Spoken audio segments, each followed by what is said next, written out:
6th model in Speedland's short but illustrious history. You'll notice it's a throwback to the initial colorway of the first model, the SL PDX, though this is built on the GS platform. Plenty of cushioning to take you as long as you want to go on the trails. There's people going to be racing in it this weekend in both the 50K and 28K, but also people wearing it at Cocodona here in just a couple months' time.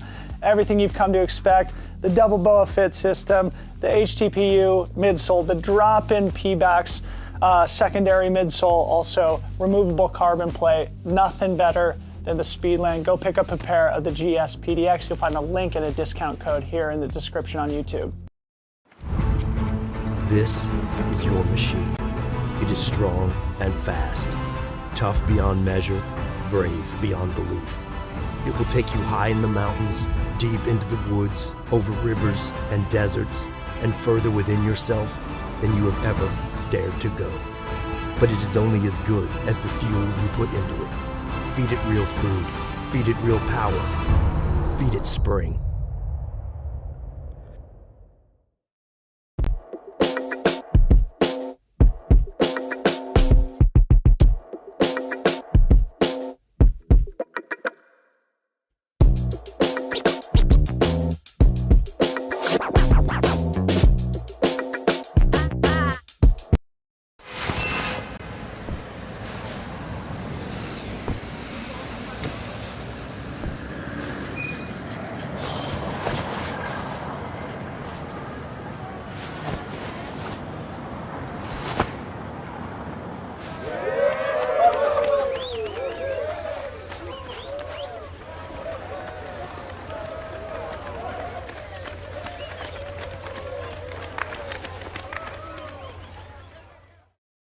Look at the growth of ultra running the past few years. In fact, now they have 200-mile races, 240-mile races, 250-mile races. They're growing exponentially.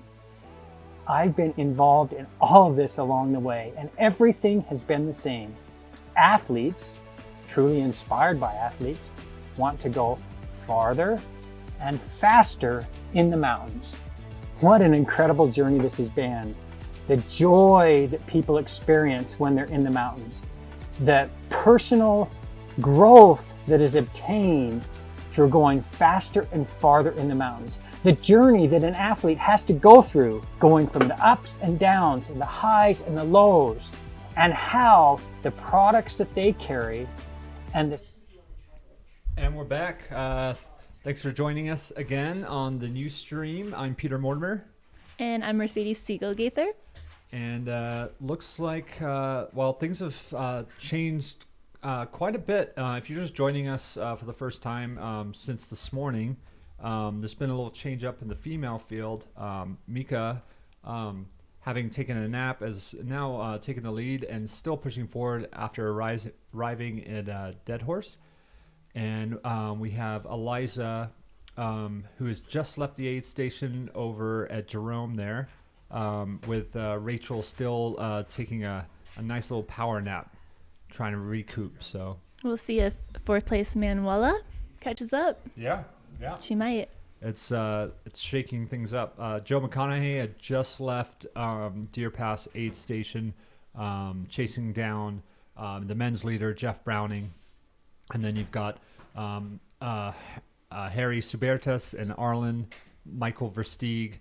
And following behind, and then I think we had I don't know if Killian's still at Dead Horse here. I have to check, but I know Jeff Geiermeyer had kind of come through there, the Tiger King, and just in and out. He was quick to blow through that aid station.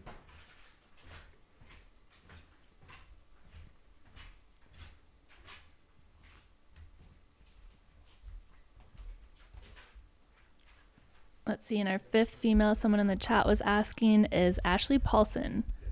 I don't know if I would want her behind me.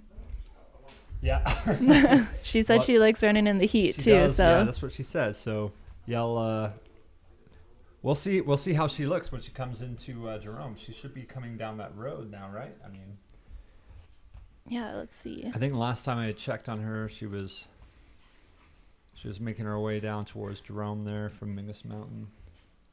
10 minutes ago, she was at mile 114, roughly. Okay.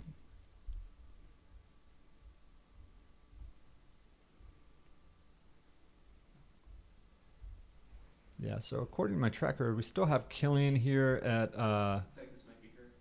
Dead Horse, and there's Mika. So Mika and it looks like Jonathan Van Guns is like at the aid station at Dead Horse there, along with Killian. And Killian looks like he's maybe taking a nap. So it looks like he's off with his crew there. So maybe just capitalizing on that. Some sleep again, the heat of the day. That next stretch out of Dead Horse is a doozy. Not very steep, but just enough of an uphill grind to make your legs work, especially when the heat is working against you. And Eliza making her way out of Jerome. Looks like she's not too far out. Probably just taking her time as Rachel still sleeps. Kevin Goldberg also still at Jerome. Looks like he's with and Rolando Mendoza and Finn Mellison. Can we pin the live tracking? Ooh. And we have our fourth female is coming down the road to Jerome right now, tailing behind Michael McKnight. So we may have a McKnight sighting here shortly. Everyone wants to know what's, if that cooler is just full of milk. Jake Jackson and Wes Rittner also coming down, following behind Troy Allen on the road to Jerome there.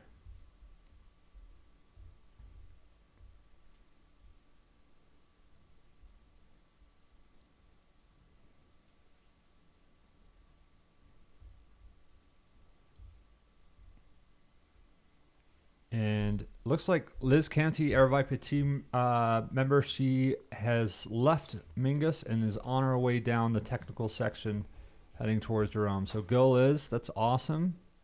And then it looks like a friend of mine, Carrie Henderson, also just left Mingus Mountain. Carrie is a beast when it comes to these long adventures. She loves the long distance, always backpacking, and always in good spirits. So way to go, Carrie.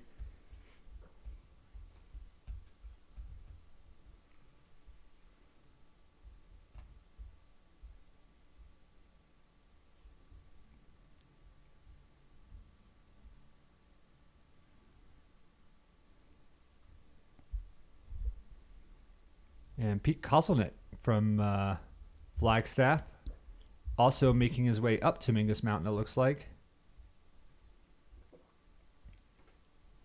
That's if you're climbing Mingus Mountain right now, it's that's brutal. I mean, there's a little shade going up there, but that is a tough climb going up. Heat of going the up that day. mountain. Yeah, in the heat of the day, it's just. But the reward is the second you crest out there at the top, it's just you're in the pines. So who do we have eyes on? This must be that stretch. Is that?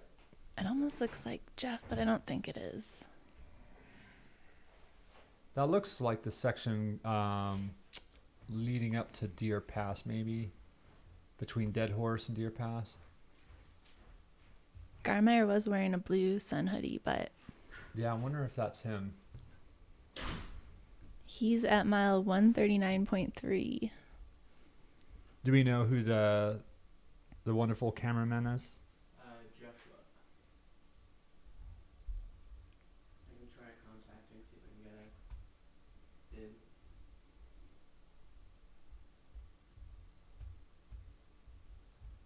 Because, I mean, I think he's the only one doing that stretch right now. Garmeyer, I mean, just looking at it, the single track there, I mean, that's, and the trees, that looks exactly like that stretch.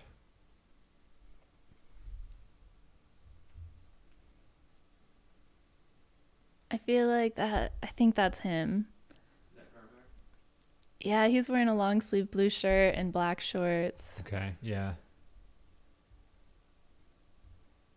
Yeah, and I did that section the year I ran it at night. So, but I'm very familiar with it, running from Sedona to Cottonwood or back, and it's again very runnable. You see Garmer just clicking away the miles right now. He seems like he's in good spirits. Does he have a pacer though? I don't think so.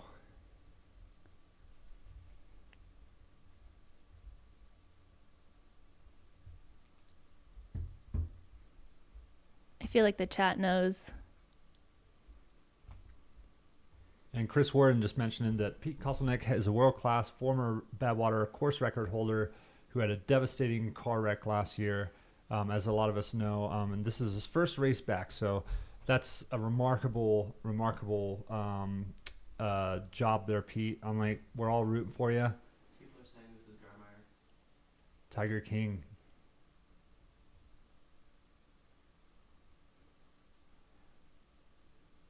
Oh, there's everyone else. Yeah, so this is him. Is that accurate? I mean, he's coming into Deer Pass already? So I guess my tracker must be way off. Yeah, mine's updated. He's a bit further.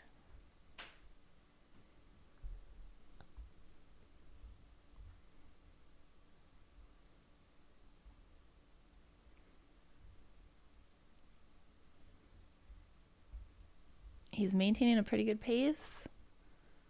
A little bit blurry. No, this is I think this is Harry. Harry, yes. Yeah, Jeff Garmeyer is way off. Yeah. Oh, So so Yeah. So this is Harry Subertes coming into Deer Pass, our current third place male in the Cocodona 250. Arlen is closing in though, not far behind. But you could see how well he was moving over that section. I mean, again, a very, very runnable section. And the only other two people on the section between Dead Horse and Deer Pass right now is Arlen Glick and Jeff Garmeyer. and they should be in here any minute. Or what about Prestige?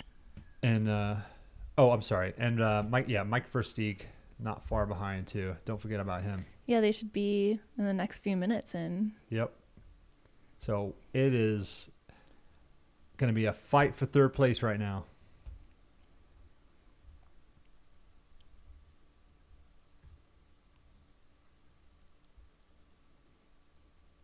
It'll be interesting. Everyone's been moving through this aid station pretty quick. So if there's 3 guys in here at one time, Yeah. see if they push each other a little bit.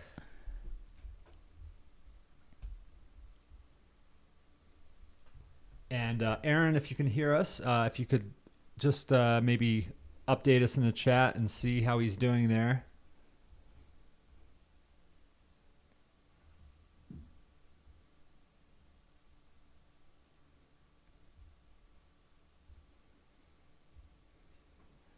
And Hammer Time, Ben Cook, you have to run with the camera on you. You are absolutely right.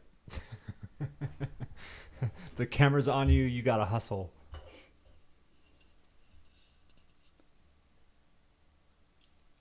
And Is this Eliza?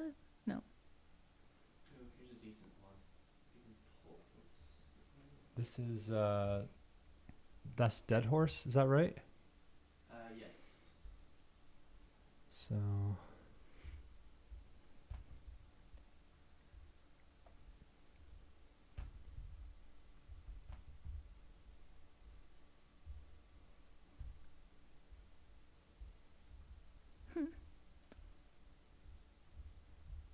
Dead Horse is like 134, yeah. and that's not Mika. Yeah, I don't know if that's just a pacer gearing up or. Alright. That's her oldest. Cooling down a little bit. one. Getting in some calories. Harry loves his stacks. It looks like. Yeah, last night he had He had the stacks. I think it was at Camp Kippa brought him back to life, so he's doing the same thing here. They're gluten-free Pringles, so That's right. Ooh. I'm surprised you can still eat them. I would have like no It is- saliva left. Yeah, it's just dry. Be choking. oh, that's gluten. Arlen's coming in. Yeah. So we should be expecting Prestige and Our first Glick picks in a while. Arlen Glick coming in Deer Pass. So now we have 2 men at the aid station, Deer Pass, vying for 3rd place. And Mr. Flota should be rolling in here any minute also.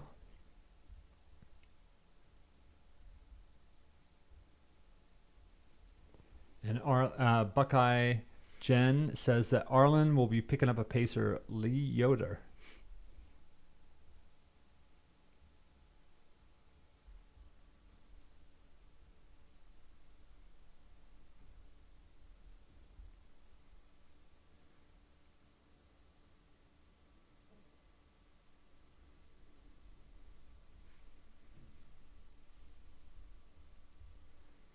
Yeah, and a lot of these, again, these runners are trying to make short work of this aid station. But you gotta manage yourself out there. Again, heat of the day right now. I mean, we're 3 in the afternoon. That sun's beating down. You get down your fluids. You eat your stacks. He's Get those taking calories some in. time. Yeah, he kind of has all the tree shade. Yeah, I think that's probably it out there, to be honest. Yeah, that'll be rough when you get a handful of people coming in at one time.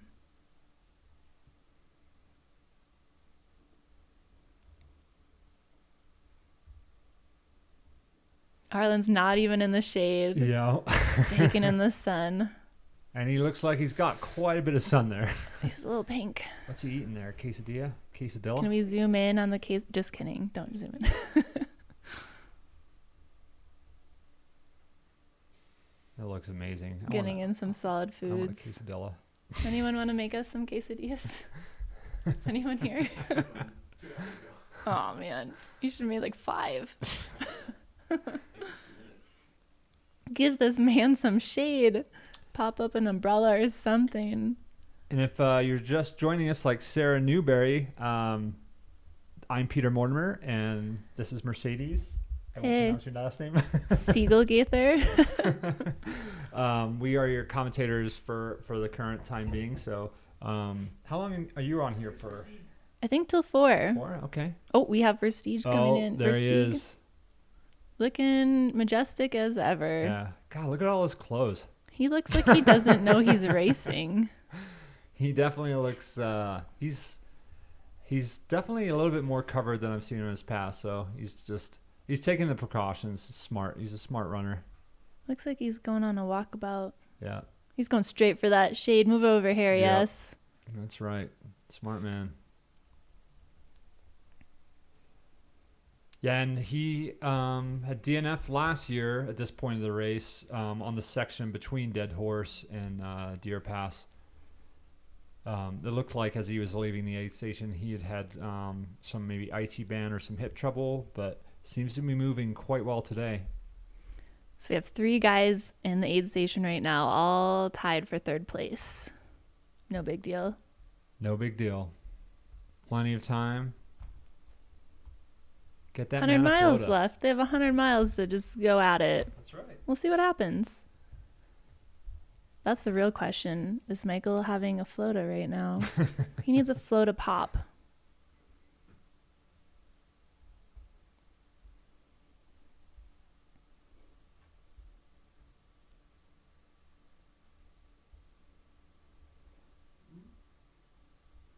People comparing Mike Versteeg to Forrest Gump after his many treks across the U.S. Oh, Harry looks like he's making moves. Yeah, he's like, this aid station is getting a little too busy. Better keep moving.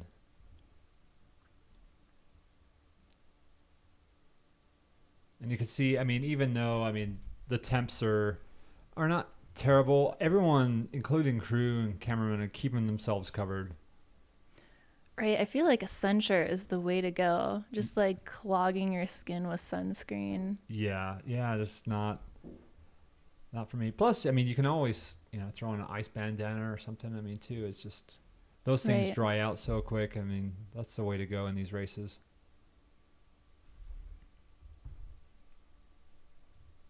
Oh man. Where's Arlen? Looks like they don't know either. We lost Arlen.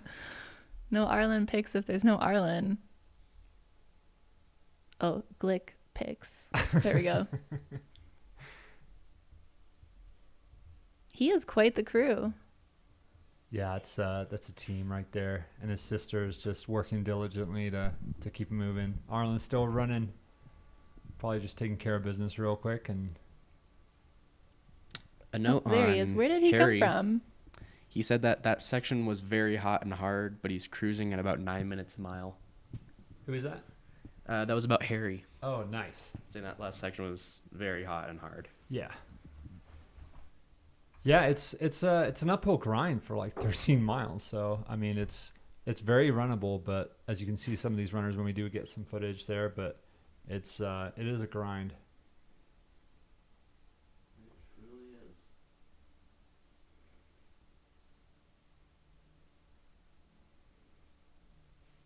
Oh, he's got some ice in the arm sleeves. That's a good move. Definitely. Chugging milk. That's a Glick pick. He's only got a half I gallon can't though. believe these guys with the milk. It's just astounding in this heat. I could not. I can't believe they're stomaching it. Yeah. Harry S is moving out of the station. Third place. Good on you, Harry. Get Who's out there. leaving next? Back into the furnace. I love it. Arlen not even getting any shade at this aid station.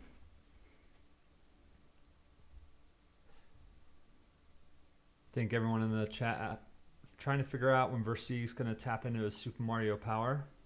They think he already has.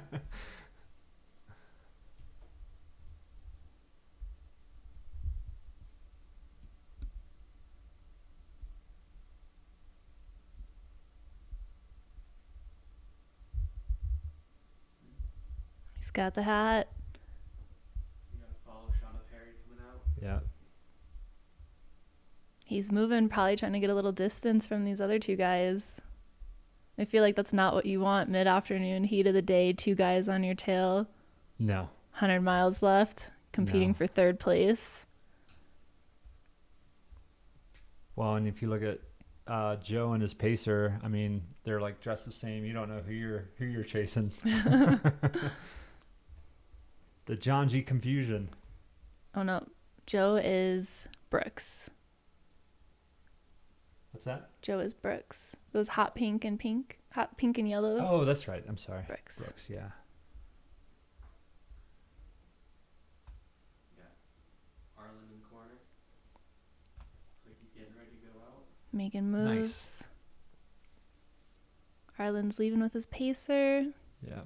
In fourth place. All these guys know how tight it is right now, so wonder how long Mike's going to spend here at this aid station before he decides to go out too.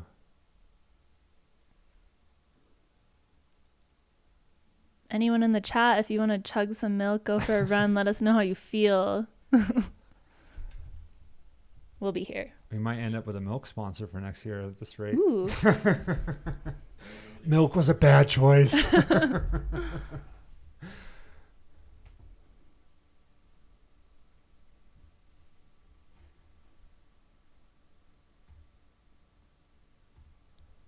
Do we have any footage from any of the other aid stations going on? We've got one from Whiskey. Let me throw that.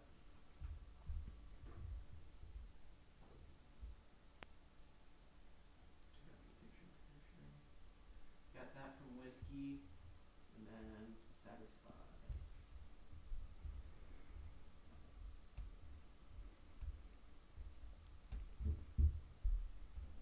There's Julie chilling at. Yeah, Jubes. Looking comfy out there. Very windy. Yeah, she's just chilling.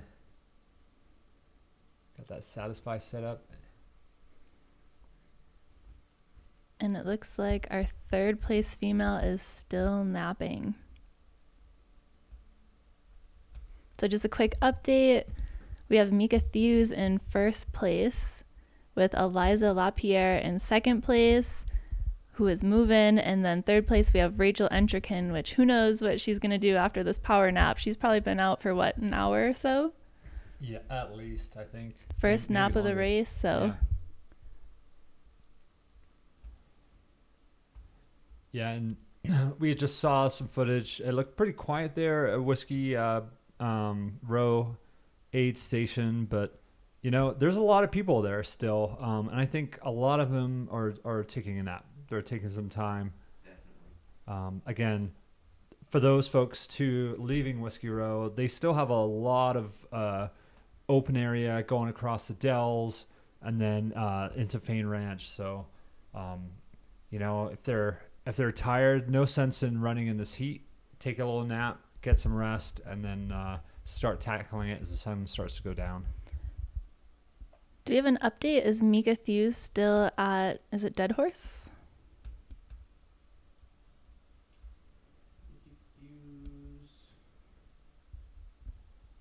She's still showing at Dead Horse 9 minutes ago. Somebody's leaving in an aid station right now. Can't tell who it is.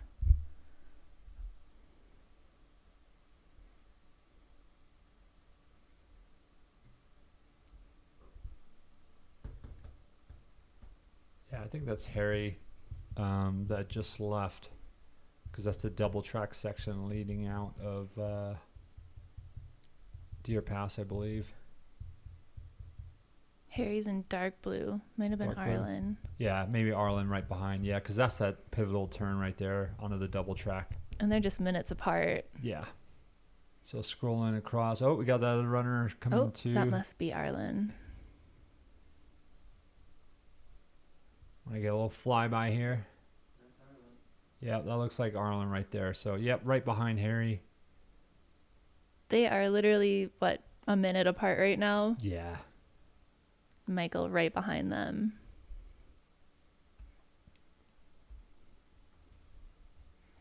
So with 100 miles left, is it too soon to start playing mind games? A lot can happen tonight, that's for sure. And a lot of runners still coming down the center highway there, leading into Whiskey Row.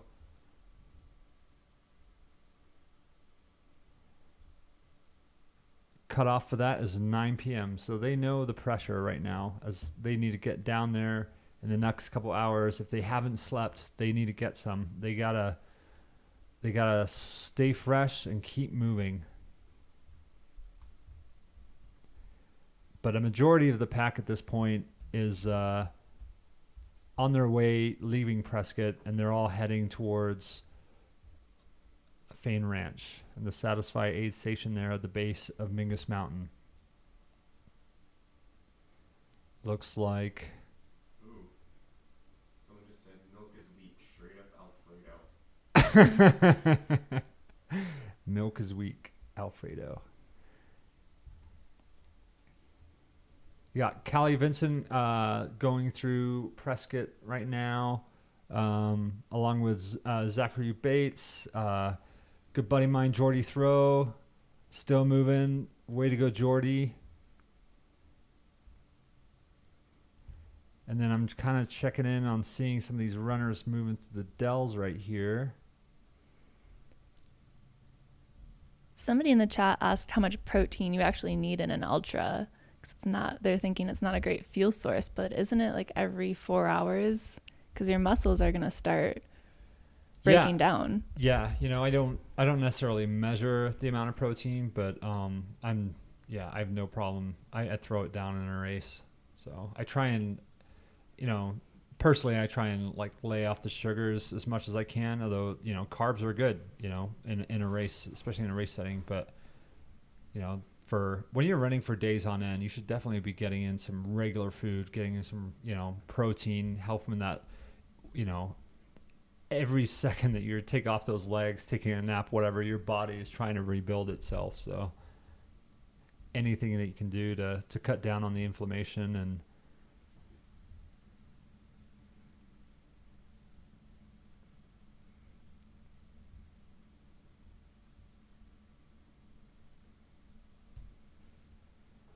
so a couple of folks just coming through the Dells.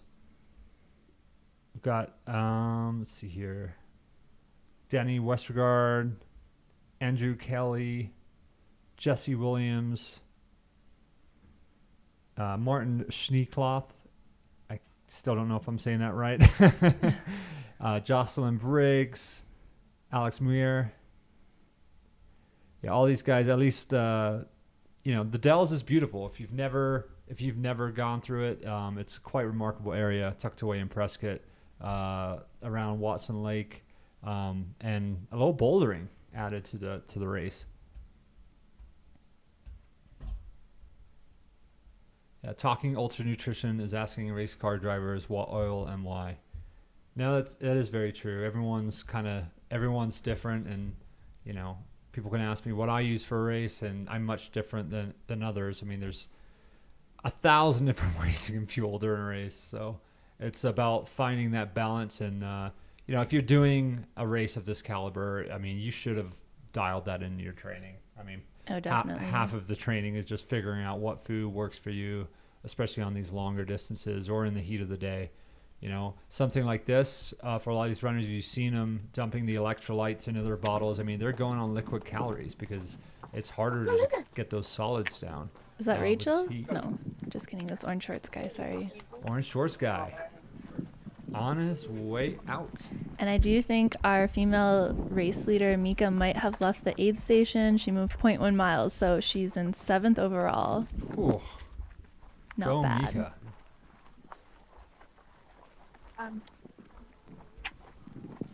Orange Shorts guy. Is this Cody? I think that was his name. McKesson? 295? Yeah. Herbalife team member Cody Crosby. Oh, Cole Crosby, sorry. There is a chance that Orange Shorts guy changed his shorts. This could be a different Orange Shorts guy now. Oh, that's a double-digit number. Is that 11? Is that McKnight? I think that is McKnight. Where's the milk? We'll know any minute.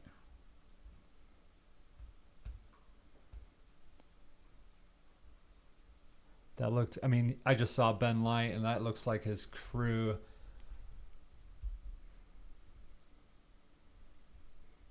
Oh, that looks like it hurts. Oh, you see the relief. Yep, that's Michael McKnight. You can I tell by recognize that nod anywhere after he sits down, just like, what have I done? and that gallon of milk right beside him. Yep. No question. Start chugging. Oh, he's got this late protein dinner there. Looking good, Mike. Do we have any audio there? Is that a reusable nasal strip? I was gonna think. Okay. Right. You need, wait, you want this? Yeah, it's kind of warm. So, what's this? Yeah, this is your benefit right. Oh, Of course, nature. oh, no. Thank you. Of course. And we have keto brick and raw milk if you want that too.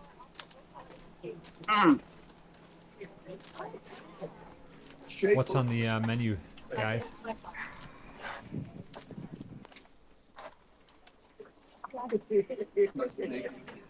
This is just the plain water.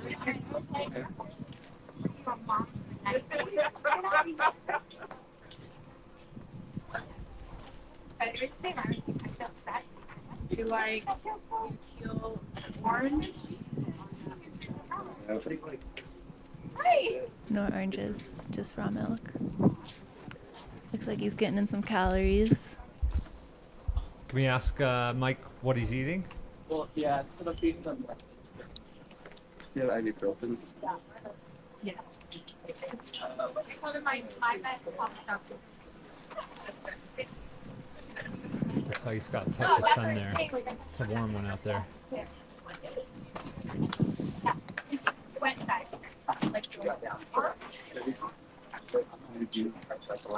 Nope, can't hear you.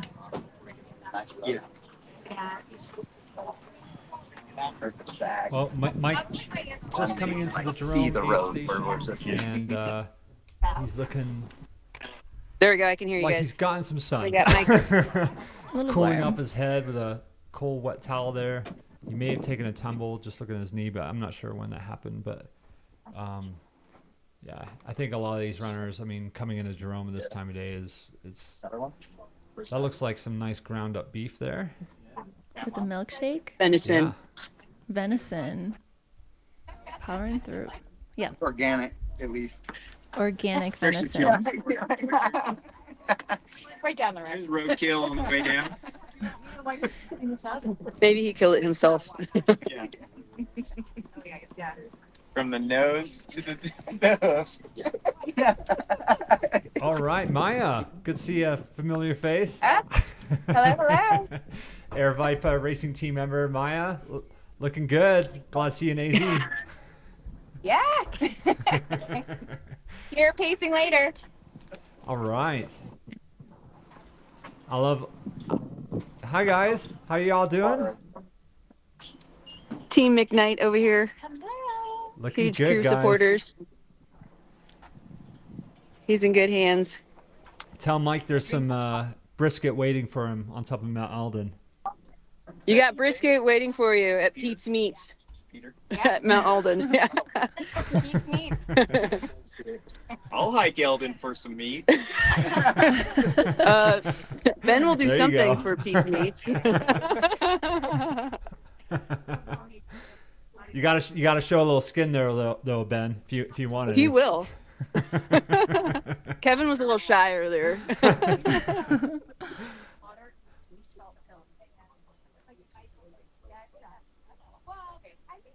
Ben, are you gonna be pacing at all during this race?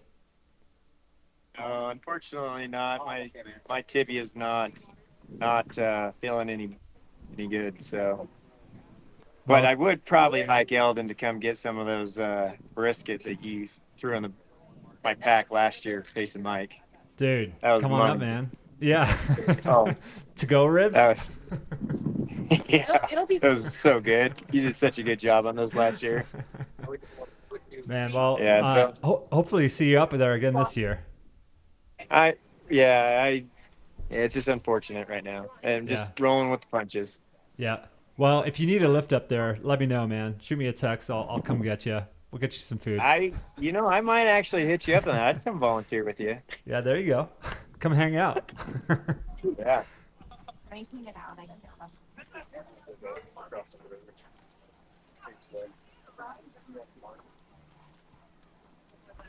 That is a stellar looking crew you got there, Mike.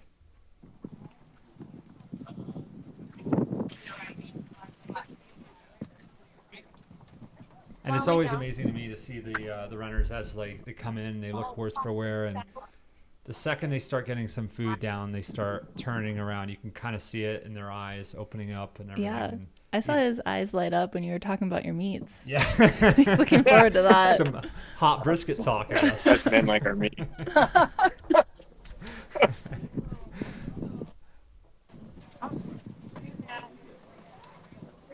Oh, that can be arranged.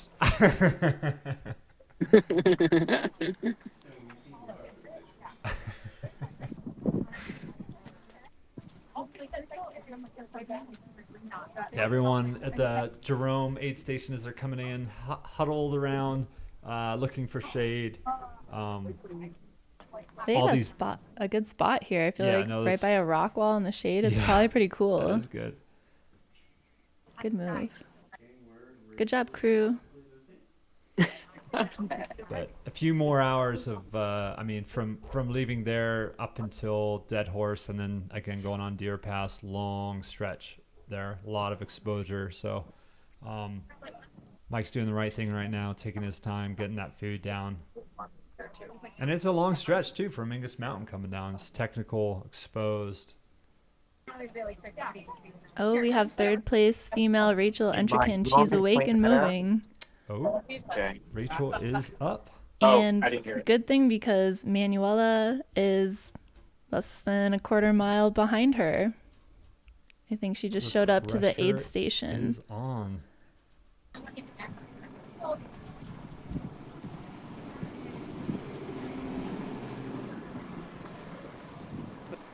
Yeah, and the thing with sleep is once you take an hour or something, that's one thing, but then you just keep sleeping more and more, and then you're like, you don't want to get up. Yeah, it could be good in the long run, but you might just want to not move anymore. Just don't want to get too comfortable. I feel like your legs are going to get a little stiff. So I'm guessing Rachel is out of the aid station. On schedule. Rachel already left. Rachel's left. So looks like Rachel our third place female has just left Jerome aid station. Tracker is still showing her there, but our crew assures us that she is on the move. So. Tracker shows she's just outside. Manuela just arrived. And Manuela, our fourth place female, just coming in. So who knows? We haven't had eyes on Manuela yet. Maybe no, I'll go look for her. Down.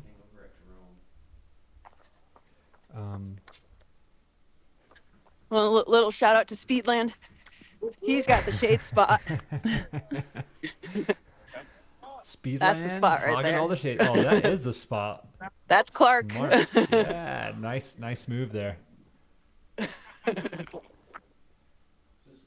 And out of Dead Horse, just to give you a quick recap what's going on out there. Our first place female, Mika Thews, is on out, and she is on her way to Deer Pass, following behind Jeff Garmeyer with Jonathan Van Guns and Killian Korth just behind, as Matt Smith is making his way into Dead Horse Park. And then we've got like a little bit of a stretch before our Eliza Lapierre, our second place female, is on her way. Followed by a fan favorite, Kevin Goldberg, and Rolando Camouflage Mendoza. Right now, the camera is almost on Michael Versteeg, still at the aid station. Is that what I'm seeing in that corner, kind of? That is Deer Pass. Has he left? I don't know if we have a drone shot still flying around out there, or if he's moved on. But I think, according to the tracker, Versteeg is on the move, so okay, he has left Deer Pass. So it's going to be, I think the next person coming into that aid station is going to be Jeff Garmeyer, and it's going to be a little bit. So, but yeah, the front of the pack right now, Harold Subertus, Arlen Glick, with Michael Versteeg not far behind, are chasing down Joe McConaughey, our string bean, and Jeff Browning still on the move, heading towards the Sedona aid station and moving quite well.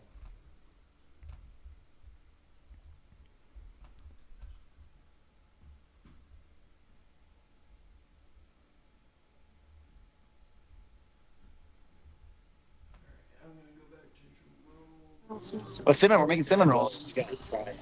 Cinnamon rolls. Can we get some of those?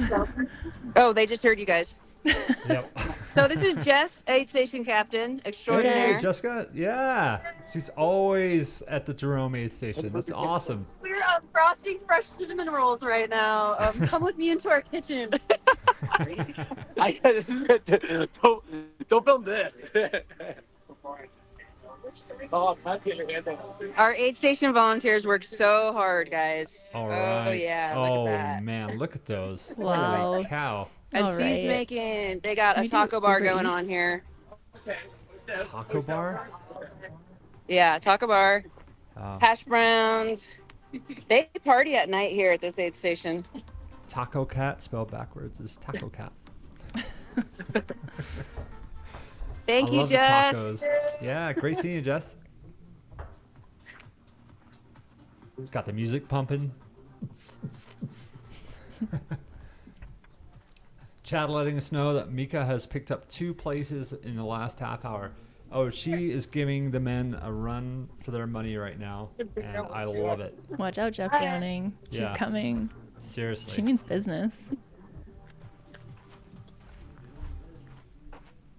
That aid station is keeping things alive down there as it's heating up in the race and outside. The one thing that these runners will have to look forward to is their first river crossing as they go down into the Clarkdale area before making it into Dead Horse. Something we don't have a lot in Arizona is water crossings. What kind of water crossing is it? Is it deep or just a shallow, quick one? It's just the Verde there. It's just it's pretty quick. Now, I don't know 100%. I know there were some reroutes this year. So if they're going over a bridge or if they're actually crossing the river, I don't know if anyone can confirm that, but. Right, it would be ideal to get to cross that heat of the day. Oh, absolutely. And the only other one they really have to look forward to is before they hit Kasner Canyon, which was flowing quite well when I tried to go down there about a month back. I think it should be a little nicer to cross now, but that cold water will feel so good. As long as you're getting to it when it's daylight, right? Like at night, it might be a different story. Yeah. 145. Hey, crew. Fourth year. All right. So who's your runner, guys? Brian Janzik. This is Brian Janzik's crew. Hey, guys. Fourth year in a row. Fourth year in a Fourth row. year running Wow. Coco. Well done. So see you guys next year? Yeah. Probably. He asked if he wants us to sign him up, but you always wait till he's done. You could have him register as soon as he comes into the Jerome aid station. Yeah, there. have it all. Totally. It's selling out quick. All right, we're gonna check in with Mike McKnight again. See where he's at. I can get one. Is there? I have one in my backpack.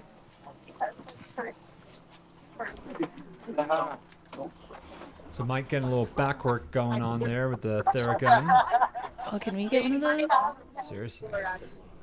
It's true, I brought it. I just can't reach it.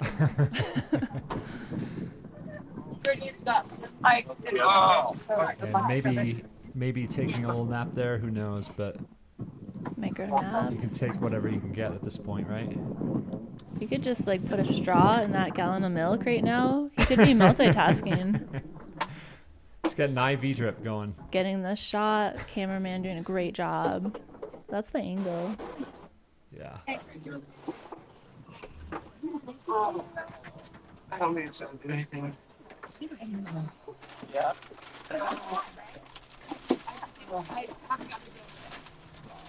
Yep, and low massage therapy, always great at these races.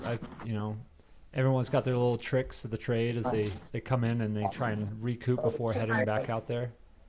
Do you like the Theragun, Mercedes? I like it. Yeah. I mean, I could live without it, Yeah, but it's nice.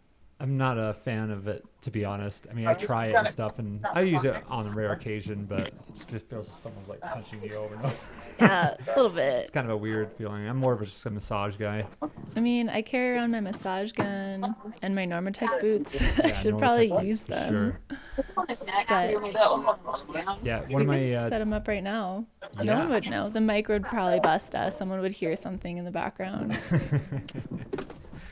Yeah, my go-to at these races is generally just like a massage, but I'll have the runners throw on some gloves and use icy hot. Ooh. So it kind of you get that massage going, but then again it kind of magical. Yeah, it's a great feeling. That was my favorite part about Leadville, was just my crew was all around me. Like, people were massaging me and feeding me. It was like, I'll do another 100 just to have that experience. Like, all my friends in one place, paying attention to me, giving me love, like snacks. That's great. That's why people probably do this. Let's be real. Oh yeah, just get a little pampering. Missed all their friends. Yeah. Yeah. Maybe I'll Some milk. Yeah, we'll just send something early. I bought some right here. There's one though, at a time. So Mike, again, taking his time. Looks like he's what are we opening up there for him? What's he got? What's on the menu? Is that cheese? No, it's yogurt. Yogurt. Yogurt and milk. Vanilla. So good. Some It's like full-fat coconutty. yogurt. It's dairy free. It's coconutty. It's so good. I will try that. That looks good. Where's the heavy whipping cream? Cottage cheese, cream cheese, cheese curds. I like where this is going. Oh, there's the Absolutely. cheese. I see it. There's a block of cheese. And I have those same. He's a Bobo's man. I'm also a Bobo's man. Those the oats with the peanut butter and jelly. Ooh, I like the apple. Yeah, The apple filling inside, Yeah. so You good. got to get the ones with filling. I for ran sure. out. I ate them in like 2 days. Yeah, I had a whole box. I had those the first time. I think it was last year when I was up doing a shoot up in Washington, and they broke them out. And I was in heaven. I'm like, these are going on the menu. Yeah, you can even eat them like 50 miles in, I feel like, compared Oh. to like chips. Yeah, absolutely. Yeah, get the do yourself a favor. Get your jelly filled ones. This is full. Jake, you're gonna need to remind me how often you take salt baths. Okay. Yeah. And do we have any footage of dead horse?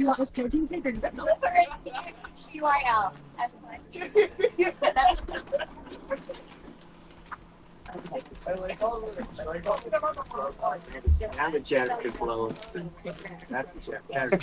Oh, you guys No getting one this? currently a dead horse, so we'll hopefully cut back there. Matt Smith is on his way in. He'll be the next runner arriving, followed by our second place female, Eliza Lapierre, Kevin Goldberg, and Rolando Good work. That was awesome, Mendoza. man. That was so Excuse good. me. Let's have you. Derek, Ooh. Back down. That'll get him. Matt's gearing up. Starting to look a little bit more alert, relaxed. Got some life back in those eyes. Yeah. Think about Pete's Meats up on Eldon. Oh.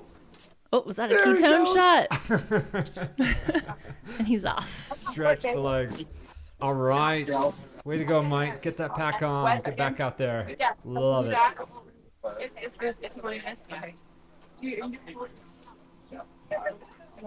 Does he have any milk in those bottles? Does he take milk to go? Oh, that's Mike, are that's you all taking it any comes milk in. to go? He could put a little salt and ice in there and turn into ice cream. That's right. Thanks, everybody. Yeah, Mike. Mike. Way to go. Go, guys. You got this. Good job, Mike. And he's off. Go, Jack. 124 So previous miles. Cocodona winner, to Mike go. McKnight, leaving Jerome aid station. Looking good there, Mike. Still moving forward, still pushing. Stretch love it. those legs out. Get a little hustle there. There you go. Getting the blood flowing again. Yeah. The power of milk, ladies and gentlemen. I feel like he should be sponsored by the state of Wisconsin. I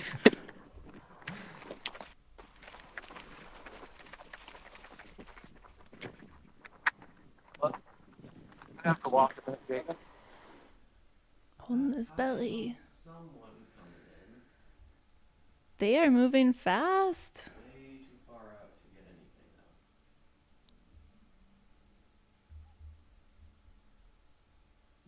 They're cruising.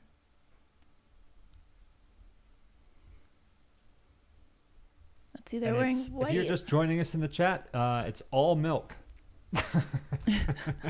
That is that is the topic of conversation going on right now, but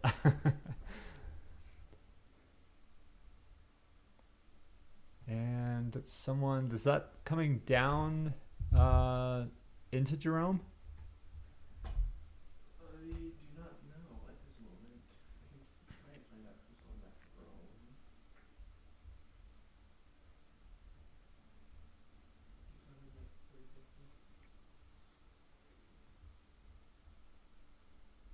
So yeah, we have a couple runners still making their way down. Troy Allen, Wes Rittner, Damon Chavez, and Jake Jackson should be the next runners coming into the Jerome aid station. And on the way to Deer Pass, we have Kevin Goldberg, chasing down Rolando Mendoza, both behind our second place female, Eliza Lapierre.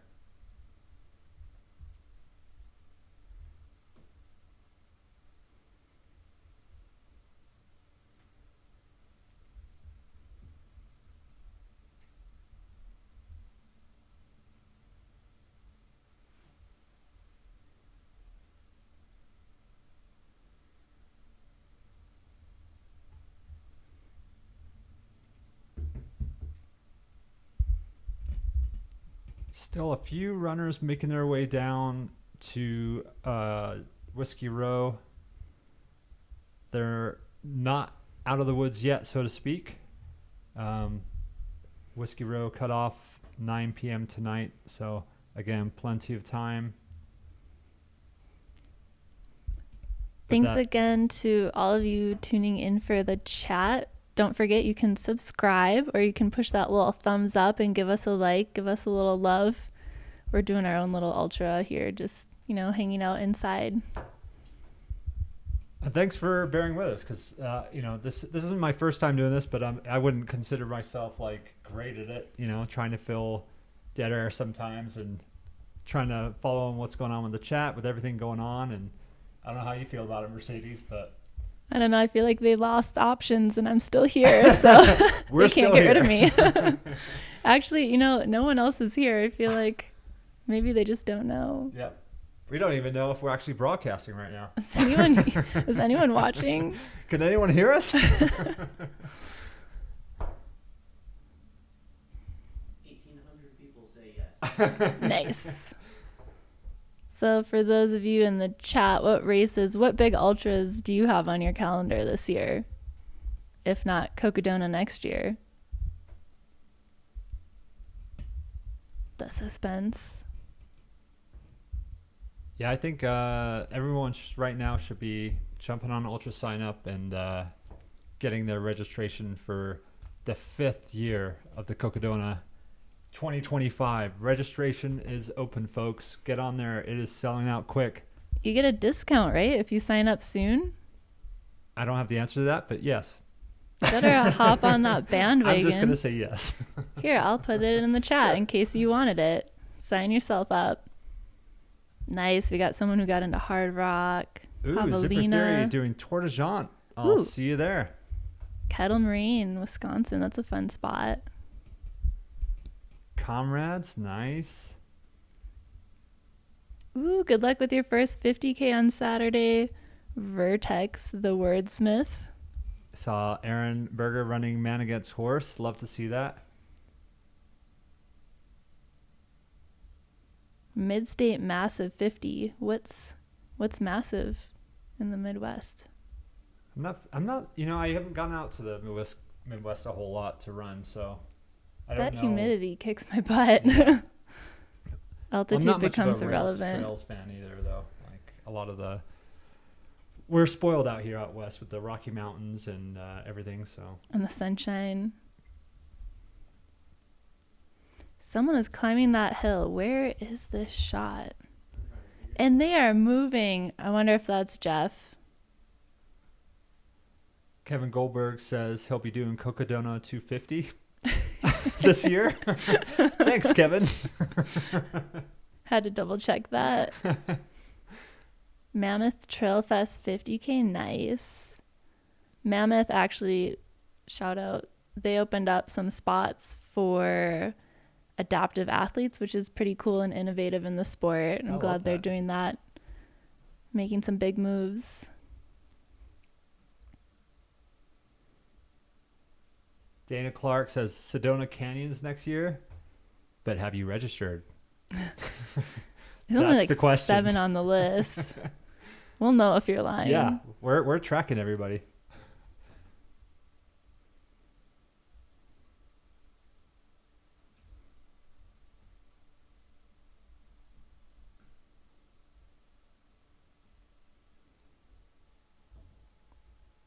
Let's see. They're in white. Who is it? Look at all these people running races. Don't you guys have lives? Yeah, don't you have to work? Is anyone working right now? No one works anymore. Eric, you're doing Leadville. Good luck. Have fun. I'm not scarred. It's fine.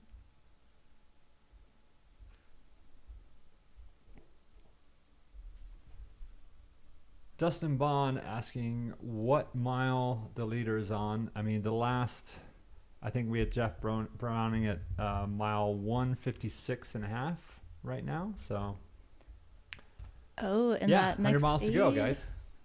Let's see. What does that say?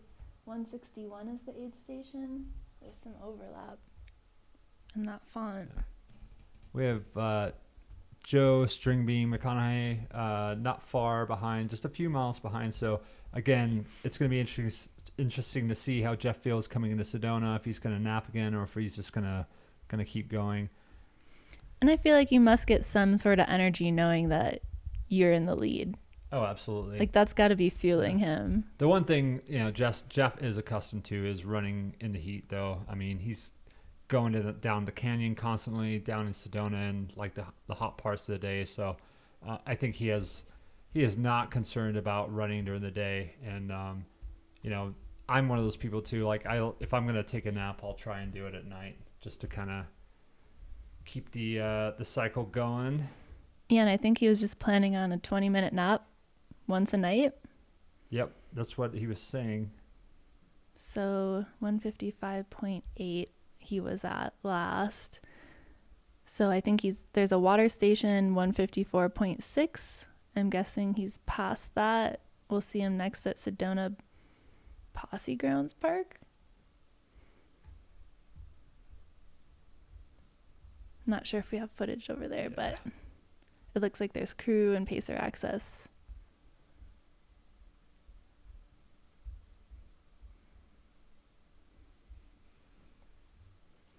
Where's aid station Fireball? He must be out running.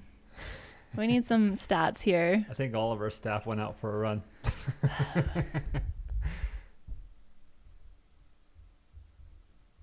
I'm just checking out the course here as from Sedona, because there are subtle changes, it seems like, each year. So just kind of, it looks like it goes up into Soldiers there.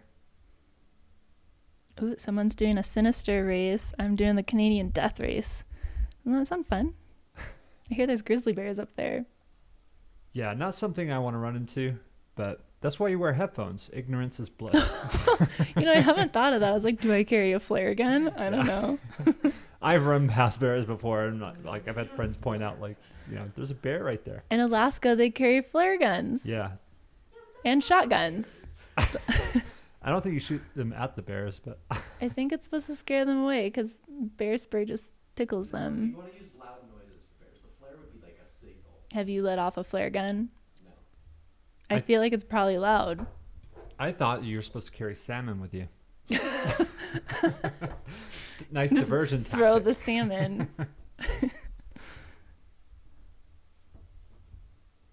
Jennifer Duncan asking who will be at Ouray. I will be at Ouray. I think Ultra Crew Hub will also be at Ouray.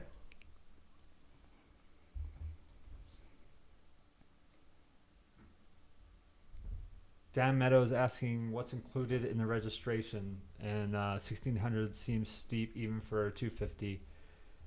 Well, that's where we are nowadays, folks. We're paying hundreds and thousands of dollars to run these races, but you know what? The amount of, especially in a 200+ mile race, a lot of it is, you've got medical staff that you're paying for. If you're the amount of volunteer staff, I mean, we rely so heavily on them to keep things moving. Food and shelter, permits, all this stuff is going into it, and you have to kind of look at it like that way. It's, you're paying for multiple days of a venture. Is that for Steve? That might be for Steve. That might be for Steve. Where's this feed coming from? Do we know? Is that going through Dead Horse? I feel like he was wearing a Or, tan shirt, but we didn't see him leave. Actually, that was after Deer Pass, so. Or is it Arlen? Is that a bucket hat? That is a bucket hat. But I don't see. He had like orangish, reddish shoes on. I don't know if he changed them though.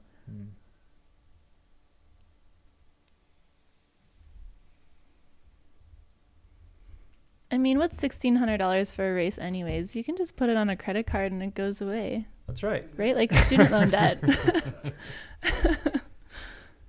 Just mortgage your house. Or your car. Who has houses these days? Yeah, everyone's living out Who owns a house?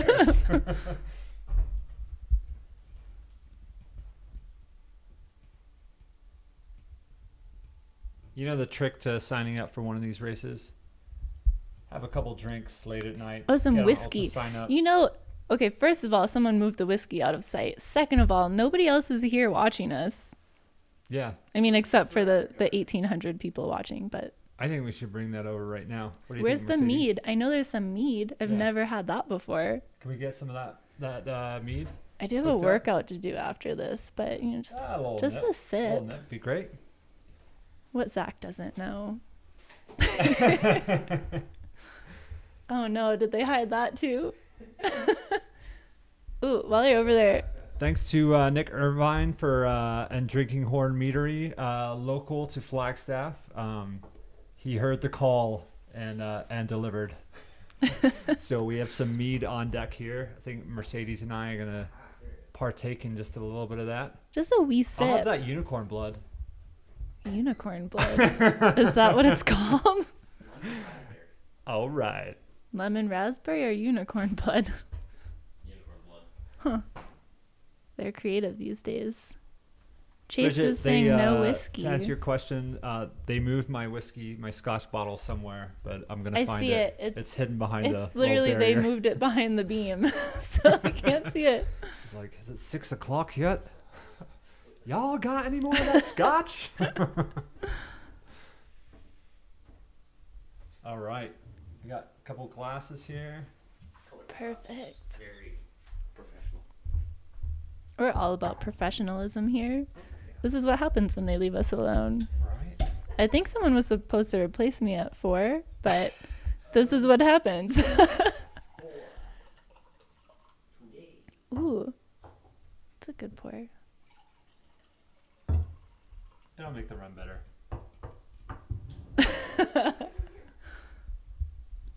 My coach isn't watching. It's okay. I thought it's supposed to switch to Corinne and AJW. Oh, did they update it? Today's Tuesday. Yep. Oh, wait, I'm looking at AM, not PM. Tuesday. Sarah O. Is she gone? Sarah O. Sarah. I don't have contact with anyone, so. Well, cheers. Cheers, Mercedes. Thanks, Nick and Drinking Horn Meadery for supplying us with unicorn blood, the lemon raspberry mead. Mmm. It's delicious. Little disclaimer here, no unicorns were harmed in the making of this lemon raspberry mead. This beverage started as an experimental run, and our customers loved it so much we had to make it available for everyone. Tart, lemon, and sweet raspberry make this an instant fan favorite. Sparkles not included. And it's gluten-free. All about that gluten-free. Cheers. Cheers. Mmm. Oh, yeah. Yeah, where's that Scotch at? Let's get it going, guys. I see it. Oh, this is very tasty. There might not be any left when these guys get back. How long will they leave us? Yep. Nick, we're going to need another delivery of mead here.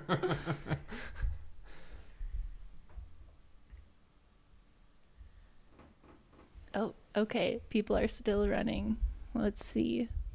Do we have any feed at Fane Ranch there? I do not believe so. We've got a static here, and then we got a static at Whiskey. Okay. Both seem actually pretty active.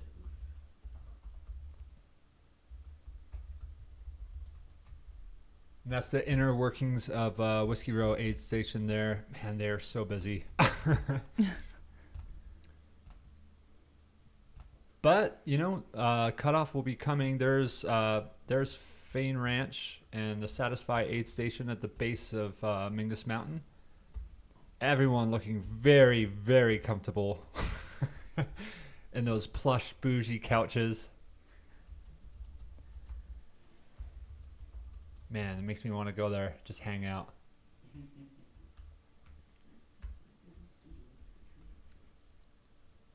They're at max capacity. Yeah, they're gonna have to start kicking people out soon.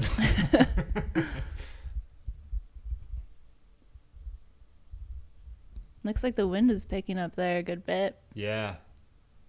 Yeah, and that place is pretty exposed out there on the ranch, so up until they get to the base, the real base of Mingus there. But again, once they hit the trees, they'll have some nice some shade going up. They better secure those bucket hats. I think Kelly's saying that Andy Glaze is going to be coming into Mingus here shortly. I don't think we have anything at Mingus. Still no feed, so yeah, unfortunately, some of the feeds are down, guys, but we're constantly working on it, so we'll try and keep you updated. This is the way things go at a race of this caliber, so just do it like us. Have yourself a nice glass of mead on this fine Tuesday afternoon. 4 p.m. mead. That's right.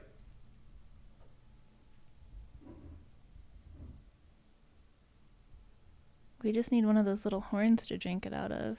I know. I want a horn. A unicorn horn.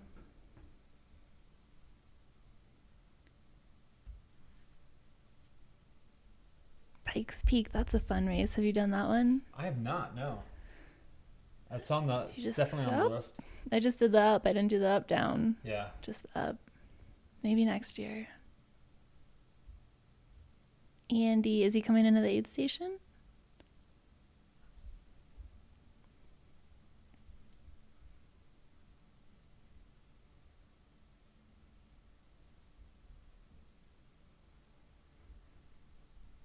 Goldberg. Let's see if that's true, Kelly. Kevin Goldberg has been in the chat. I don't know how he's doing it and running at the same time, but he's doing it.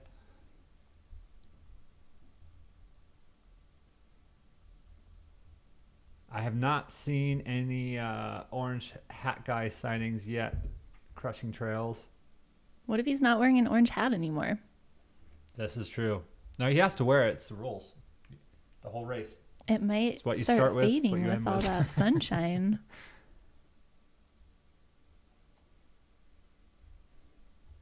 Audrey making a good point that it's, if AZ did the daylight savings, it would be on Mountain Time Zone, which would be 5 o'clock. So it is 5 o'clock somewhere. I mean, I was living in Colorado. It's 5 o'clock there. Yeah, there you go. I like the way you think. Something new from Andy Glaze's story. He usually posts either just before or when he gets to an aid station. I want some footage of Andy not smiling. Does it happen? Stalk his social media to find out. That's right. Is there service the whole course? Maybe he's low on service. Maybe he's used up all his data. I've got some with him with a straight face. No, nothing, not smiling. That's a real champion, smiling through a 250.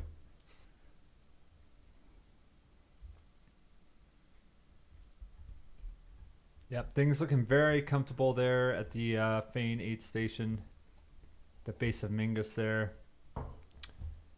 Just to give you a quick recap, if you're just joining us, going down the men's leaders right now, we've got Jeff Browning, Mr. Bronco Billy, on his way, about to pass the Sedona airport to the Sedona aid station in first place. Joe McConaughey, String Bean, not too far behind, coming into second place, followed by Harry Subertas, and we've got Arlen Glick and Michael Versteeg in tail. Wait a minute. Have you updated that recently? I have Arlen pulling ahead into third. I think they're, I think they're just going back and forth there. That's a fun group. Yeah. Yeah, Arlen is looking like he's in third place right now. And then we got Rachel on the hunt in third place, Eliza Lapierre in second, and Mika with a good lead in first for females. She's got, what is that, a 7.5 mile lead on Eliza right now. But when will she nap again? Yeah, Mika and John Van Guns and Killing Core all kind of pretty close to each other on that stretch from Dead Horse heading to Deer Pass. Again, kind of a barren stretch there through the the desert area. Single track, sand, it's gradual uphill. Eliza Lapierre is on her way to Dead Horse Ranch right now. And Matt Smith is currently the only runner hanging out. I think he's just left Dead Horse State Ranch, so.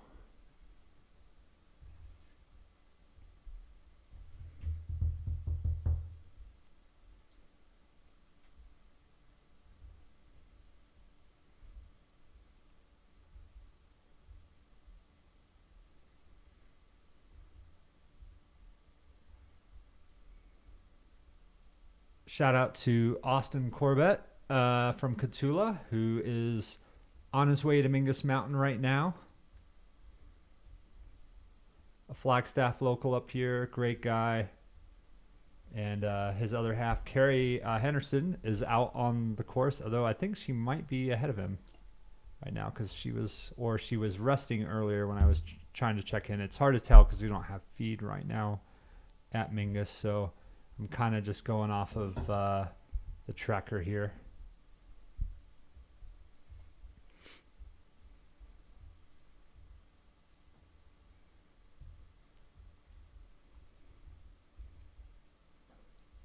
Cameron Harder coming up right behind Austin, heading towards the Mingus aid station. And then a whole slew of runners coming up the climb after leaving the aid station at Fain Ranch there, including Ann Tisdale. Who else do we got here? So, if this is correct, that drone was at the Clarkdale/Cottonwood area. Can we go back to that shot? Do we have it? I believe they are currently down swapping batteries. Oh, okay. I'll get them up when they're back.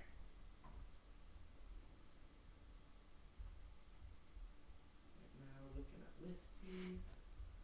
And good friend of mine, Brianna Cornell, on her way to, looks like she's going up Mingus 2.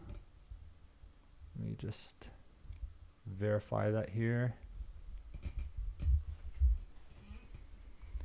Do you have any shots of Manuela at the aid station? It looks like she's still there, our fourth place female, not far behind third. Where at? Fain? Mile 125.9. That is Jerome. Jerome, I don't think we have anything at Jerome currently. Oh, I got a commercial.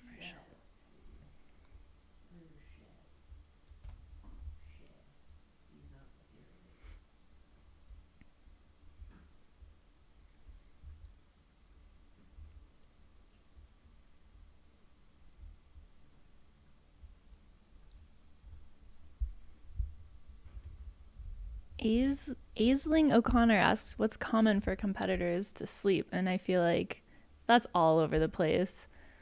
The current leader, Jeff Browning, talked about sleeping 20 minutes the first night and 20 minutes the second night. Our third place female just slept for, maybe an hour for the first time. I think maybe back of the pack are out there longer. They're probably sleeping a lot more. Yeah, some people just try and do 5-minute naps. Me personally, having done a couple of these, I'm more like Jeff does it, maybe taking about a 20-minute nap, and then just moving on. So 5 minutes is nothing. It's like you blink. But I've taken trail naps like that short before. Sometimes you just need to shut your eyes just for a couple minutes, and it's amazing. Sometimes 5 minutes feels like 20. So again, it's different for everybody. especially if you're out there and you're consuming caffeine at all. Like, that's going to affect your sleep schedule. Yeah. I try and keep the circadian rhythm like somewhat normal, but it's hard at these races. I mean, Mount Fuji last a week or two ago when I was there, it was a midnight start. So it's like, how do you adjust for that? Especially with traveling. And my race next week will have a midday start. So it's kind of you kind of have to just you kind of bear with it and try not to overload on the caffeine too much before the race. And yeah, it's tough. Everybody's different.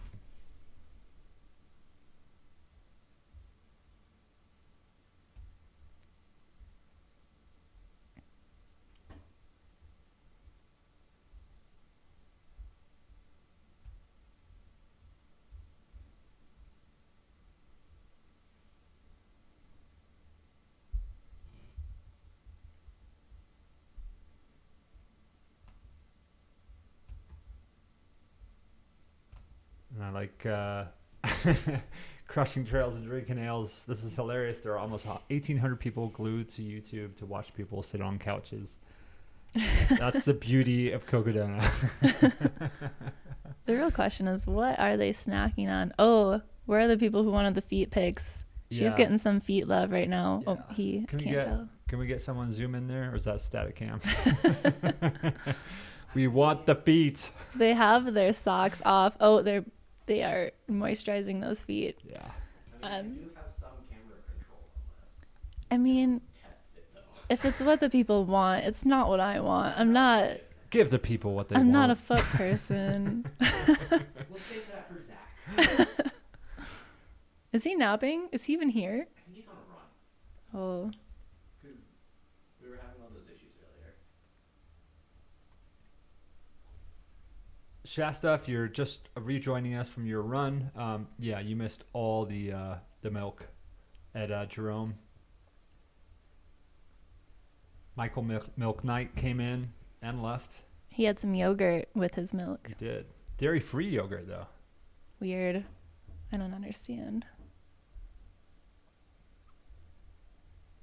So our leader is about 4 miles out from Sedona Posse Grounds Park at mile 162.3 that aid station's at. They are just cruising through. It's unbelievable. I believe we're going to have a runner cam shortly. Looks like he's just running out to where he wants to be. From Sedona? Yeah. Okay, great.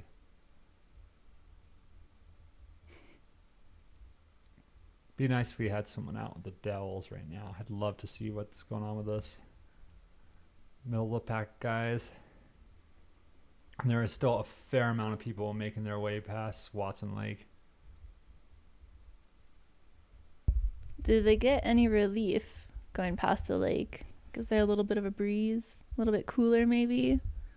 Yeah, I mean, I think so. Yeah, I mean, it's generally, I mean, it's windy all around there today, so having some nice views. I mean, I did that section at night, so I have done it during the day at other races, and it does take a little bit of navigating. So I'm curious to see if that's where the mishap happened with String Bean last night. Oh yeah. Because it is easy to get turned around there. It seems unlikely to me that he was on a road and got turned around. But as they're meandering their way across the dells, I mean, there's a lot of boulders. And especially at night, it's easy to get lost out there. Yeah, so for any of you just tuning in, last night Joe McConaughey was in first place, and all of a sudden his tracker got a bit turned around, and he started running with second place Jeff Browning. So we're not sure if he just kind of got mixed up, forgot which way was which in the middle of the night, and so they ran into the next aid station together. Sounds like Jeff took a 20-minute nap and snuck out before Joe woke up, who was taking a 30-minute nap. So that switched positions a little bit.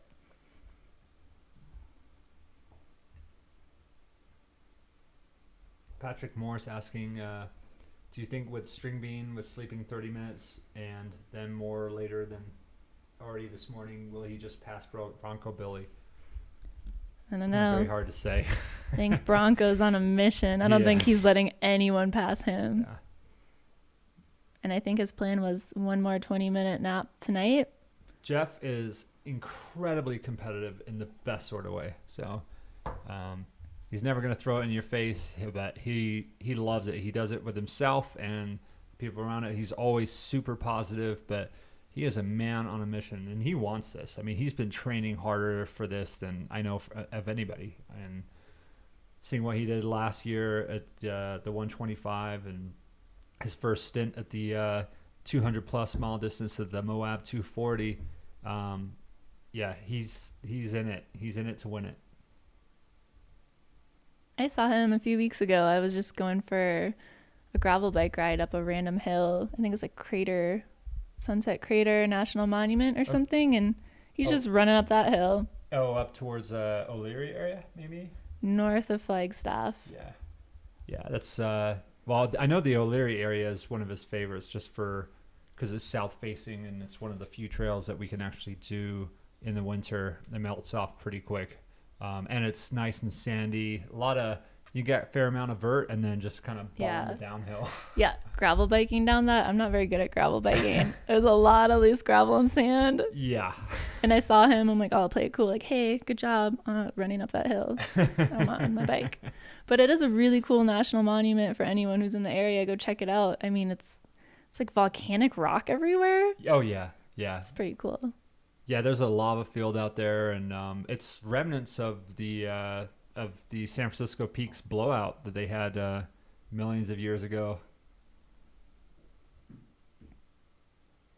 DC saying a lot of runners out there on their way to Whiskey Row.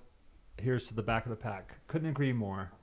Yeah, cheers to them. I mean, some of them are going to spend 5 days outside running. Yeah. They're out having a sort of different adventure for sure. I mean, they're either out just to experience it or just either chasing cutoffs. However you're doing this, it's just like they're out there enjoying themselves. Is that Nicole I'm seeing there? No, I think she was doing. It looks like Nicole Ostrom sitting out there at Fain Ranch, but I know she was doing the 125 this year. When is that starting? The 38-mile race is on Friday? Yeah. All of our fact checkers are gone.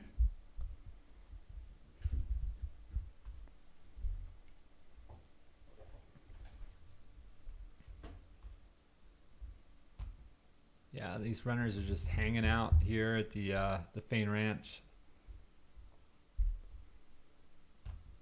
These couches look better than what I have in my house. At least you have a house. They look so comfortable. They do. What are they doing with those couches after? Like, did they borrow them? Are they going to give them away?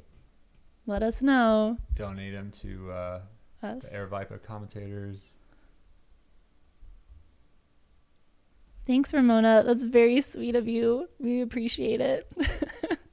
Thanks for bearing with us.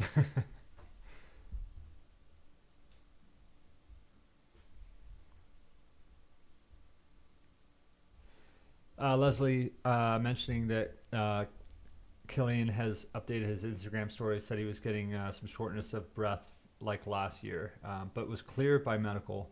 Yeah, we did see him at medical at one point in the aid station. We didn't have audio, so we weren't quite sure what was going on. But yeah, hopefully it's just something. I mean, one thing that a lot of runners don't know about running in Arizona, and if you do any sort of long distance race, whether it's like a 50 mile or 250 miles, after the race, they tend to feel like they've got a cold coming on, or they're like hacking up. A lot of that is just dust. You know, it's there's a lot of like dust, especially with the wind blowing, and they're inhaling in that. And, you know, if you look at like a race like Javelina where you're just running in circles, it's just a tornado of runners creating this like vortex of dust, and they're breathing it in hours after hours. And you don't really appreciate it until you turn your headlamp on at night, and then you see it just floating there in space, and you're like, I'm breathing this. So yeah, I mean, it's easy if you're asthmatic or you have like, you know, problems with breathing, in these sorts of races, it can definitely induce something for you. But yeah, especially if you're running with someone or behind them or anything like that and they're kicking up dust. I've had Absolutely. that. You just get a gnarly cough. yeah, that's why I tend to heel kick a lot. You know, Really give it to them. They'll just feel that whoever's later. behind me. Enjoy, guys. Eric saying Black Canyon 100K came for the dust, got mud. Well, you lucked out there. Black Canyon was A little bit of snow. Yeah. So Black Canyon, I was originally signed up to do the 100K, and then I bailed and did U.S. Snowshoe Championships in Wisconsin. So you And- chose snow over snow. No, there was no snow. was no snow? We didn't wear snowshoes. At the snow. There was more How do you snow do a at Black snowshoe Canyon. race without snowshoes? You know, so apparently we have to go do an actual snowshoe race to like legitimately be on the snowshoe team. Yeah. So, but I PR'd my 10K. That's So it was just Were you wearing sand. snowshoes? No, Oh, no, that would no. have been an even better story. I think it would have ruined them. I PR'd my 10K wearing snowshoes. Next year I'll do Black Canyon. If there's snow. Where's the jam can? Yeah, Leslie's saying that Killian thinks he might be the allergies from the local fauna because he has grass allergies, as do I. And Chris Warden, who was on with me last night, was actually asking about me sneezing and stuff. And I'm sorry, someone was asking me. I don't know if it was Chris, but yeah, it happens. You know, like I get allergies too. It's this time of year, especially with the wind blowing again, all that dust all over the place, and this is our spring. You know, flowers are a blooming. Even the pine trees right now. There's a lot of pollen. Yeah. Yep. No, absolutely. And all that dust just blowing everything around. So where's our camera now? This is in Sedona, getting a little walk around shot. Nice. Who's our camera person? This is gonna be Randy. Hi, Randy. Wow, it looks nice Hi, outside. Randy. Keep spinning it. This is what the outside the outside world looks like. Take us on a run, Randy. Philip Dodd says, yes, Eldon Crest is Friday. I'm running and pumped. First ultra for me. All right, Philip, way to go. Get out there. You got a little taste, and we'll see you at the 125 next year.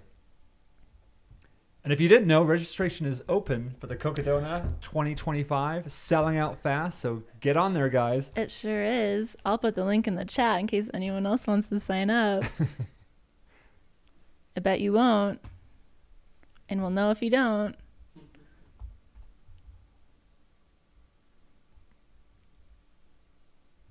KDG is asking about Zach Bates and saying his tracker is not moving.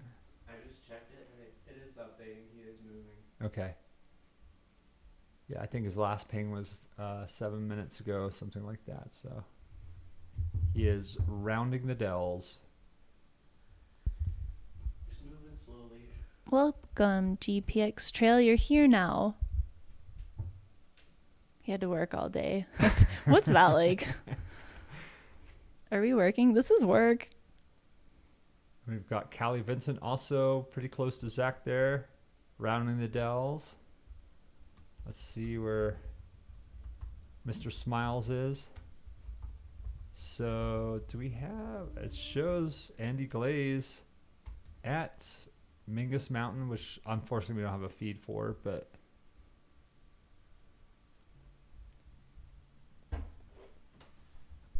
Looking at the tracker here, it looks like we have Heraldus Subertus, Arlen Glick, and Michael Versteeg all probably within a quarter mile of each other.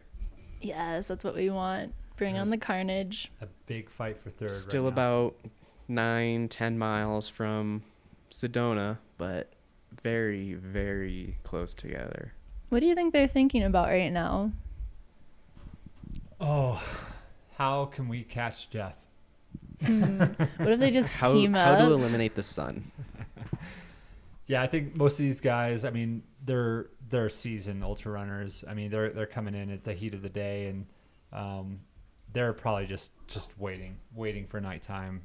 that sun to go down, and they can start get some good calories in them, and then they have that long Kasner climb.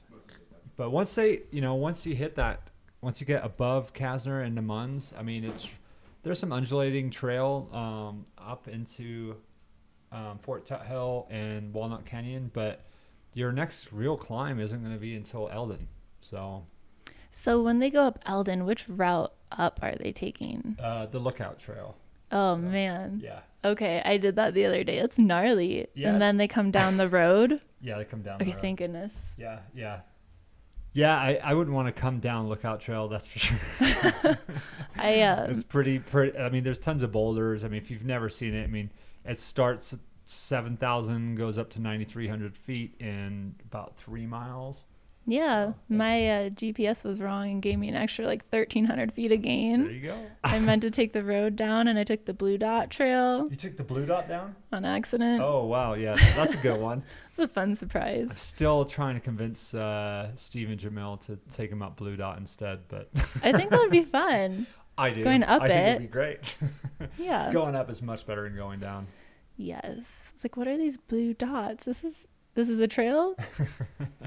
Yeah. They run in single file. Can they draft?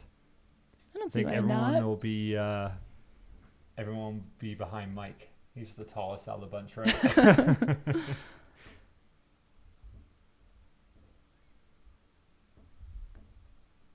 All right, Megan's saying, got Noel to sign up for 2025. His birthday is May 5th, so probably celebrating on course. That is beautiful. I love that.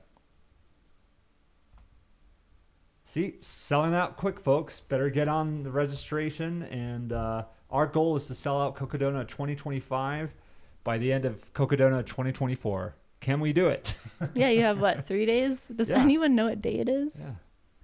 Tuesday. I only see 51 entrants. I don't think anyone signed up yet since this morning. And Roy Quinn saying, my coach is making me do speed work tonight during Cocodona week. How dare shame on they? him. Oh, wait, that's me. I mean, you can take your phone with you and listen to YouTube. That's right. Get out there, Roy. No excuses. You've got work to do. This is how dreams are made.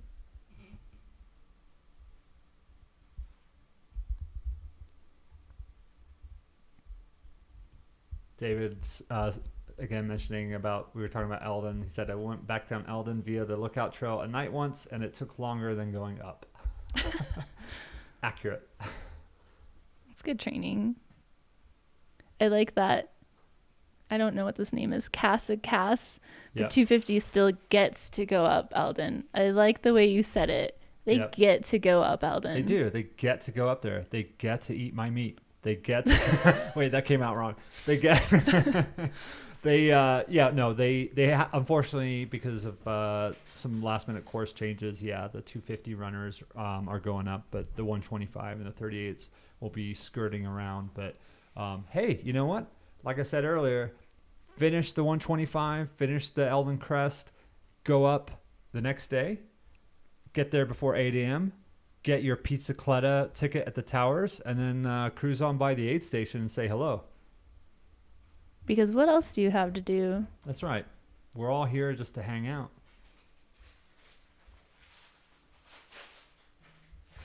And Joe, we have been updating a little bit about the runners in the back of the pack and stuff. Unfortunately, the only feed we have going on right now is Whiskey Row, which is there's no feed coming outside the aid station. And then we've got some feed coming in from Jerome. So I've been kind of updating a little bit as we go on the runners coming around the Dells. Just to recap, the Whiskey Row aid station closes tonight at 9 p.m. So that will be the final cutoff for these runners coming through. And I will give you a little update right now on what's coming down. So our last runner right now coming down from the back is Brett Barker outrunning the sweeper there, followed by Ben Mead and Courtney Scher, and they're all making their way into Whiskey Row. Looking forward to getting out of the Bradshaws there, and then making their way up to the Dells, hopefully. There's still a fair amount there's a couple runners still coming. Ryan Willis, Elizabeth Russ, Ted Clifton, and Craig Lenning, Jim Hunt. They're all making their way around Goldwater Lake up to Whiskey Row there. A lot of the runners that are currently at that aid station seem to be taking naps. So they're doing the right thing right now in the heat of the day. They're taking a strategic nap before heading out in the dark. A friend of mine, Andrea Moore, also a Vespa athlete. So shout out to her. She's also there. And Walter Handloser, I think that's how you say it. But yeah, we know Walter. He's, I think he still has the record for most 100 miles in a year, maybe. Oh my goodness. He did one every weekend a couple years ago. He's just a phenomenal runner. But yeah, a lot of the folks still at Whiskey Row are just kind of catching some shut eye. So not a lot going on as far as like the video feed. The feed right now that you're looking at is our Fain Ranch aid station, leading up to Mingus Mountain there. It does look like he still holds the record. He ran 50 100-mile races in a year. Yeah. Why? Yeah. Yeah. And he's smiling in this picture. Expensive undertaking. Like expensive just signing up for races, or like PT wise? Oh, shoes. I mean, just all of the We were above. following him when he was doing it, and just the amount of logistics that it takes to go in there. I mean, the guy's working a job, and every weekend he's like, well, where am I going this weekend? It's dedication. Oh, we got one more sign up for Cocodona 250. Better hop on there, folks. Good job. I don't know how to tell who it was. Was it Kevin Bott? I don't know. Are these in a certain order? I don't know I think it orders by percentages there. So We'll start training, bud. You're going to have a good year. That's right.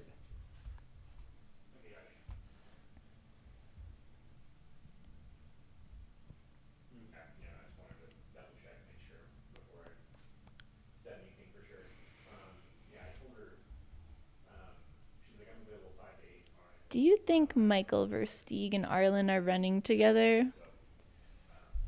It says 0.1 apart.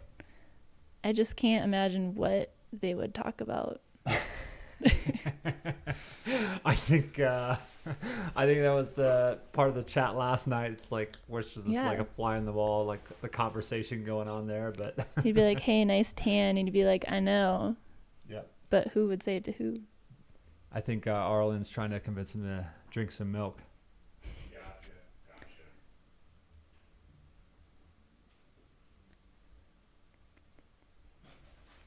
Hiking engineer said, "That was me. I signed up yesterday."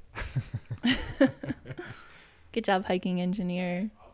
Yeah, no, we'll plan on that. We'll see. And Eric, don't worry. The Glenlivet is close by. They have hidden it from me, but you know what? It's closing in on 5 o'clock here, and this meet is looking very shallow. I'm so hungry. Where are the snacks? I'm not running today, so Oh man. I'll gladly take a pour. You can figure it out. Yeah, no worries. Thank you, buddy. Have a good one. Drive safe.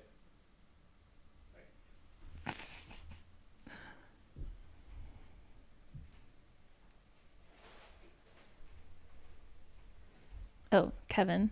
Hiking engineers, Kevin. They both have a disdain for social media. That's a healthy disdain. Yeah, for sure. I mean, I totally understand it.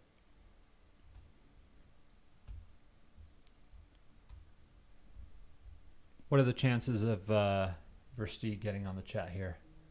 I mean, we got Flota. That's right. I don't know that we can persuade him.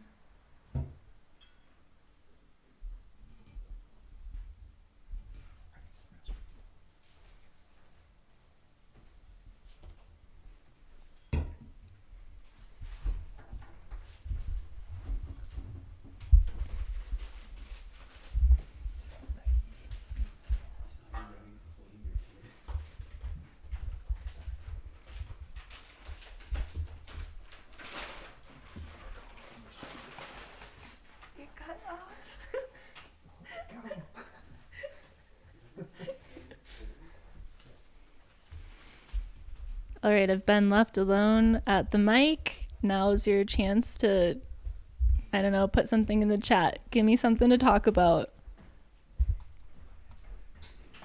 We got these nice comfy chairs, which look a bit comfier than the chair I'm sitting in. I'm out of float at the moment, but not mead.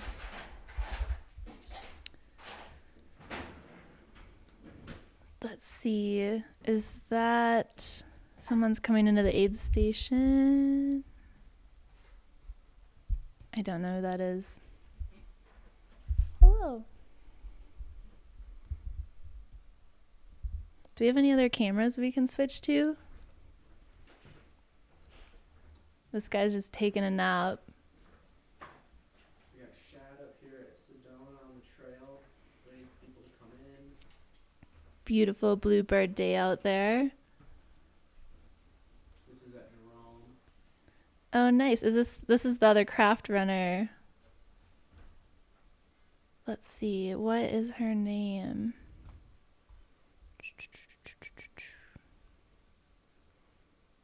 Looking strong. You said Jerome. That's mile 125. Is Manuela the craft runner? Number 10. Nice. So this is our 4th place female. Looks like she's leaving the aid station. And she looks like she's in great spirits. Oh yeah, she looks great. She looks like she's ready to hunt some people. Definitely. Her pack is full and she's off.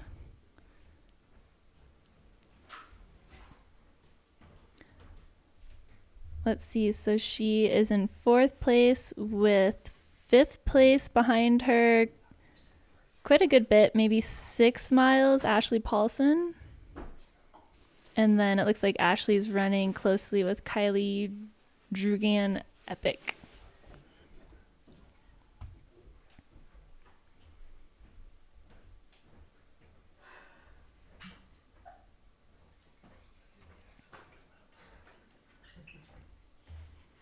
Were you named after a car, hiking engineer? That, I've never heard that one before. that was a good one.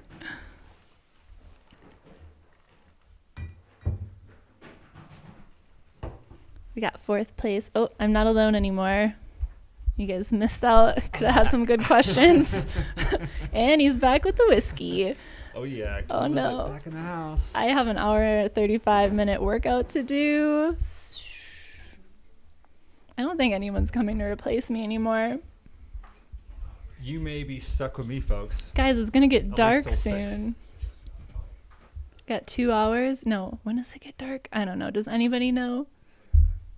No one knows. So who do we have eyes on here?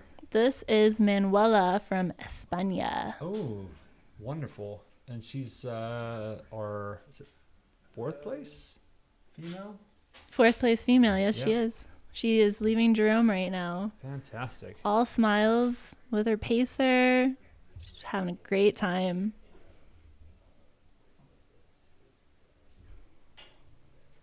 It asks, what's the split of people competing to win versus people who are in it to finish for the achievement?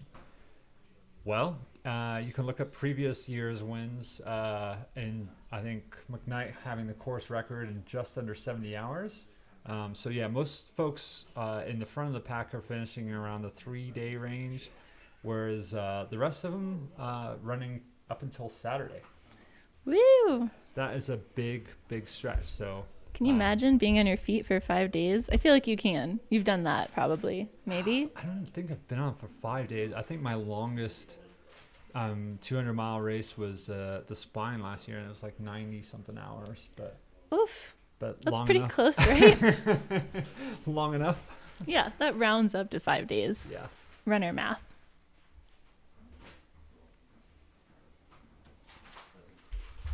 What's in your glass? What's in your glass, Mark? Yeah, Mark. What's in your glass? We have some tell us what's lovely in- drinking horn unicorn blood lemon raspberry mead. 13%. Oh no. Well, it might be more of a walk instead of a run later. Wait a minute. That's not what's in your glass anymore, is it? No, I am rocking the Glenlivet 12 year. So What's the nighttime show? Did that just start? Yep, it's going right now. Is it even light out? Look at all these guys just hanging out. Can someone charge my headlamp Getting for some, my run? sunshine there. They look friendly. Look at that truck build out. Can someone do that to my RAV? Someone build me a camper for it. We've got someone coming into Sedona. Too blurry to see right now. Sedona, it's got to be Jeff, right? Jeff's got a few miles on Joe. Hammer Time asking how late Rory will be there tonight for his shift. Well, considering he doesn't wake up till about 1 a.m., the live stream may be over. He's going to serenade us. It's going to be a real treat. That's Don't right. turn off your live stream. Don't forget to subscribe. Give us a little thumbs up. We appreciate the love. We're all friends here. Best Basset buddies, Larry and Homer, which are my two dogs. Mentioning Dragon's Back, that was a 5-day stage race. I did run 5 days, but I also did get to sleep quite a bit in between that. So, but yeah, not in one straight push. Thanks for the question there, Larry. Someone caught my 13%. Four Roses, excellent choice. And here it comes. Everyone's talking about what they're drinking now. Shasta's got some Athletic Irish Red. Sorry, After Dark has started. Oh, who is this? Who's running? This is Jeff. Look at him go. And he has a lady pacer. Is that Heidi? No.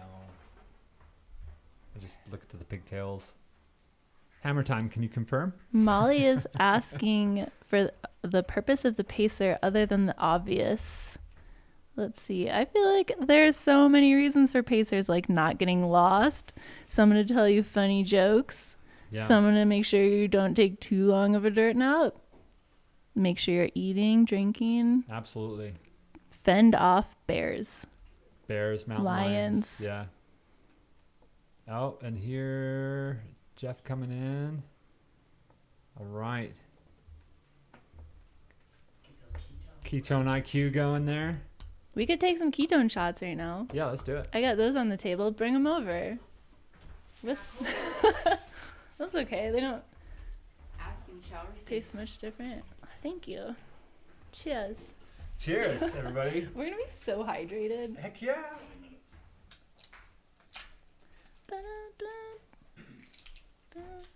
You don't sip it. You know that, right? I feel like you would know that. I'm going to do it like Jeff. Just throw it on the floor. Cheers, Jeff. There is someone out there picking up these things. All right. Cheers, Mercedes. Cheers, mate.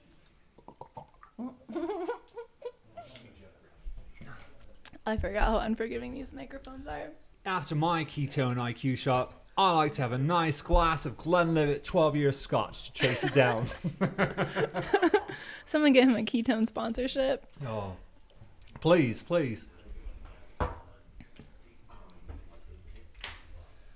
All right, what did we miss? There he is. Look at that run.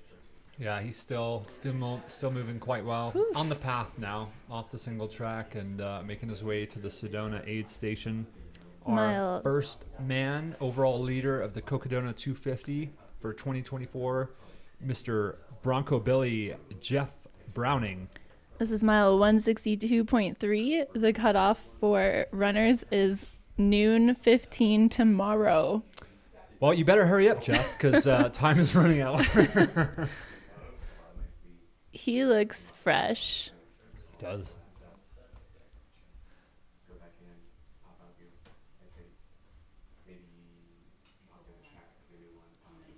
Raw milk in the scotch. No. No milk.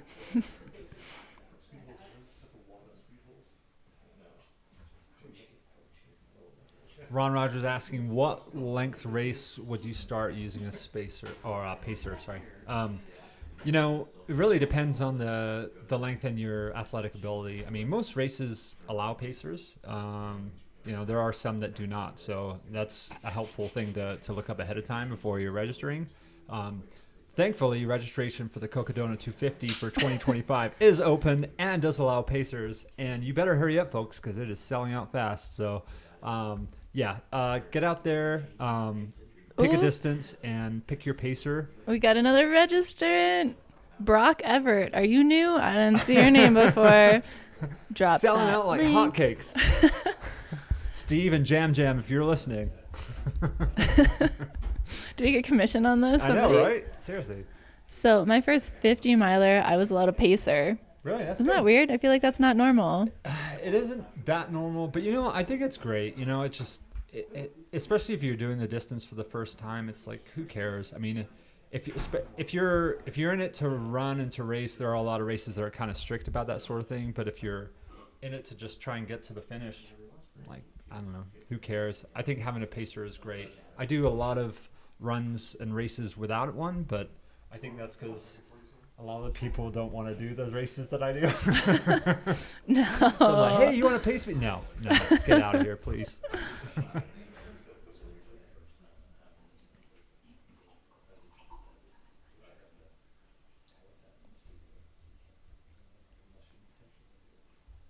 Yeah, Running Water is saying I'm running a 50 mile this weekend and allowed a pacer. See, there you go.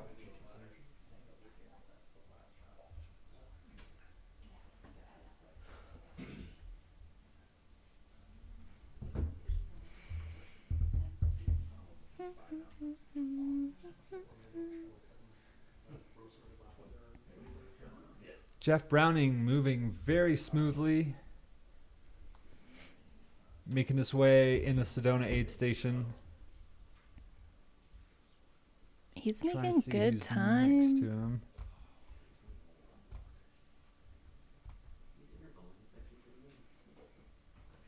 It's got a lovely dog pacer there.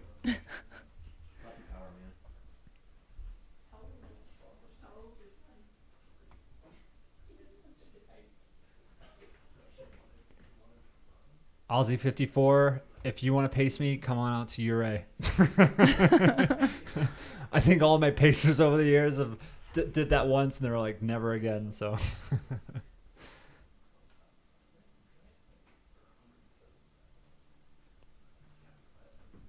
and that road, it looks like a little steady uphill there, but Jeff's still shuffling his feet, still moving well. Gemini wants to know, what's a good race to do for a first timer? I feel like we're not the people to ask.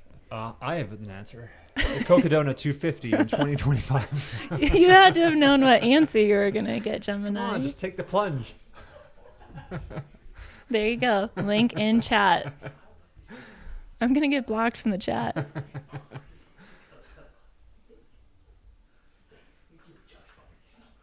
Willing to go as far as the Midwest. There's some runs out there. Could do the Kettle Marine. Yeah, that's in Wisconsin, right? Yeah. Western States qualifier also, or it used to be. I'm not sure if it still is, but Can't keep track. I can't either anymore.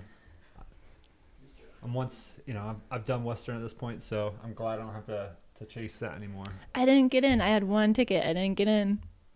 One ticket? You didn't get in? Come on, Mercedes. I also you gotta didn't step up your game. I didn't get into High Lonesome, and for a female not to even get in on the wait list, the odds are tiny. It's like, did you forget about me? But it's fine. I'm still waiting on my odds for Hard Rock. My guess, I'm looking at 2047 right now. Ooh, not bad. Yep, but still there's plenty of hope time there. Plenty of time to train. Plenty of time.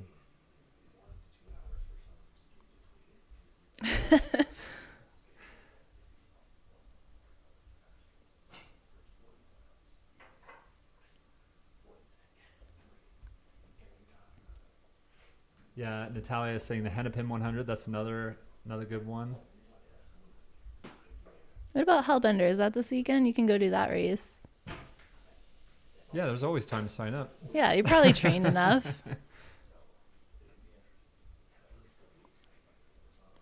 Don't tell your coaches what we're telling you. Yeah, the best thing to do, and speaking as a coach myself, is just sign up for a race and then just break it to them later. Think about it later. Just do. Don't think. By the by, in 4 weeks, plenty of time to think later, like while you're running. So if you're tuning in, we have the entire overall race leader, Jeff Browning, in the lead here, running into Sedona with his pacer, almost to mile 162-ish. Crossing the street there. Look at that speed. Can you imagine 160 miles on your legs, just cruising? Yeah, he's moving quite well. He doesn't care who's behind him. No. He's got his sights set on Heritage Square. He's got 22,000 feet of elevation gain on those legs right now. Just dropping the bucket for old Jeff. Yeah. Just taking his dog for a jog. Going on a dog jog. Yeah, it looks like they're in the main strip now and drag of going through Sedona. Second place male Joe McConaughey is about mile 156. Third place male Harry S. Heraldus Subertus. He is roughly mile 153.6. And he's got a few guys on his tail, definitely. Michael Versteeg and Arlen Glick, less than half a mile behind him. So third place, they are going for it right now. They are competing. And on the female side, we have Mika Thews on her way between Dead Horse and Deer Pass with Rachel Entrican not far behind, it looks like. Is that right? She's nope, just behind. She's in third, Rachel. Yeah, looks like she's just behind Eliza. So the race is on for second and third place in the female category right now. And Rachel took a solid maybe hour nap not too long ago, and it looks like it's given her some good strength to catch up to Eliza, who left a good bit before her. Absolutely. She is rested, so it's going to be fun to see how that pans out. Micah Thews is 7th overall right now, 140 miles in. That girl is crushing it. Way to go. And she took a good nap last night. Let's see if she takes one tonight. Yep. I wonder how that pavement is feeling right now. Awful. 160 miles in. It's not what you want. I'm not a pavement man, so yeah. Me either. Looks like, Manuela's, she just left a little bit ago, our fourth place female from Jerome, on her way down to Dead Horse Park there. Jake Jackson should be coming into Jerome here shortly. Right now, just zooming in here on the tracker. Let's see what we got here. A couple people resting up. Troy Allen, Damon Chavez, and Wes Rittner all hanging out there at the Jerome aid station. Again, Jake Jackson coming down the road, followed by Brody Chisholm, which is, I believe, is the 17-year-old. Is that right? Or no, that's... Brody Chisholm is 17. Yep. Oh, wow, man. He is moving. Way to go, Brody. And then Cody McKesson, it looks like, right behind him. Brian Janisic and Joe Corcione coming in. A local favorite out here coming down the road. So, yeah, he's looking quite good as well. Ashley Paulson and Kylie Drugan Epic looks like is going to be our fourth and fifth female. They still have a little ways to go, though, before hitting the Jerome aid station. And just a fun reminder, with nighttime coming here soon and you're all drinking your milk and other beverages, feel free to give us some kudos, subscribe to Mountain Outposts. You can even donate if you are interested. It helps the live stream keep going. It helps bring more tracking and more live streams to other races, because who doesn't love doing this? We're getting more people involved with the sport, building community. You can watch your runners from home. You can support from afar. So feel free to donate, ask for your feet pics, whatever, we're all friends here. Yep. Tell your friends too. I mean, this is one of those things, ever since the first year, there are people that, obviously like into running or following their runners, but they hop in this live stream, they get involved in the chat, and it becomes, it's a thing. It's on all day in the background, and they really get into it. They really enjoy it. So, It's fun seeing everyone from all over the world tune in throughout the night, and I feel bad for the folks that are like waking up across the world when we're going off the air, but we will go into the 24-hour mark of live streaming later on in the race, so you'll have full coverage all the time. All the time. I think someone's sitting on that heart button. I'm not mad about it. See the little hearts?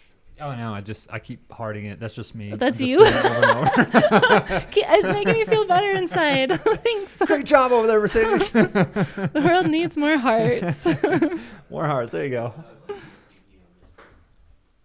I'm going to throw in a Sierra de Graf, like 100, 100, 100. Look at Jeff crushing it. Patrick Morris, the bearded chicken runner, asking, do you think it's worse to be Bronco Billy right now compared to a 2nd through 5th place, as they are the chasers? A lot of lions chasing a Branco. I would chase in a heartbeat. Being chased is the worst, but I feel like if you're Jeff, you don't care. You give zero. Jeff's not looking over cares. his shoulder. No. Jeff's looking ahead. He's looking at the peaks. He's looking at getting home. Whew. And, someone get that car's plates. They yeah. were coming in hot.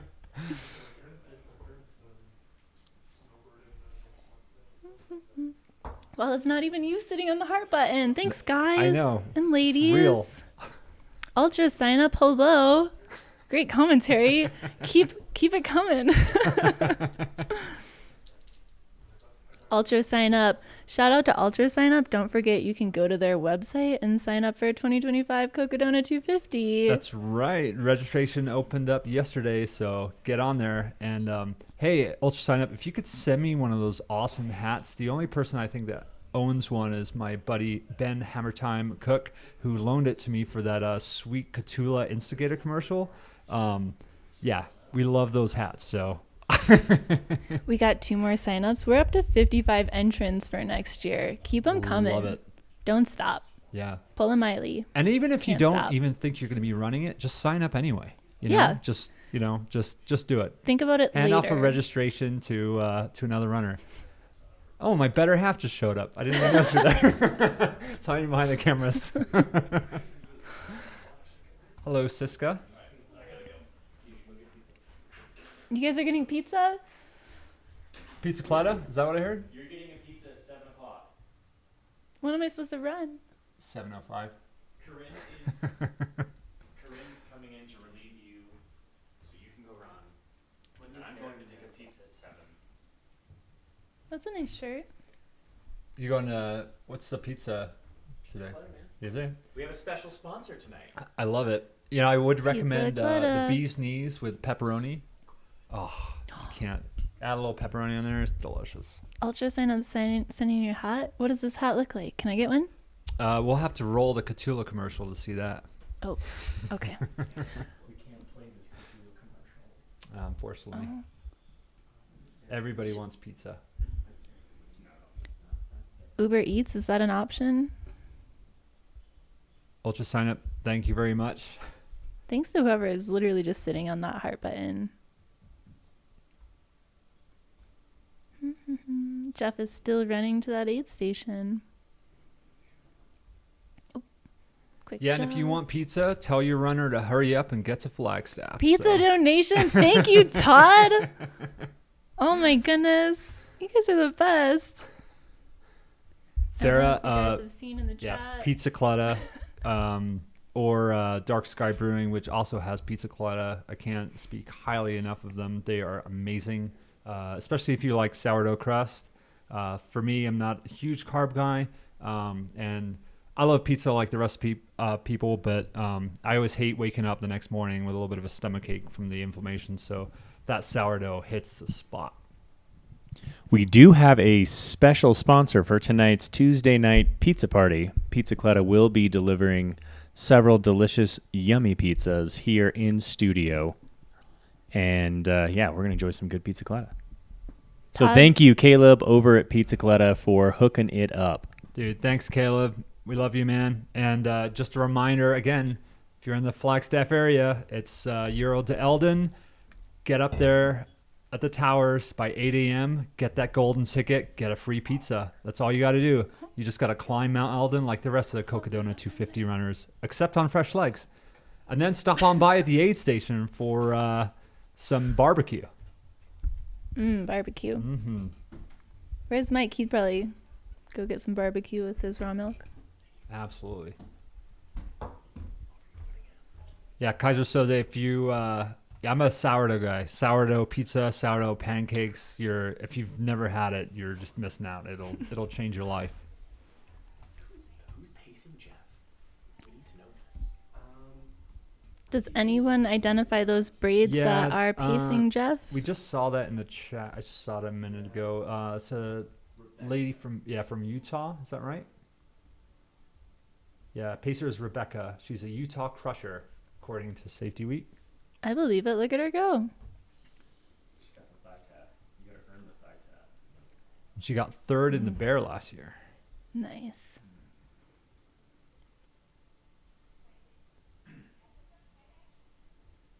Hiking engineer, how early can you summit Eldon for the pizza? You have to be up there by 8 a.m. Except for the 13th and the 20th, I believe. But again, you're up here for Cocodona. You got time. And you might run into a few runners going up. So maybe grab a GoPro and do some volunteering as you're walking your way up to get your free pizza. We could always use the help of some live feed going up the Lookout Trail. Bring your GoPros. You know, that first year I did it, I think Noah was right behind me and filming, and I had no idea he was actually filming for the live stream. And I'm sitting there just like cruising up, talking to my son, making sure he gets to school and chatting to the runners, giving them like some local advice, but I had no idea what was going on. So that kind of sounds like right now. Like we're usually not on camera, then once in a while they sneak us on camera. Yeah. Just let us know next time. Showing all of our hydration drinks. I know. So water, hydrated. coffee, scotch, mead, ketone IQ, Flota. I'm out of Flota. I'm out of espresso. I should probably drink the water. Oh, there's warm Flota behind me. There's cold Flota in the fridge. No. I think I might have a heart attack. So he brings me the Flota anyways. Okay, good. Okay. I'm still asking, how often do runners do this race without a dedicated crew? I would love to attempt this experience and see just how far I could endure. Now's the time. Yeah, seriously. I mean, there are many runners out here without crew, just doing it with drop bags. The beauty of this race is like you can really find early on someone that you can kind of latch onto and just spend the time with, get to know them, make some friends out there. As long as you kind of have your drop bags dialed in, you can just, meet pacers on the go. That's the beauty of this race. So and if you bring snacks, you can share them with your new friends. Yeah. Wait, I don't know. Is that a rule? Are you allowed to share snacks on course? I think so. As runner to runner, I think that's that's how you fair. make friends. Yeah. So yeah, get out there, Arm Solo. It's registration is hot right now, selling out quick. 55 registrants. You could be 56. Just in case you don't have the link, I'll put it in the chat for the... We're not counting how many times. The chat. The top chat. So Edelyn asked if my belly doesn't hurt the next morning if it's a sourdough crust. That is correct. So, I think a lot of people think they're maybe gluten intolerant or, they're always kind of shooting for the gluten-free, but then they go over to Europe and they're eating bread or eating, pastries and everything. Like, why isn't my stomach bothering me? Well, we have different additives in the States here of what we're putting into our food, and sourdough is a little bit better on your gut. So if you're like me, that's the way to go. Sourdough pancakes. Yep. And there we go. So Sourdough has wild yeast, which interacts much different with the gut biome.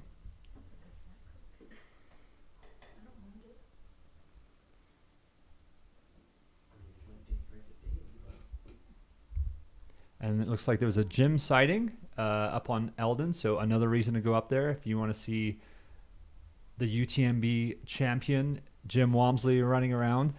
You probably won't see him up there, but take your chances. Go up there and get that pizza. Jeff picking up the pace now. Dylan Harris, hello. What are you doing on the chat? What's the Addy? You need our address? I got you. Come on over, Dylan. We miss you, buddy. When did you leave Colorado, by the way, Dylan? Secret. Didn't back in even Phoenix. tell us. It's a secret? Yeah, Well, not anymore. Sorry, Dylan. Whoops, busted. Hey, that bedroom's still open downstairs for you, so you're welcome. And also, if you're up here, going to be up here till Sunday, come over and get some barbecue, dude. Slowly sending you an address. We got some more Jeff footage. Bam. UTMB champion, 3-foot thigh gap, James Walmsley. James Walmsley. Okay. Sure. Close. But I do like the thigh gap. That's why I became an ultra runner.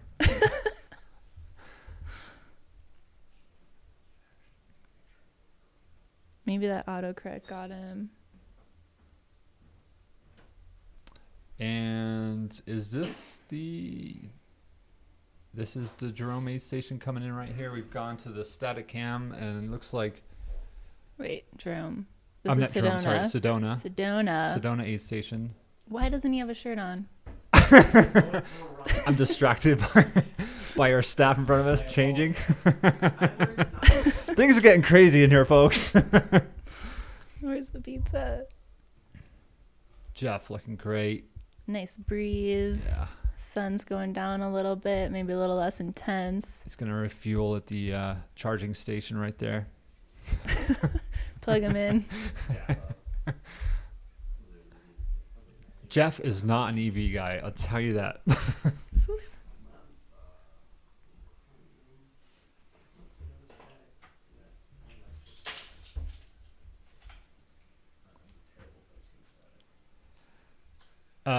Asking if I will be up there Eldon Thursday night. Yes, I'm planning on being up there Wednesday through the weekend, although I do have some pacing duties to do. So, and I might be bouncing back and forth between my house, which is at the base of Eldon. So I'm thinking about just running up and down that trail there occasionally, just hopefully catching some runners. Jeff looking a little tired, which to be expected. He's been running for we'll let a him day have and a half it. straight. Will he nap? Yep. That's the real question we all want to know. Is he going to nap again? 20 minutes tonight. Yeah. It's in his schedule. Yeah. It's not nighttime yet, though. My guess would be that he's going to make the push to up and over Kasner and try and get to Munns and then maybe nap. I mean, he's definitely got time if he doesn't mind doing a few hours at night. Ketone IQ shot right there. Jen doting on her hubby. She's such a great person. I love the Brownings. They're great peeps. Getting in some hydration. Yeah. Someone give that man a leg massage. Asking how much water does Jeff carry? He fuels on bourbon, I think. But I could be wrong. Fact check? Can we get a fact check on that one? Butter. I've seen him consume nothing but the ketone IQ here for the entire race. So Should I get my ketone IQ sweater? that's right.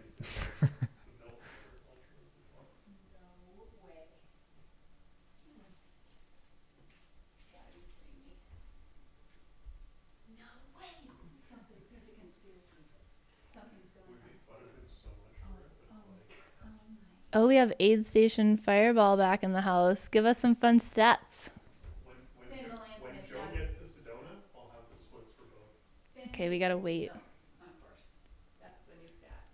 Oh, we've heard that Finn is drinking milk on course. Whoa. What? There's a conspiracy happening. But is it 4%. Is it raw? Is it curdled? I think milk in the heat. Who cares? Like that's. Yeah, it's curdling is what it's doing. Milk shot. Oh, it's happening. What do we have a nickname for this? Milk shots.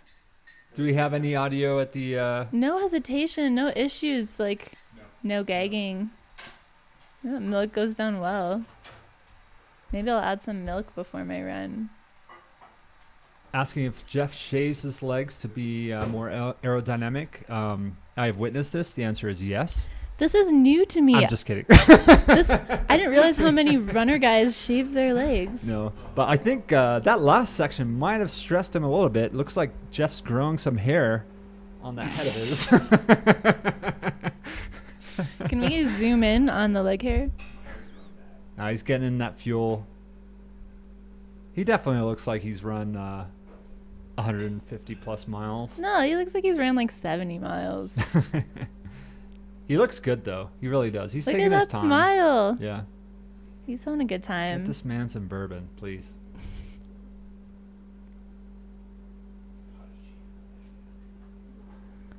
Let's see. So are they going to stock him up with a puffy? How long does he have to the next aid station? Milk Daddy Dairy Pap, Milk? Mr. Browning. Milk Daddy? I like it. Okay, so his next aid station is in 10 miles is only a water station. Yep. So it'll be roughly math. Let's see, that's 17 miles until Schnebley Hill. Yep. Fact check me, 17 hills, so it'll be dark for sure. So Yeah. he needs to make sure he's got everything he needs. It's going to be a long Some stretch lights. going up there to Munns.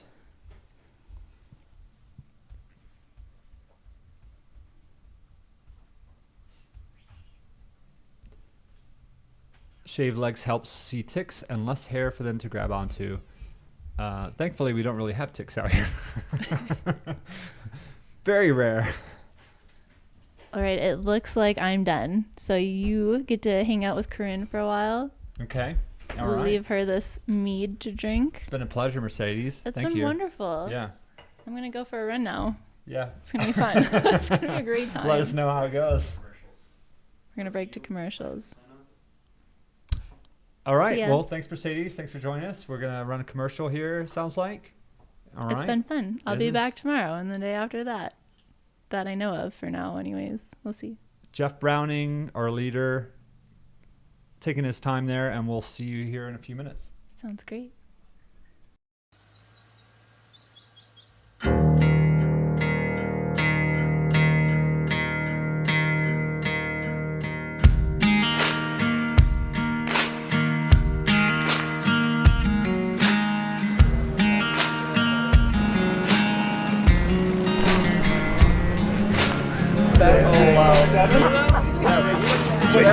Next runner. I feel like I'm just ready to just get started, get going, done with day one. Hector Rodriguez from San Diego, California.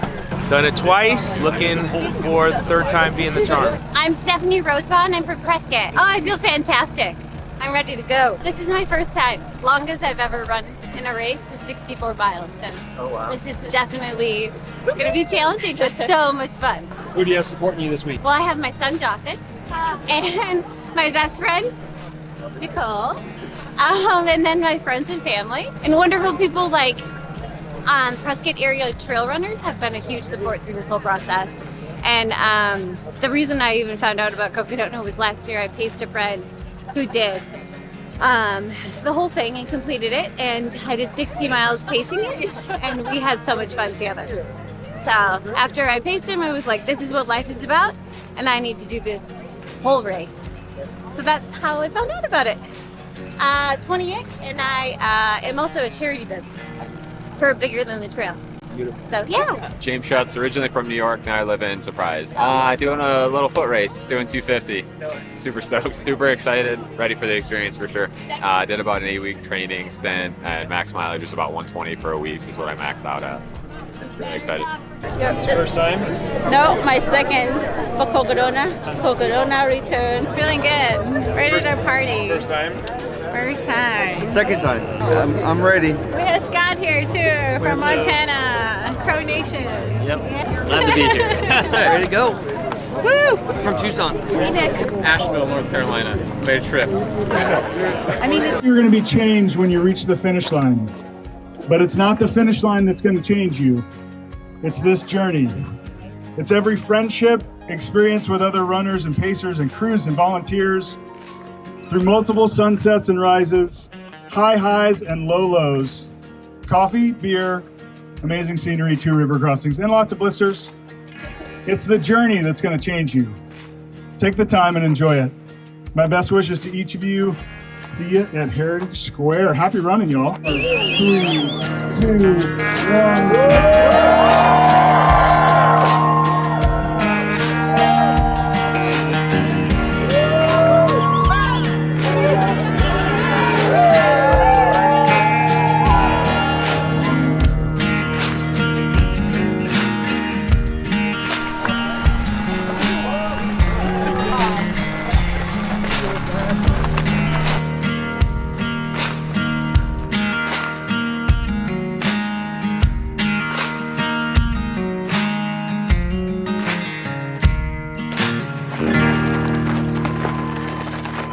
Excited to be out here again.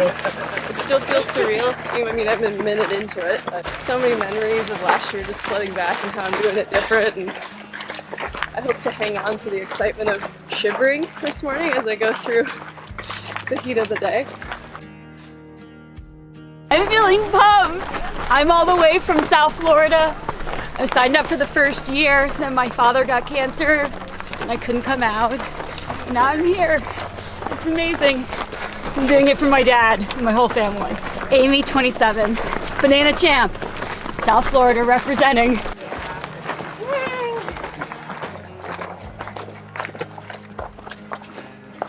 All the anxiety's gone. Just getting here and packing was the struggle. Where you coming from? Oregon. I turned 40 on Thursday. So this is how I'm celebrating my birthday. This is the fun part, just getting away for a week. That was a month ago. Oh, yeah. And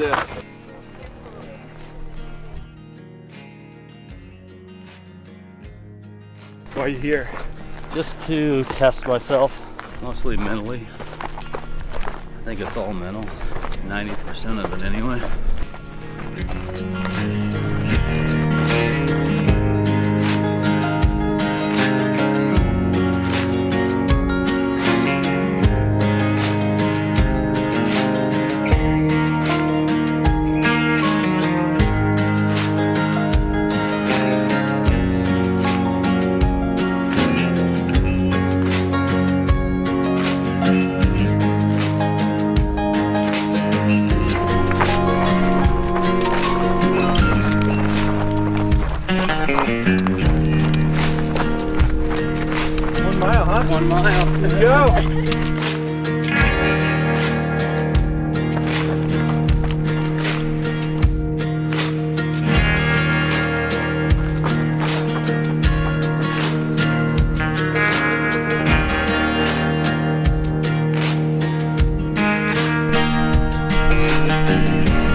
Awesome. It's getting warmer, but I was expecting hotter, of course.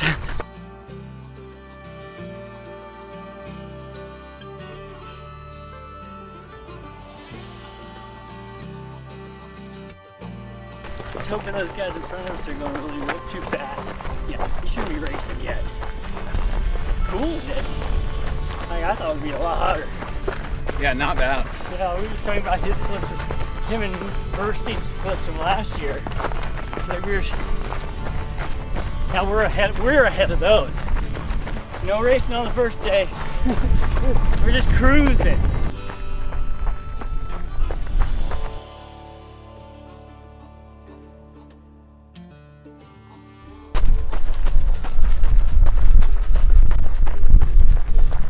That's perfect. It's a little easier than on the training day. Yeah, only 2:17 to go, so it's been lovely. Couldn't ask for more. How's this year compared to previous? It's much better for me. I haven't had a good year out here yet. So compared to year one and then last year, it's feeling much better. Fingers crossed for this. But yeah, it has not been too hot, which is nice. Seems cooler than last year. I don't know if that's accurate, but it feels that way. Zoomed you off the brace. Enjoy the ride. Survived the heat. Stomach's held up. Feel really strong. Felt like I took it super conservative on that section, and I still am ahead of even optimistic splits. So really set up for a good, back half of the race. The back half being 220 miles. That section's brutal, and it's killed me the 2 other years that I've done that section. So best time so far. Now we're back in the pine trees, just like my home in Montana. This is easy now. Like Mingus, what is that? Hop, skip, and a jump, no big deal. Eldon, could hit the top of the baseball, no big deal. That's the hardest part by far, and it's over. Oh, that was the good part. It's the down part. Trying to save the quads, I'm excited about this race. Just trying to prevent myself from going too fast. Last year, got dehydrated. This section almost quit. Laid in the car for 6 hours. Started up again, so feeling good this time.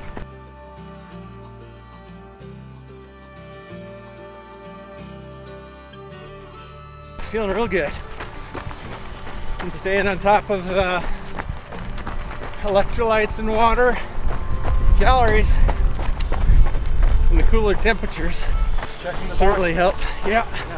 Best day of my life. I'm alive and enjoying this epic adventure. And I'm a teacher in Sedona. Anything to say to your students? Do hard things.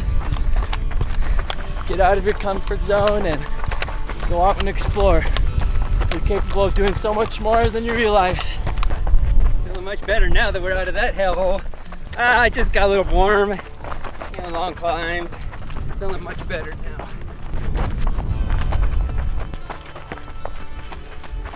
Running for like 4 days. I guess. Actually not sure I can finish this.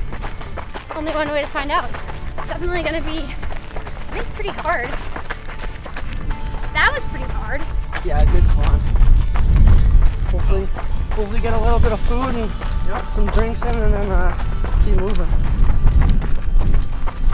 It's right there. All right. On this corner. All right. Enjoy. Thanks.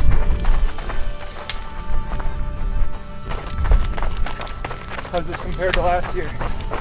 Oh, it's going by way better. Not perfect, but better.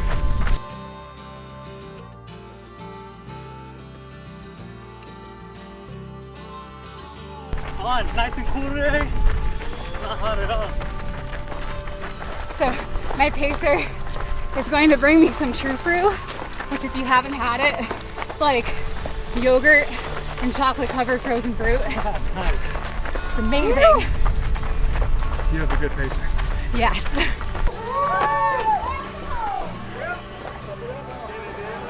A little bit warmer than the East Coast. Gonna take it easy. Not as hot as last year, which is good.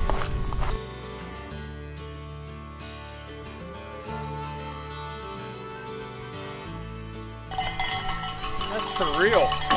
Yes! Right? Yeah, a little bit up, rolling, and then down.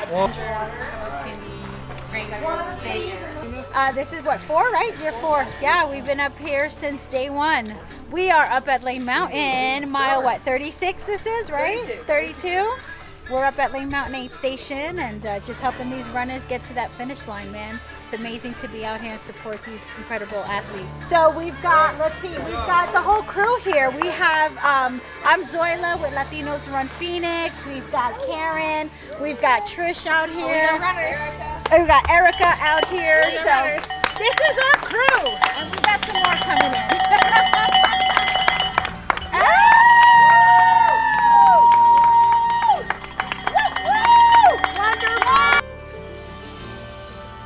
Did you have a good morning?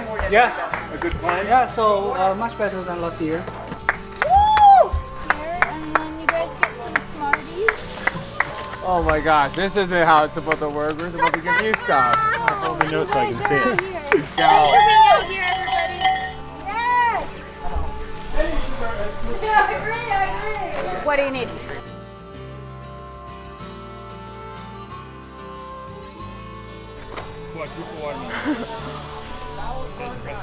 Almost all downhill. That's what I like to hear. Sure, counting will be a party. Any day running is a great day. Amazing race. Beautiful course. Feels good to get here.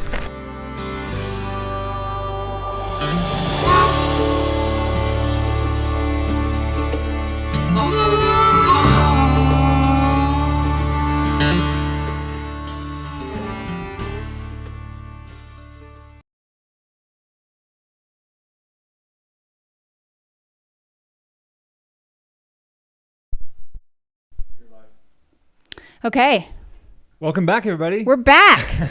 Well, welcome back for us. For those in the chat, thanks for staying in there and chatting. I've been following along as we've been running a few commercials here. So Yeah. I'm back. I'm Corinne Shalvoy.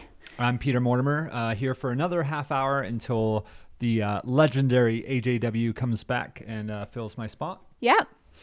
And I didn't think I was going to be here, but I'm here. So I'm all We're in. here. I'm all That's in. all This that is matters. We're here. exciting. We've got coverage. We're following the race. I got to run in. So That's right. That's taken care of. You've got some meat to be cooking here this evening and prep for Pete's Meats on Eldon. That's right. I've Yep. got scotch on deck. No running for me. Okay. All right. That's okay. You've done a lot of running recently. So all good. And welcome back to the 2024 Cocodona 250 presented by Mountain Outpost. And Air Viper running. And what a race so far. I mean, a lot of changes since last night. If you're just tuning in, there's been some shakeups in the front of the pack. Jeff Browning just getting into the Sedona aid station, looking pretty, I wouldn't say tired, but definitely looks like he's run over 150 miles. So, and leaving already. So not wasting any time. Well-oiled machine, his crew, Jen, taking care of business down there, helping Jeff get moving, get out of there, get home, take care of the kids. So Sedona is a mile 162. Yeah. So dare we say he's on the home stretch? No, probably not. But it's less than 100 miles. But he's pretty far in, and yeah, he is leading the race still by, we believe, around 5 miles or maybe about an hour. There are some men who are definitely chasing and Some very fast men. trying to close the gap. One being Joe McConaughey. Yep. And we've got Versteeg and Jonathan Van Guns, Jeff Garmeyer, Arlen Glick, Harold Subertus. All these guys, great runners. And let's not forget on the female field, I mean, Mika. She is already showing her dominance force today after a little nap, taking the lead back again, pushing her way through. Right now, currently, she is on the stretch from Dead Horse heading into Deer Pass, right behind Jonathan Van Guns, and with Killing Korth right behind her. So she's making the men work for it. I love it. Still in the top 10, and we saw her retake the lead. She had been in the lead, but then she lost the lead. We had Rachel Entrekin leading for quite a while. At that point, Rachel had not slept, and she did decide to stop. And how long do you know how long she slept for, Pete? I wasn't keeping track. It seemed like it was maybe at least 2 hours. Yeah. We were kind of, I mean, she went off the grid for a little bit. We just assumed she was sleeping, got some boots on the ground that gave us some intel that she was indeed taking a nap. But now, according to the tracker, Rachel is back in second place out on the trail heading towards Deer Pass. Eliza is still at Dead Horse with Kevin Goldberg, fan favorite. I'm sure he's not doing anything but in the chat right now. I'm sure he's in there checking in what's going on. And we also have Rolando Camouflage Mendoza out at Dead Horse as well. So it's still anybody's game out there. And as we go into the night, a lot of these runners are going to start feeling differently as that sun goes down. The exposure that they've had all day, it'll start taking its toll as the temps drop. So it'll be interesting to see what happens. Yeah.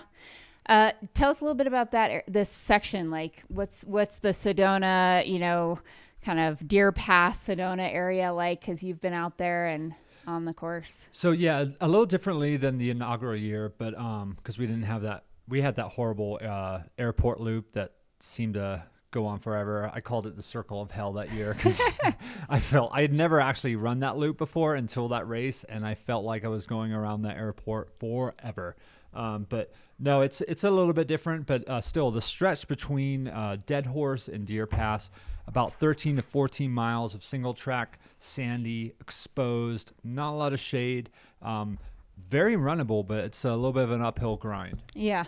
So. Looks like we're that's kind of the name of the game for the next little bit here, climbing maybe some ups and downs, and then fairly significant climb out of Sedona. Yeah, probably the last soft pack stuff they'll have before they reach the Sedona slabs going in. It's a little bit more hard packed terrain in Sedona, and then of course the road leading into the aid station there. But yeah, once they hit Sedona and the actual trail system, it's gonna start changing quite frequently for them. A lot more technicality as they head towards Schnebly and that climb leading into Munz. Yep. Again, on the ladies' side, still top three ladies kind of remain the same here, but it is Mika Thews out in front, and then Rachel Entrekin and Eliza LaPierre. And don't discount Manuela in fourth place. She's making up some good time. So it's still anybody's game out there in the female field. And who knows? Maybe we'll see Ashley Paulson make a last minute surge, or we're only on day 2 here, many days to go. So it'll be interesting to see how this pans out. And for those, asking about different visuals from different areas of the course, we'll get those to you as we go. Right now, we're looking at, is that Jeff? This is Deer Pass. So is this, let's see who this is here. Let's zoom out on my tracker feed. Yeah. So Deer Pass, that's got to be Jeff Garmeyer.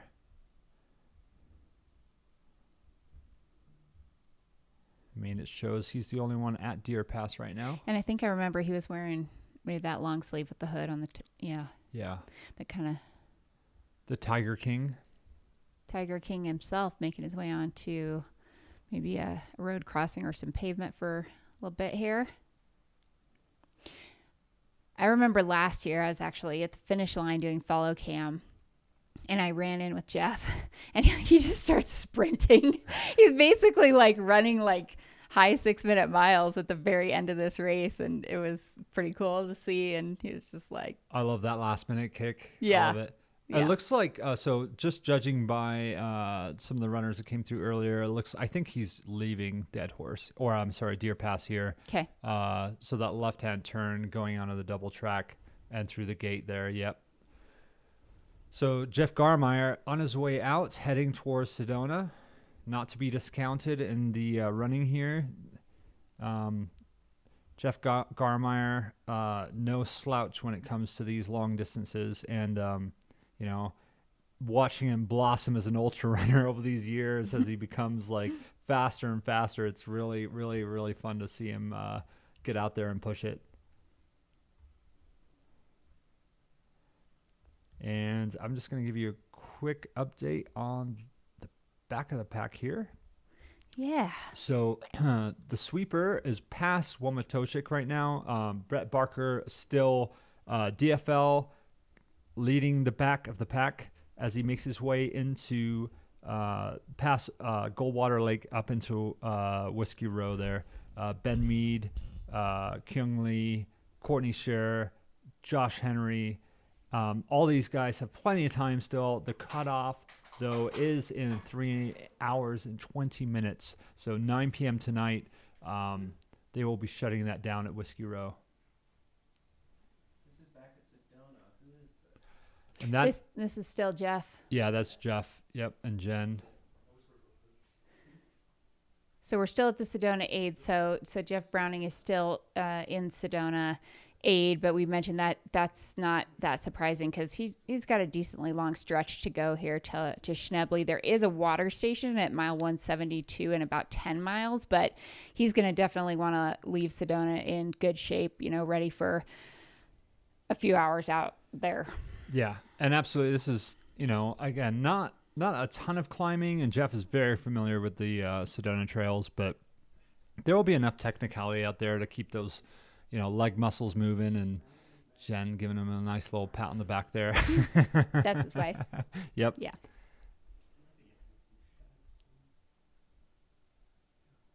So I don't know. I can't see what he's checking here. Oh, you know what I know he's doing? He's winding his watch.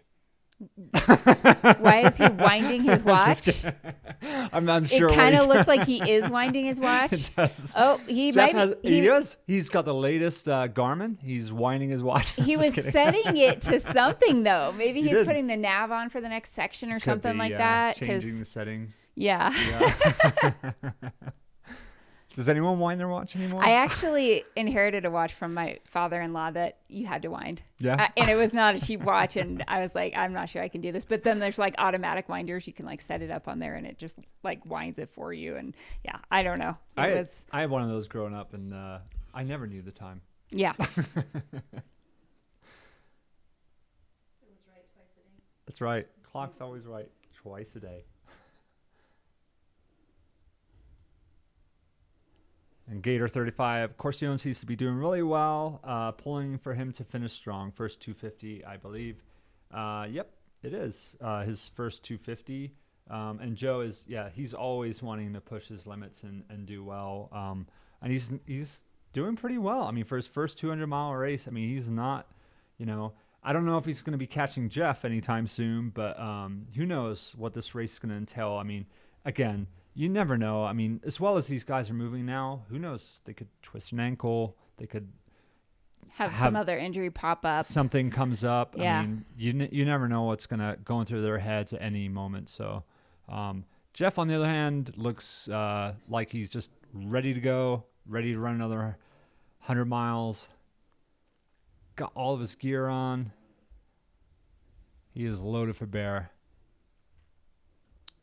And one of the most dialed in runners that I know. So he is going to have everything together, making his push towards Munns.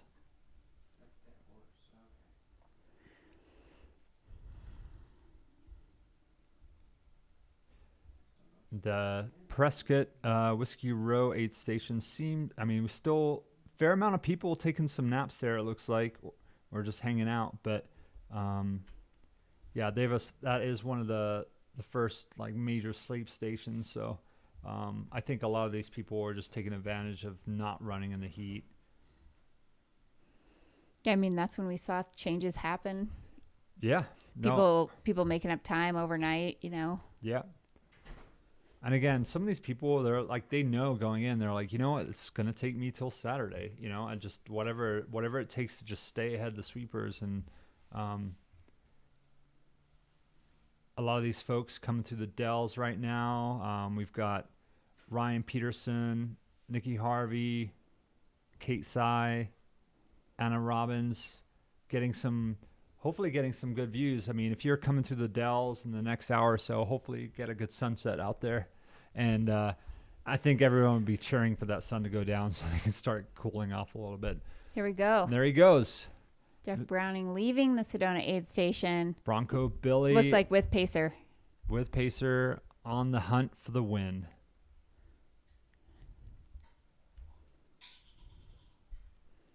So 5:46, 36.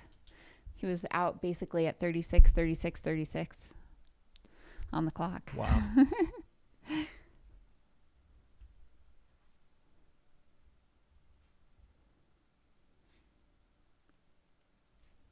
Joe about 2.5 miles out from the Sedona aid station. Again, another super dialed in runner. Awesome. Another winner of the Cocodona 250 in the past, and not a stranger to long distances exactly. or long amounts of time on feet. So Jeff knows what String Bean's capable of, so he's not going to let up. He's going to keep doing what he's doing, try and focus on the game at hand. And I don't know, I think Joe is probably, you know, if I were Joe, I'd probably like, I got someone to chase. Exactly. That's what we were kind of thinking about, is like, well, now I have a goal. I have like a little bit of a goalpost out there to run toward, and got to be a little bit motivating, I would think. Mr. 666 Versteeg, currently ahead slightly of Arlen Glick. 3 runners behind String Bean right now. Harold Subertus pulling away from Arlen and Versteeg, making a nice little push there. Number 16 there. And Arlen not far behind Versteeg. So again, things will pan out over the course of the next evening here, and we'll see how these male front runners fare. Don't discount the Tiger King, though. He's lots of on the hunt. Tiger King emojis in the chat.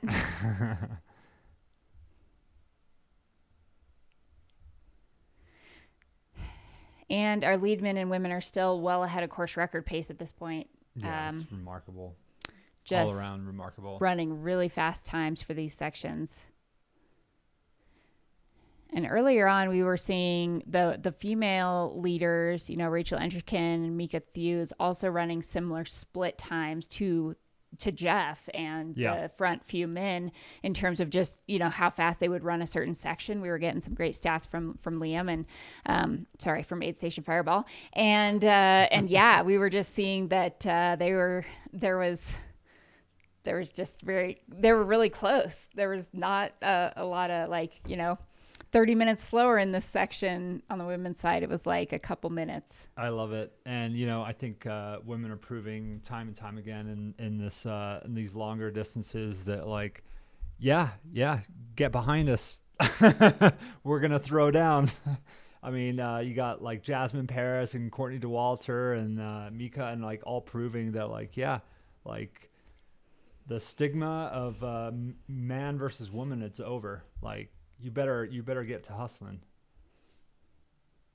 Katie Scheid running only 5% slower than the winning man at Canyons 100K. Yeah. A short-ish, fast race just this last weekend. So, women are on a tear in the ultra running space for sure. Yeah. All right. Here's String Bean. Yep. Coming down to the road here. So this is the stretch of road leading off of that trail from Deer Pass as he heads his way. If you can kind of look in the distance there of that Sedona backdrop, it's beautiful. Yeah, those are the red Sedona mountains. And only about 40 minutes right outside of Flagstaff. And for us locals, that's our running haven in the winter. So when the trails are covered out here, that's where we're dropping down on the weekends or whenever we can find time just to get some good sunny running miles in. And just the network of trails out there is just endless.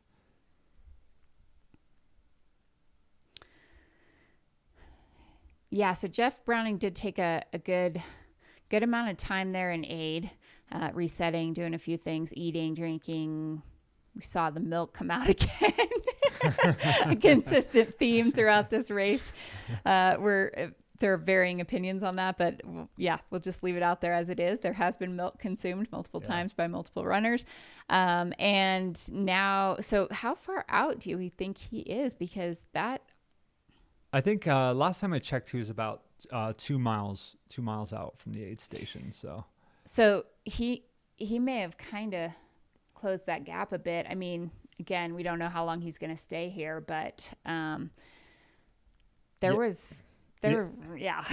do think he's closed a little bit, but and he's moving really well. I mean, Joe is slightly taller than Jeff, so those longer legs do help. I think Jeff's got to work maybe a little bit harder, but they're going down the streets here before they turn onto the main drag and then going into the aid. But I'm not entirely sure who's pacing Joe right now, but both of them moving very, very well.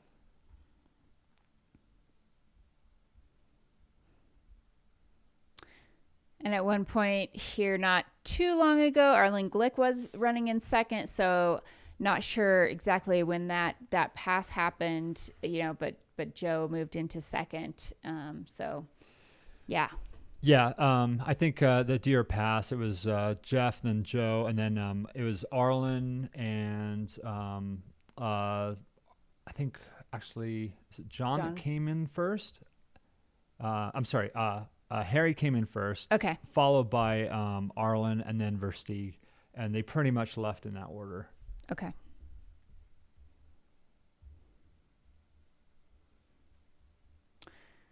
So again, just a bit of an update for those just joining us. Thanks for joining us in the chat, following along. This is a long race, so we're going to be a little not competitive. I mean, we are competitive, but we're going to be a little repetitive at times in just kind of like making sure that people that are just popping in know what's going on. Just trying to bring everyone up to speed on that. And yeah, we on the on the women's side, we have Mika Thews, who third last year. I'll check that again. Currently leading. Yep. 2024. Correct. And Rachel Entrekin running strongly in second, and then Eliza LaPierre in third. But fourth, fifth, sixth, I would say even down through eighth and ninth females they're really not that far apart from one another, all things considered. So, we should just keep an eye on that tracker, and it could be as simple as someone decides to sleep, someone does not, and then all of a sudden we have a big switch up in the placing in the front here. And I don't think anyone's probably slept as much as Rachel right now, and she's in second place. So yeah, so she took a long sleep. Substantial nap for sure. Okay. Yeah. So interesting tactic, just no sleep for a very, very long time, and then just make it count. Yep. I think that's the Sensman approach. Sleep as much as possible and then just run your ass off. So. Nice. Potentially getting a full REM cycle in. Yeah. And it'll be interesting to just dissect afterwards total stoppage time, how that was split up, how much time people slept, and kind of if that translates to any overall trends. Yeah, sleep. I mean, that's the bane in the sport when you're running this distance. So it's like brain function, physical function. It's such a huge part of running the 200-mile distance. And asking, she broke my boat, asked for a Versteeg update. Last we checked, he was on the section between Deer Pass heading to the Sedona aid station. I think he had just passed Arlen. I mean, he had left Deer Pass just behind Arlen. But last check on the tracker, it showed that he was just overtaking him. But he still got Harry in front. So, yeah, it's any man's game for, I'd say, anywhere from 2nd, 3rd, 4th, and 5th place right now. So, a little bit of news from the field. If anyone is wanting to follow Rachel and Trinken, she's currently streaming live on Instagram. Her handle is Rachel_and_Trinken. If anyone wants to follow along. Rachel is streaming live. I love it. Yeah, from the field, about 11 miles from Deer Pass. Wow, that's kind of crazy. Goldberg, where you at, man? Step it up. Come on. Yeah, that's highly impressive and very, I don't know. That's cool. Like, yeah. If you want an inside view of what is going on with a runner right now at the Cocodona 250, maybe this entire race is a play for her to get followers. I mean, I think that's like what's going on here is like that's why she's running. We're tapping into 2,000 people. Let's get everyone following Rachel Entrican on Instagram. Yeah. See what's going on with her. I don't know if is she talking to the camera or like just kind of showing what's happening. I know if that was me right now, I'd be like, okay, her and her pacer are talking. So that's great. If you want to be able to fly on the wall at mile 145, 150 of the Cocodona 250. Yeah, those long stretches when you're by yourself too. I mean, I'd be doing the same thing, talking to people like, is anybody out there? Yeah. Somebody please talk to me. I mean, case in point, we have Kevin Goldberg just chiming in and listening to the live stream and then text, chatting along with everyone. So Rachel is live on Instagram. Keep both tabs open. Stay close to us here at Mountain Outpost, but also go tune into Rachel Entrican and kind of just check it out. You probably get to see a cool part of the course too that we don't have eyes on from a drone perspective. So, drop her IG name in the chat. Yeah, we will get that. I will get that in there because it is a little bit different.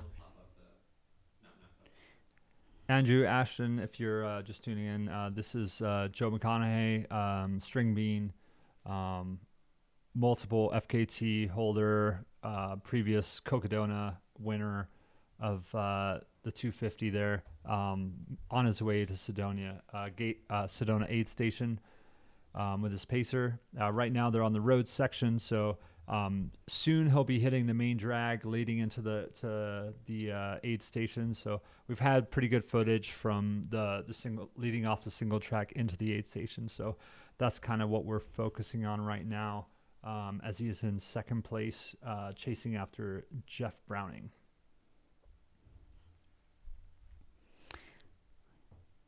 All right, thanks for not leaving. Bridget, hello in the chat. Yes, that's me. And we have put Rachel's Instagram into the chat. Aid Station Fireball has done that. It's Rachel __ Entrican, ENTREKIN.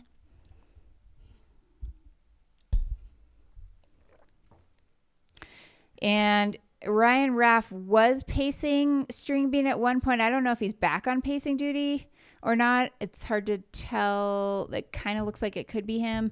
But yeah, I'm not sure. Do they live in the same place? No, I don't know. I'm curious how they know one another, but they could be on maybe the same team, one of the same team as her. I don't think that Ryan is I think Ryan's a Hoka athlete. Ryan Raff. He is, I'm pretty sure. And then fast athlete. Yeah, he just ran. Well, he just won Crown King Scramble and then he crushed it at Canyons. Yeah, 100K. So.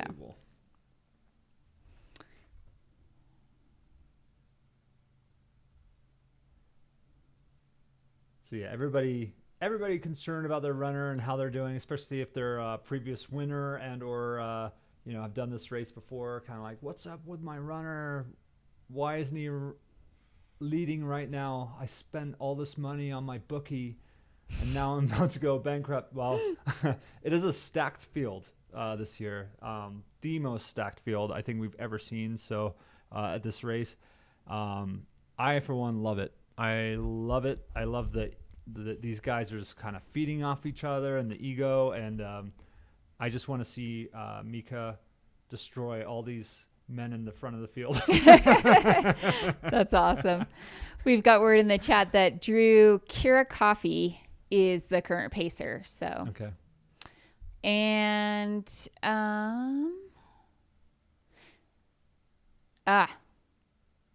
Joe coaches Ryan Raff. There we go. There's the relationship. Thank you for that intel. If that is the case, that would make a lot of sense. And what else is going on? We are still eyes on Joe Stringbean McConaughey coming into Sedona. He's currently in second place, and Jeff Browning was in the Sedona aid station not too long ago.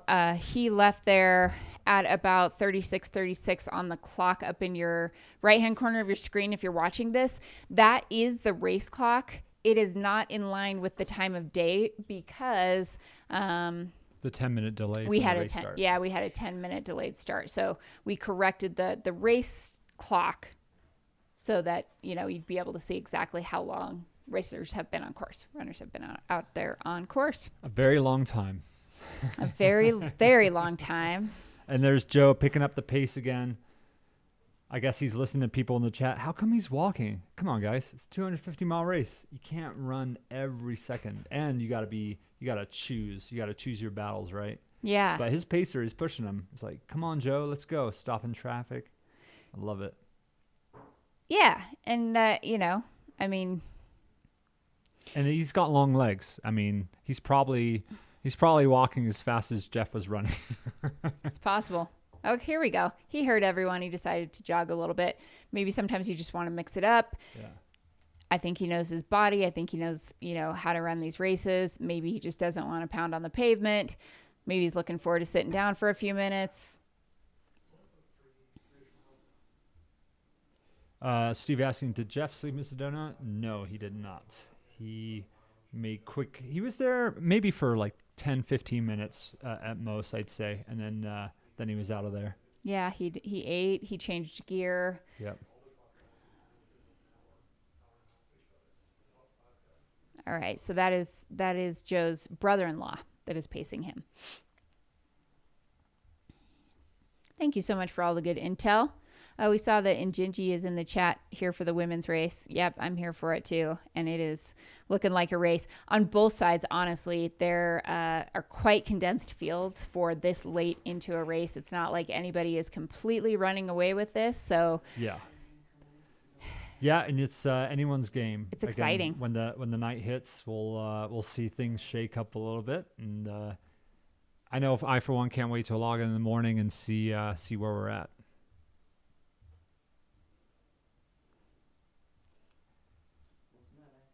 And I'll be logging off here shortly as we have AJW taking over. I have a barbecue to get to before I head home and start smoking the meats for the aid station. So we cannot wait. I will be up all night doing that madness. Then back to work tomorrow morning, and then maybe some pacing duties over the next couple days. So yeah, you're going to be pacing Zach Bates. Zach Bates, yep. Awesome. So last I checked, he was running through the Dells, but I'd assume he's pretty close to Fane Ranch right now. Looking in, yep, he's coming into Iron King here. So looking good. Zach past the Dells. That stretch from the Dells to Iron King, which is the Satisfy aid station leading up to Mingus Mountain, is pretty flat, very runnable. And for a lot of these runners, like again, they're going to be happy that the sun is starting to set. So it can start cooling down. Again, not super hot this year, but the exposure is enough to take anyone out. Yep. As we're still kind of watching and following Joe Stringbean McConaughey going into the Sedona aid station, I had a chance to connect with Joe before the race just a few days ago. And he let me know that in his 2022 race, he slept a total of 58 minutes. And so he's used to completing this distance with less than an hour of sleep. He said he planned to sleep 20 minutes on night 1. And then, maybe he does a couple of other shorter naps, as needed along the way. And I believe he did sleep on night 1. So that's his strategy and his plan. Again, he's been wearing an Omius hat all day in the heat, which is like a cooling technology, stones that when you get them wet, they stay cool on his head there. So, he looks good. I mean, he looks good. So he's probably just kind of thinking about, what do I need to do here at this aid station? Yeah, he's there he goes, checking around, look left, look right, start running. Yeah. He said that he's kind of most curious about what's going to happen in the race this year, like how the rest of the field would go out, just kind of what is going to go on the strategy side. And he also loves that part of it. So he thinks that, the longer these ultras go, the more they are about strategy and skill and less about fitness. And that's actually what, attracts him to them. So yeah, no, that's why I like to do them for sure. I mean, things can change on a dime. And again, like this distance for him is probably just, a drop in the bucket compared to what he's used to. But, against the caliber of runners and the front of the pack people here this year. And I mean, everyone's so far ahead of cutoffs. Everybody's pushing each other. It's interesting to see how everybody's kind of feeding off each other and how they're balancing their sleep and their physical prowess.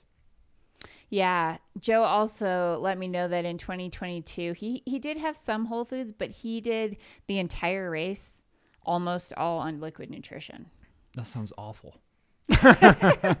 Whereas on the opposite end of the spectrum, Arlen, said, hey, I have an iron stomach and I plan to eat like a large amount of food at once and then not eat anything for a long time. And I can do that, and that works for me, and plan to eat, a variety of things. We saw him downing a sandwich at the last aid station we saw him at. So I got into the sport for the food. So that's, that's what I'm about. Get some good food. Yeah. What do we have at, we've got some menus at all of our aid stations. Oh, really? Yes, we do. I want to see what I'm up against. All here. right. See, yeah, tell us what is Joe going to be able to partake in when he gets to Sedona here? We've got some burgers, scrambled eggs, tofu, bacon, and pancakes. And if I was coming in, I would be asking for some bacon pancakes for sure. Just smash them together. Bacon pancakes, bacon pancakes. Nice. And then, next we've got schnebley, chili and pasta, oatmeal, Munz Park, BLT sandwiches, tomato soup, eggs, tofu, chicken burritos, tofu and grits at Kelly Canyon. Woo! Fort Tuthill, you've got some pasta salad, bread and oatmeal, Walnut Canyon, burritos, roll-ups, turkey cheese with hummus, avocado, potato soup, spring rolls, oatmeal. Anyone getting hungry yet? Yes. Mount Eldon, we have water. Sandy Seat. So I can tell you that the Mount Eldon aid station isn't up to date. I can tell you what we have. They have listed barbecue, burgers, soup, and pancakes. But I can also tell you that we've got brats and ribs and ribeye and brisket, and we've got some spinach and cheese ravioli, spring rolls. Oh my gosh, that you're bringing. Yeah, well, our crew is bringing, our team. So, but yeah. The team is bringing all of these things. Julian's been working on the brats and ribs, and that's I'm working on the brisket tonight. So that's going to be an all-nighter. I want some of that. Can you save me some, please? I guess I have to come up to Eldon to get it. Again, yep. Oh. And you know what? You should come up by 8 a.m. so you can get that Pizza Club golden ticket. Nice. And then make your way over to the aid station. So, okay. Right there. Again, Pizza Club, best pizza in town, in the state, hands down. Fight me on this, people. But yeah, you need regular food at these races, and we all try and provide, and everyone's putting in their best effort here to provide for the runners. And so hats off to all the volunteers, all the aid station workers. I mean, there's so much that's going into this race. Yeah. We are still following Joe Stringbean McConaughey, running in second place in the men's race. Got to be getting close to that Sedona aid station. Yeah.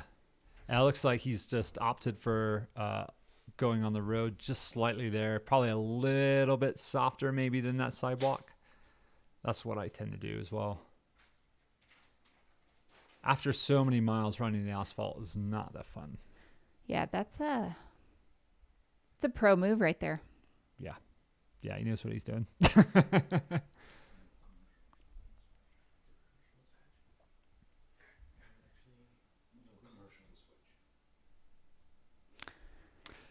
All right, guys. Well, my time is coming to an end. Unfortunately, you will not have me for After Dark tonight, but you will have the great AJW joining Corinne here. I have to go and attend to my barbecue duties, and I will hopefully see you guys either on the live stream on top of Mount Eldon, or maybe out in the field pacing. I'll be around. So if you see me, say hello. There's a chat going. Pete's meats. Come on up, guys, and get that pizza clutta as well. Yeah, so, totally. Great job, Pete. Great to see you. Pleasure. Nice work. All you guys, I love you all. Happy Cocodona 250 week. Coconuts. This is what happens after you've been on this, little bit. And 5 hours of live streaming will do that very to you. little sleep, by the way. So like the rest of us, but great seeing all you guys, and thanks for having me.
Grass before this sucked.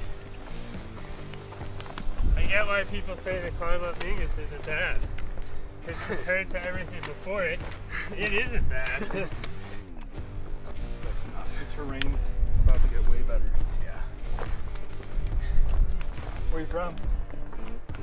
I live in North Carolina. Bob lives around here. Local. And it's still kicking my ass. It's epic, challenging, fun, humbling.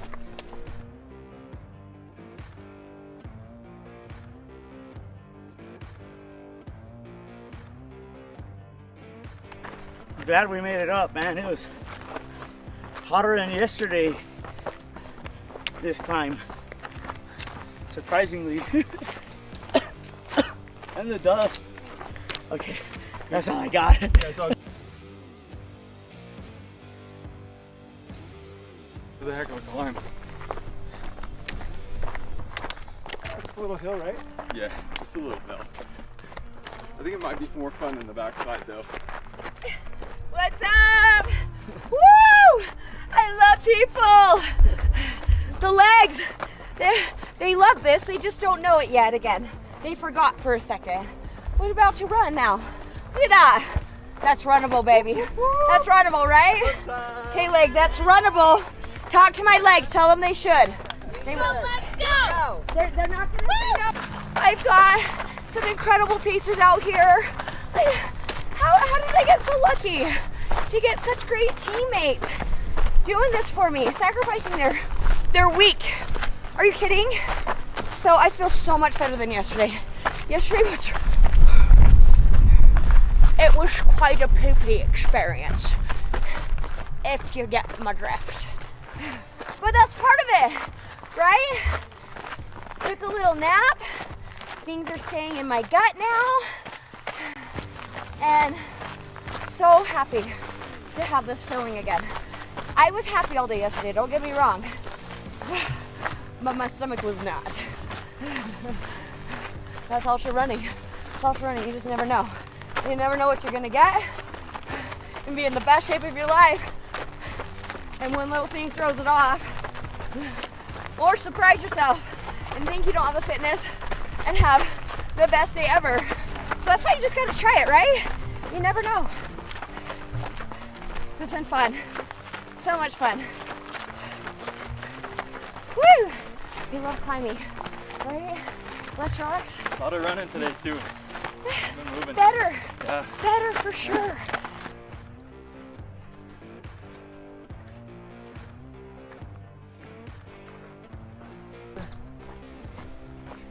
It's a great day. Perfect weather. Just trying to get my legs back.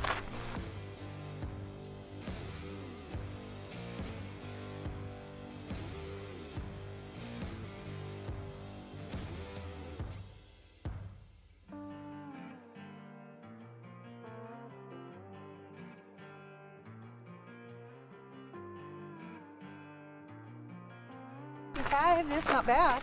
Yeah. All right. There's a lot of people hurting on Mingus right now. Oh, I bet. You guys have blankets on? I don't understand.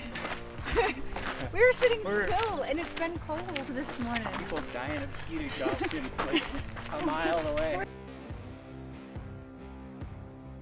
I'm an angry horny toad, like ready to attack me. You're sure it was a hallucination? I'm pretty sure it was.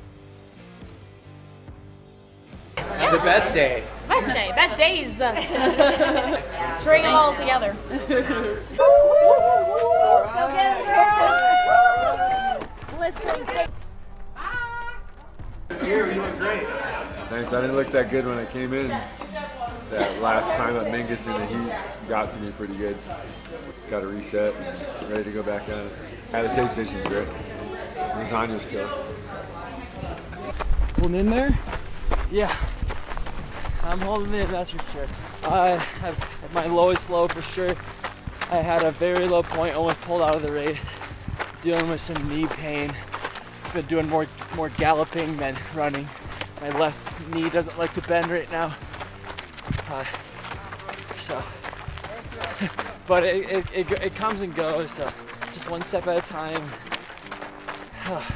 Doing the best I can. Working with what my body is giving me. It was okay. It was hot, but I feel good. Just put the legs up for like 10 minutes, and so massaged them, and they feel back to almost brand new. Yeah, we're gonna just test it out a little bit. Maybe warm up with 6, drop it from there. Yeah. Feeling good, you know, when you got it, you got it. So yeah, we're excited to go down, which sometimes hurts actually more than going up. Yeah. In my opinion. So again, fun, really fun. How was your Mingus experience? It was beautiful. I love it up here. Getting up was a little challenging, but that's what makes it so great. Ready for another cooler period. Ready to see the views unfold, or whatever the runner's guide says. Not the worst climb we've had. I feel like if I was in shape, it could have been fun. Yeah, another good aid station, more good volunteers. Our Vipa's always got the best pickles, so. Mile 110. Go get it, girl. How you feeling? I feel great now. I took a nap. I felt awful when we first came in, but now I'm moving and grooving and ready to get this done. So it's been fun. I'm enjoying every minute of being out here. That's awesome. Yeah. There's nothing like it. My son? Yeah. Oh, he's at school. They drove the car past me this morning on Ruth Street, and they're all waving, Mom! Nice. So that was fun to see them and blow kisses at them to start the day. It's been amazing. I feel so loved by all the people who have come out to support me and just like keep things in perspective. Because I think it's really easy to like let your mind go to really bad places. But I have wonderful people like Rich to keep me really grounded, and people who can keep me going when I don't want to go. So I'm so grateful. And it's all about the Prescott area trail runners, my husband, my best friend Nicole, and all the other pacers that have come out to keep me moving in the right direction. So I look forward to seeing them all, hopefully at the finish line, when this is all completed. But it's not about the end, it's about the journey in between. There you go. So that's where I am. The journey in between. And then I think the other thing is like to remember it's like ebbing and flowing, right? Like sometimes you're gonna be flowing like right now. Then there's gonna be moments where you're ebbing and it feels like everything's against you. But it's really not. It's just the highs and lows. You gotta ride them. Ride the waves. So, and just stay strong in your head. That's what's important. So, I'm just gonna keep staying strong in my head.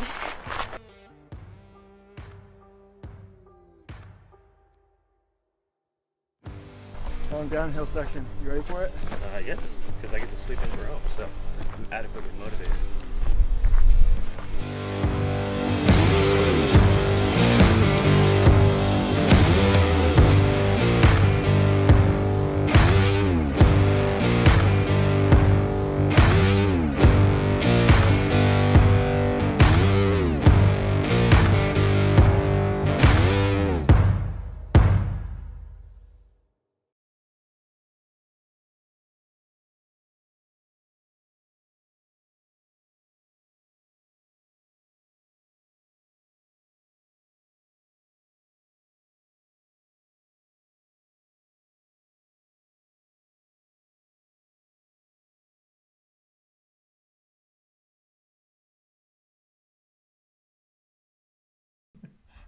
I like when we have a Take two. That was a practice. I like when Jordan screws up and we can start over.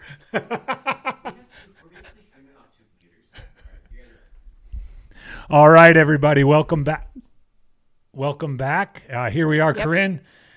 Cocodona after dark. It's not quite dark yet, but It's good getting there. enough.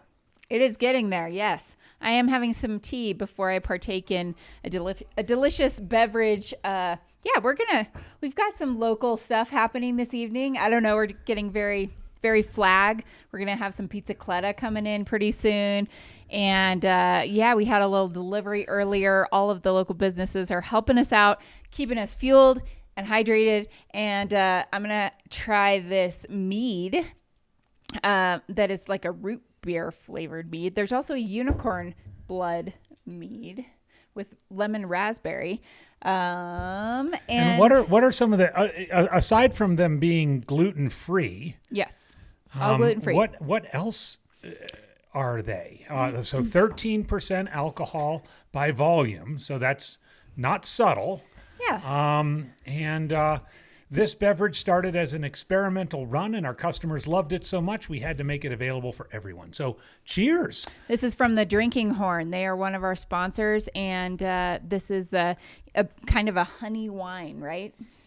Yeah, and as I was saying to Jordan and our team here, it seems rather medieval, but here we are. Even the font and the the emblem is quite, and the like container itself is very medieval. I think, but we're going into night 2, Yep. and then into day 3 of Cocodona 250, and people might be seeing things like this in their hallucinations and so forth. So we'll see how that goes. All right, here we go. We are back onto the race, into the action. You are looking at your second place male, Joe McConaughey. He is in the Sedona aid station. He is at mile 162.3. Thankfully, we have this nice printed out aid station chart that we can just consult it, and there it is. Yeah. Did you print that out, AGW? All right. So we are looking at Joe. Joe came in just a couple minutes ago. We kind of had a follow cam the entire way in. So he is doing some, looks like foot sock changes.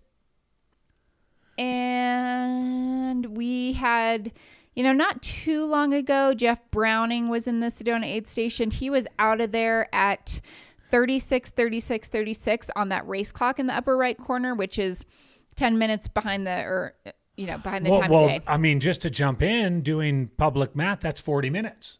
So in a race that could last 55, 60 hours, that's not insurmountable for Joe. Yeah. And the way he's been moving, as Liam suggested a little bit earlier, they were right on from Jerome to Sedona, which is a 36-mile section. Jeff did it in 8:27. Joe did it in 8:30. Yeah. So there is maybe a little bit of time being made up. We also saw Jeff spend quite a bit of time in there. He didn't look. I mean, come on, you're 162 miles into the race. Mm-hmm. He did look a little bit taxed, I'll say. When he left, he looked kind of that upbeat, just high energy Jeff Browning that you're used to. But when he came in, I don't know if he was having a little bit of a low, but he spent some time in there. Yeah. And it's getting to the second night. And we haven't been tabulating the sleep very much. We've been getting bits and pieces from our team in the field, but neither of these guys have slept very much. Yeah. And 37 hours without very much sleep, I don't care who you are. There's gonna be some wear and tear. Especially if you're moving, exerting yourself, Mm-hmm. using extra energy. I don't know exactly if there's a ton of wind on course, but up here in Flagstaff, I was out for a short run and it's pretty breezy. And even just being out there for an hour, it's like you feel a little bit of that exhaustion from just being in the elements. And so, you can't imagine they've been out here. Looks like Joe's just taking a minute, taking some breaths, maybe doing some meditating. Who knows? This is good. This is really good. His crew is just kind of listening and taking it in. Maybe he's taking a micro nap. I love this footage here. You can see the late afternoon light coming in. Just real quick though, on the sleep thing, and I know I was away for a little while, kind of taking care of some business, but we saw on the women's side, Mika Thews take over the lead, but you were mentioning when we were off the air that Rachel Entrekin did take a rather lengthy sleep. Yeah, I don't. And we're not exactly sure where it was, but is kind of charging after that lengthy sleep. Yeah, it seems as far as we can tell. It seems like her strategy was go for a really, really long time. I mean, just push through until I've got to sleep. And then when I do sleep, make it count and, perhaps do a 34 to 45 minute long rest and hopefully come out of that revived. I don't know if her, thought is maybe that is going to be my sleep for this race. I'm just going to do it in one chunk and then I'm just going to keep going, moving on. I mean, that could be a strategy very well. Right. Absolutely. Because just taking a quick peek at it, as she relinquished the lead, kind of literally right around the halfway mark or a little bit past the halfway mark. Now she's at mile 139. Mika is a good 6, almost 7 miles ahead of her, at least according to our latest pings on the tracker. But, depending on what Mika has done for sleep up until this point, it could be a real interesting night at this point if Rachel is fresh enough to sort of run this night part, which has a fair bit of runnable. Yeah, it does. Where's the printed out part? It's right here. Ask and you shall receive. There it is. Profile. Thank you very much. Because you do get this grindy climb back up onto the I'm sure it's called something else, but the Flagstaff Plateau that it takes until right about Munns Park to get there. But that could wear on somebody who is sleep deprived, and it could be sort of a fresh charge for somebody who has gotten a little bit of sleep. So want to just shout out to this drone shot with the beautiful Sedona rocks, the setting sun. It has not set yet. We're at local time 6:31 Arizona time, just going behind those lovely red rocks of Sedona. And just to put this in perspective, there's going to be runners running through that sunset tomorrow and running into that sunrise the next day in that exact spot. So cheers and kudos to all those runners out there. Yes. I know we're focusing at the current moment on the front group and those that are leading the race, but man, what perfect weather they have for this race, Corinne. I was went down to the valley today, as I mentioned. It was about 88, 90, not hot for this time of year in May. Breeze, really good breeze. As you mentioned, almost windy. Yeah. Gusty winds. I imagine it's a pretty comfortable daytime running temperature. Could get chilly at night. Look at that shot right there. Beautiful. We've seen some cooling for sure. We saw at, I think it was Jerome aid station, we saw Jeff Garmeyer is sitting down with basically a entire bag of ice in his lap, just kind of getting that core temperature down, and he had ice on his in his bandana and on his head. And then we've seen multiple individuals wearing cooling hats or like headbands from Omius out there. So if you're moving through it and during the day they might have been getting a bit warm, but like we said, not extreme temperatures and not anything that they can't. And it's gonna chill up quickly, especially if you're in this lead group going up 1,000 or 1,200 feet back up on the level of Flagstaff and that 7,000 feet elevation. You're gonna be, you're gonna be feeling it.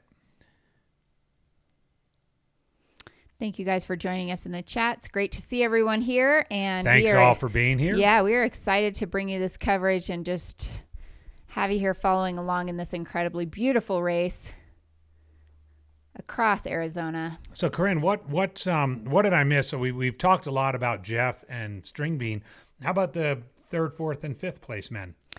Yeah, it is a bit packed up, and there have been some back and forths. At one point, Arlen Glick was in 2nd place of this race and looking really, really good. Now Joe is in 2nd, but Arlen is still working out there.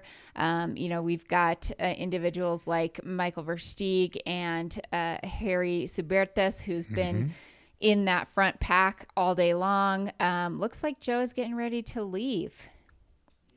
That wasn't very long. Yeah, that was a quick aid station stop there for Joe. And he's obviously loaded up for night 2, as you can tell by that pack. With pacer in hand. 36.36 and 37.24. Leaving Sedona. Corinne just doing some quick 55 math. 55 minutes or so apart in terms of when they left aid. Look at the guy sitting in the ditch. Man, the things you do in the world of ultra. This is for the angles. The red rock, the red clay in the Sedona area.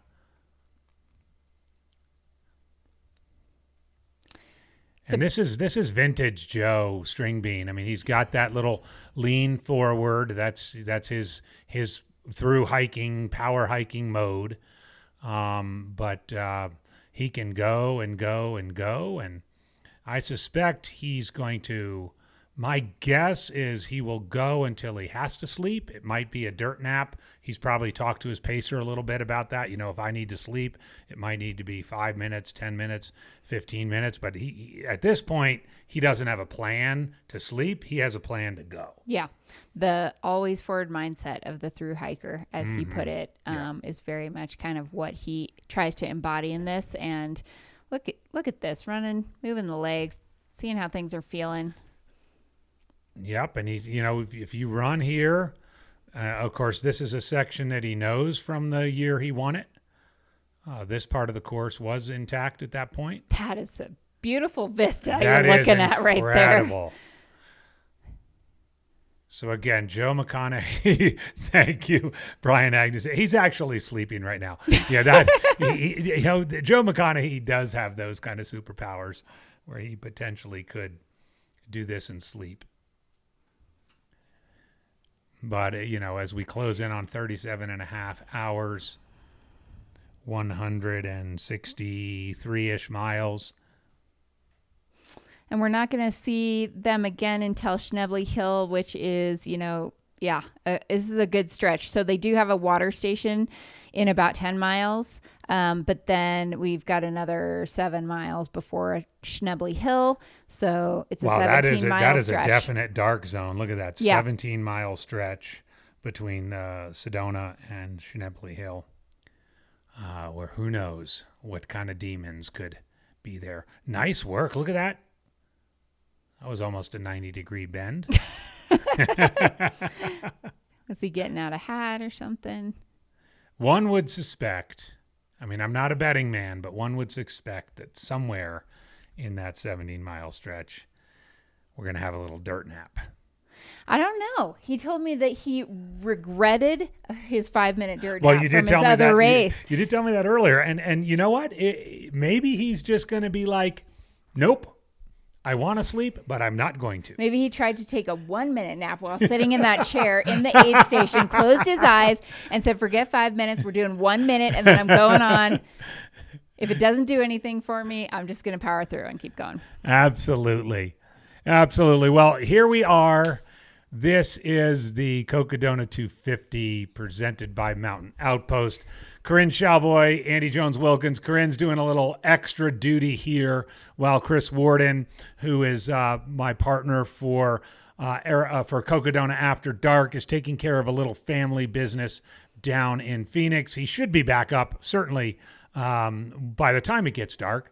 We also have a couple guests coming in this evening, as we do each evening, but we also have probably another hour of daylight, and our drone team is still out there. Our follow cams are still out there, and we're going to bring you as much actual footage as we can. And Jordan, of course, who's our producer right now. We've gotten rid of all the fancy producers, and now Jordan is here, and it's just awesome because we have Jordan and Corinne and I, and everyone else is gone, and we're all good. Yeah. Who's this? Supposedly McKnight. Oh, that looks like Michael McKnight. And do we know where it is, Jordan? Okay, Dead Horse Ranch. Dead Horse Ranch, 134.8. All right, and it looks like... Is that Mike McKnight? It's hard to tell. Hard to tell. If you know in the chat, if you recognize that shirt or... So I guess we are looking members. at Dead Horse Ranch State Park, mile 134. And... Okay. We should be having also Mika into Deer Pass. We're just waiting on Fantastic. So this, we do have confirmation that this is Michael McKnight into Dead Horse Ranch State Park. I'm looking at my little printout here at 134.8 mile. And Jordan tells us we can expect in relatively short order into Deer Pass Trailhead, our women's leader, Mika Twos. Okay. Going back to the men's field, just to let everyone know kind of what the order looks like right now, just so if you're following runners, have an idea of kind of like what the standings are at this point in time. We still had Jeff Browning leading, Joe McConaughey in second. It was at the latest checkpoint, Geraldus Sabertus in third. Michael Versteeg in fourth, Arlen Glick. So we're not sure, maybe Arlen, I don't know. They're very close to one another. So again, this Anything could is happen in just, that range, kind of a group, so to speak. Arlen Glick, Jeff Garmeyer, and then Mika Thews, top 10 again. Jonathan Van Gewens, Killian Korth, Matt Smith, then Rachel Entrekin, Kevin Goldberg, Finn Melanson, who has done a bit of a rally here, Rolando Mendoza, Eliza LaPierre, Mike McKnight, Manu Villaseca, Wes Rittner, Damon Chavez, Troy Allen, Cody McKesson, Brody Chisholm. 17-year-old Brody Chisholm from New Hampshire. Yeah, Brian Janet. Genezik. I'm going to go with Genezik. Yeah. Joe Corcione, a good hour behind in the podcaster division. Chad Lassiter, Jake Jackson, leading the UPS driver division. Yeah, Joe Corcione, Jose Sosa, they're out there. And I think we have a bit of an update from Jordan. So we just got confirmation Mika is into Deer Pass, but she does want some privacy, so we won't have any cameras on her. Okay. Okay. That's great. But Mika is into Deer Pass. Again, mile 148. So just about 102 miles to go. Thank you, Jordan. That's our lead woman into Deer Pass Trailhead, which is a crew and pacer access aid station, no sleep station, no drop bags. But that's a pretty impressive time into, let's give it ballpark, 37:31 into Deer Pass. Way to go, Mika. Crushing it. And we have confirmation from Jordan that McKnight's going to take a little snooze, gearing up for day 3.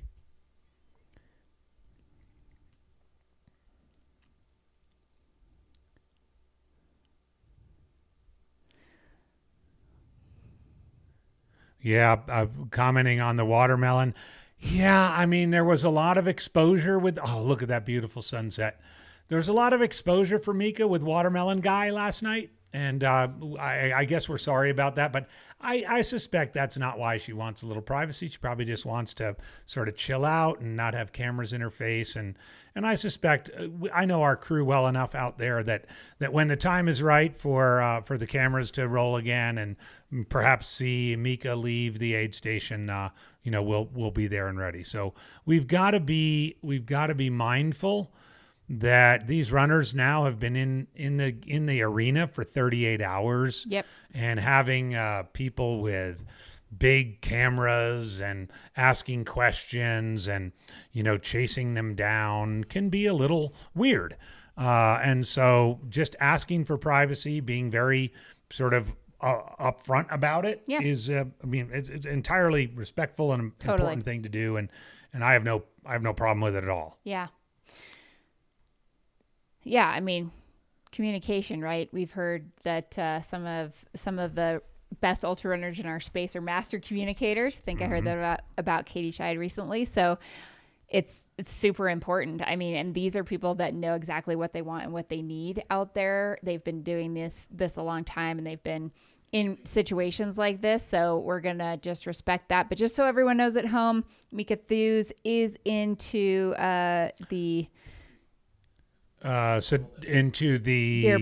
Pass aid station. Deer Pass 8 at 148. What do we have here, Jordan? Third, Heraldus. Yeah, that looks like Heraldus's hat. Harry S's hat. Not Harry. Harry, S.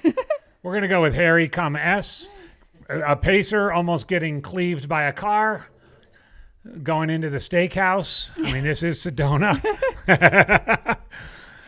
At least it was the pacer and not the but this does put Harry. We know Harry's in third place. Yeah.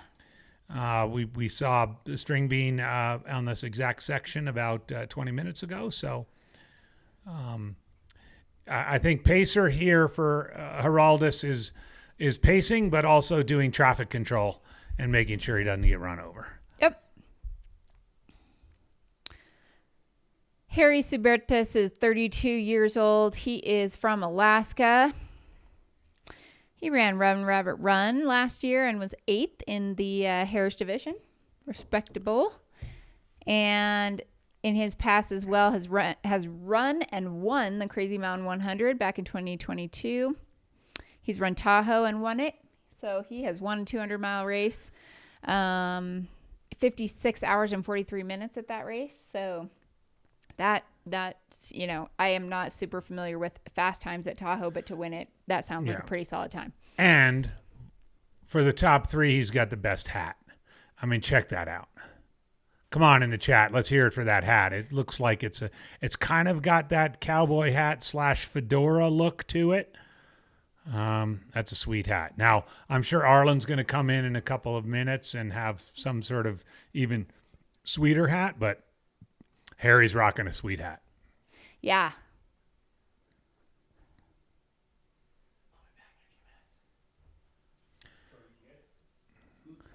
Similar to Orange Hat Guy, who was a throwback to a day ago. Was it only a day ago? It was only a day ago. Because we're on stage 2.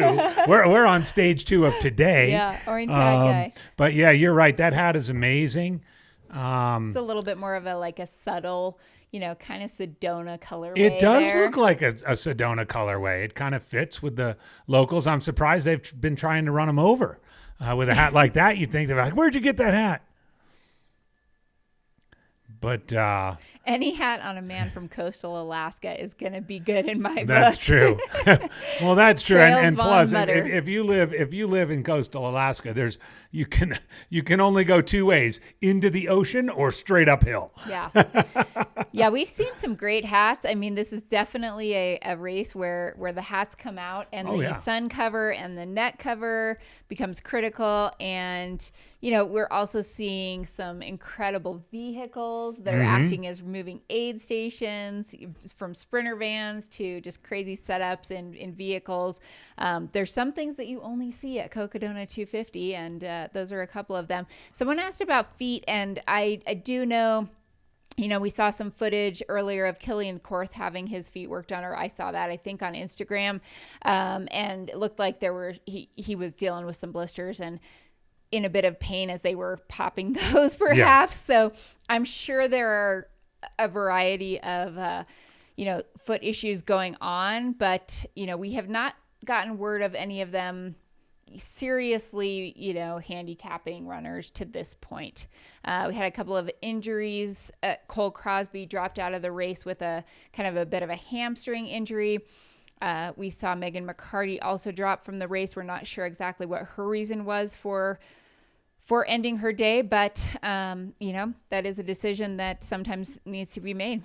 I've got a little bit on foot care because Tanya Olson is a good friend of mine. She's a close colleague of John Von Hoff, kind of probably the top foot expert in the United States right now, does foot care at Badwater and Hard Rock and Western States. And she texted me while I was driving back and forth from the valley. She's like, AJW, I've had repeated reports of crews putting blister patches on their runners' feet. This is a horrible idea during a race. In race conditions, they cause nothing but carnage. Can you please spread the word?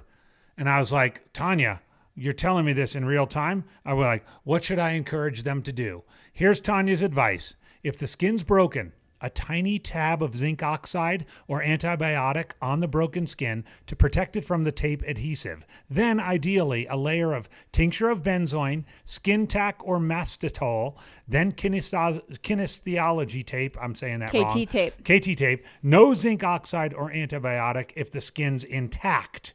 And if you want to check out, of course, this is Tanya's plug. If you want to check out her videos, you can see them all on the Western States website. But she is the best in terms of foot care. And really, don't put a patch on an already opened, oozing blister. You want to just let it ooze, let it open, and then fix it. It's a challenge out here. I know I commented this morning that we were having a unusually light year of foot problems. That seems to have changed in the last 12 hours, and Tanya gets a lot of reports from this race. And so take advantage of this. And if you are crewing and you have a little time between aid stations, check out Tanya Olson's videos on YouTube and just make the right decision. Putting a layer of blister pad over a blister that's already popped is only going to make it worse. Yeah. At the risk of being boring at this point, I'll stop. No, that's a great intel. This has now been our segment we call Foot Care 101 with AJW. It's important, and it can very much end your race if you don't do it right. So it's critical, and I think we're teaching the masses a little bit about foot care. And she Absolutely. did say spread the word, so we're and let's spreading keep the word. in mind, I mean, we're looking at Heroldus Subertus, who's the third place male runner here coming out of Sedona.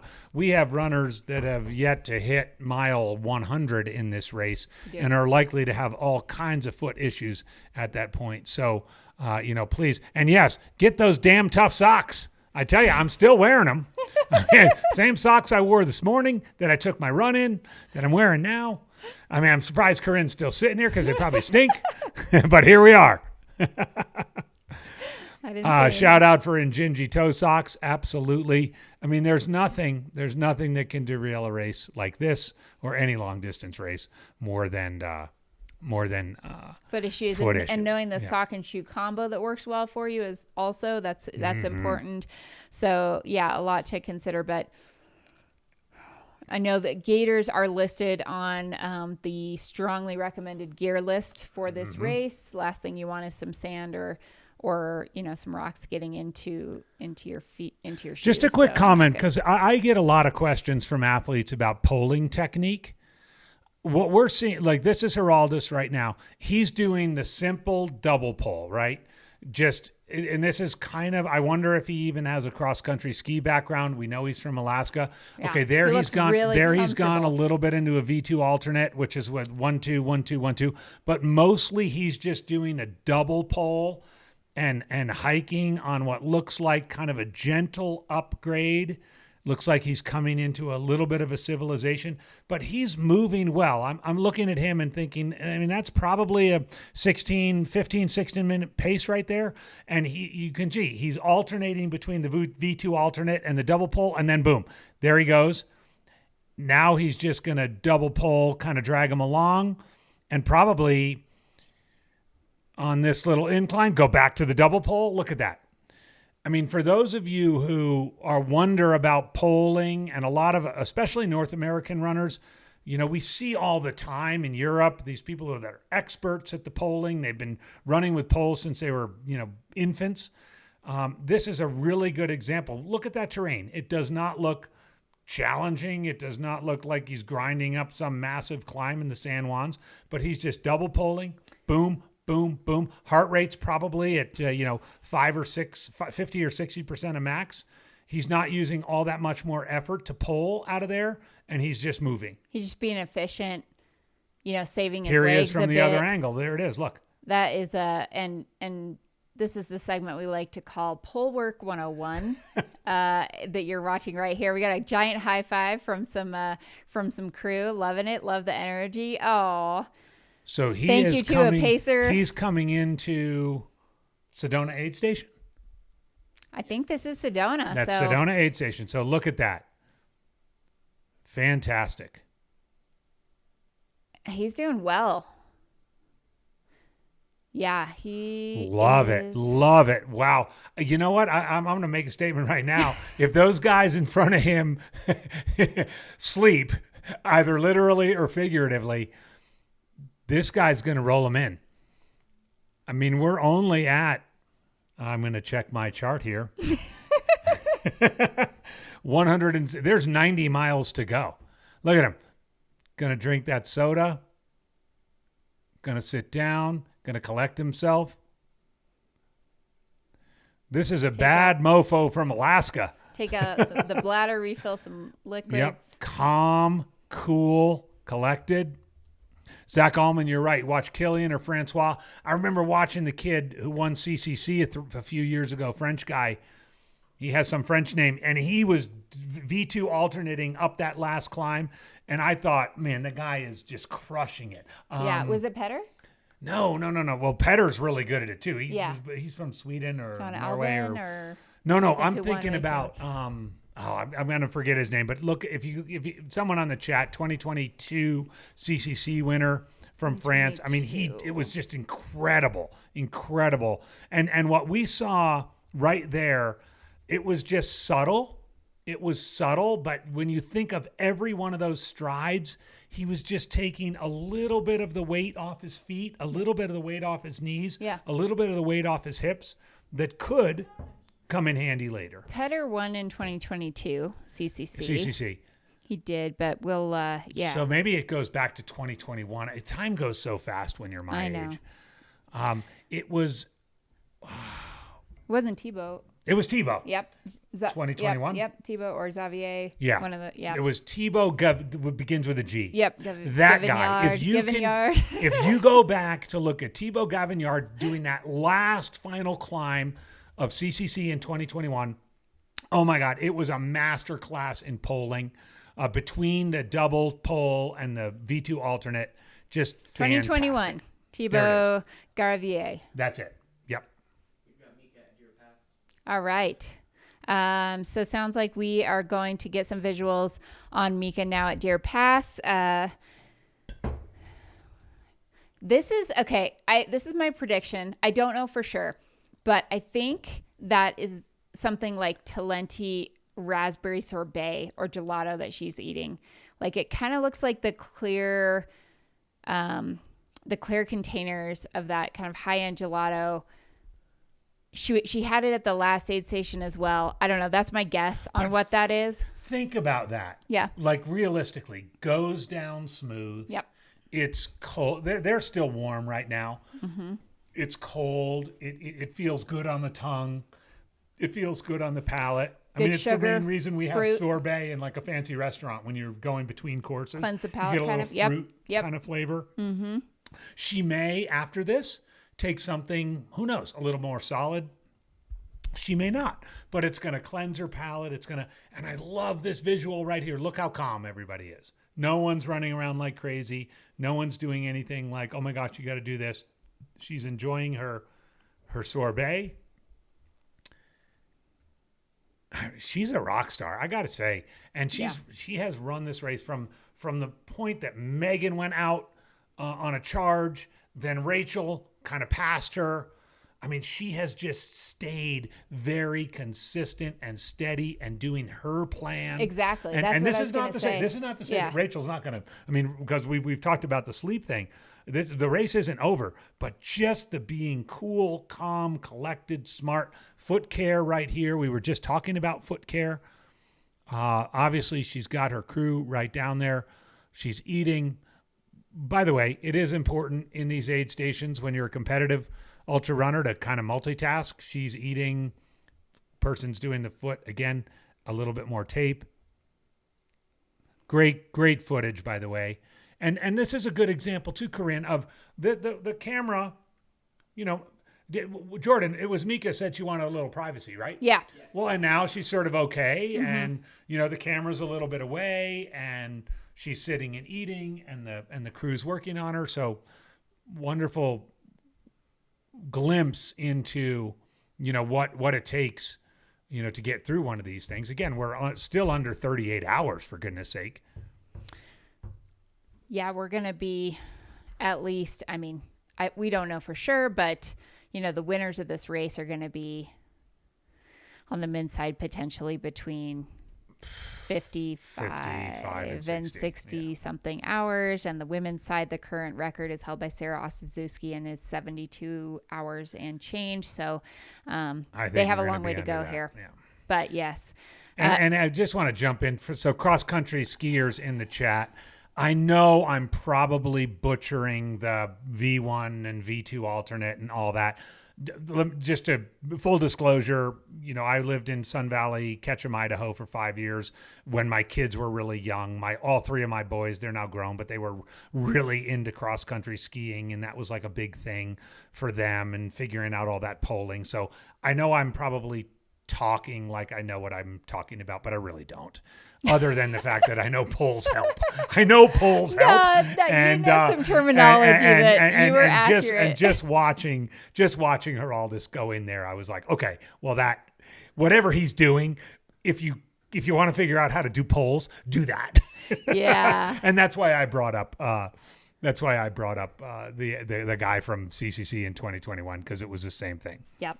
So Drinking Horn, we have busted out the mead. I've not tried it yet. I'm waiting for the pizzicato to come so that I can have a pairing here. But before I got on air, I believe Pete Mortimer and maybe also Mercedes partook in the unicorn blood variety. So I'm waiting. I'm actually waiting for the Pizzicato too. I'm also doing a little warm up with my favorite IPA, just because it's a long night and we have a couple guests. We have to coming pace in ourselves, and it's 14%. And I don't want to bear them. Ethan Davis from Haley, Idaho. Ethan, thanks for checking in. Haley, right down the road from Ketchum, Sun Valley, where I used to live. Great cross-country ski place. By the way, great place to train.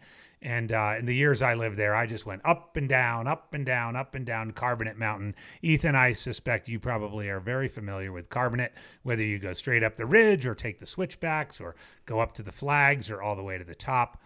Good stuff. So, the poles thing, I don't know. It's interesting. There were people asking earlier about, does Jeff use poles? Does Arlen use poles? Does String Bean use poles? I know they all carry poles. How much they use them, we'll see. In a really long race like this, it just might be a change as well. It's just like a change of, the muscles you're using. It was something to just kind of lean on a little bit and change your gait a little bit. When the best in the world, like Courtney Dauwalter and even, Killian and Jim are using poles in their races, you got to think there is some benefit if you know how to use them well. And so, I think that is the case with most of these runners. I haven't seen Jeff Browning using them a lot, but he is carrying them. And I would imagine for sections, he's going to whip them out. Let me once and for all say it was Thibaut Garivier. I don't know if I'm pronouncing that correctly. Thibaut, if you're out there watching and listening, you taught me a master class in polling at CCC in 2021.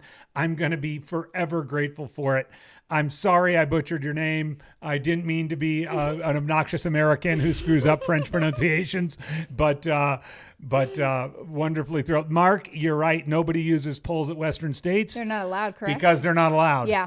And I'm not allowed to talk about Western States, so I'll stop right there. But I think I have heard that maybe, and who knows if it's a rumor or not, but that they're not allowed at Western States. And I think maybe I heard the reasoning was because they thought that they would make the race faster. So I think that just proves our point that they're helpful and can be beneficial and, really can help. So look at this. That's Michael Versteeg. There's Michael Versteeg. This is coming into Sedona. Also coming into Sedona. So at this point, I'm wondering maybe like what's going on with Arlen Glick out there, because that's a good question.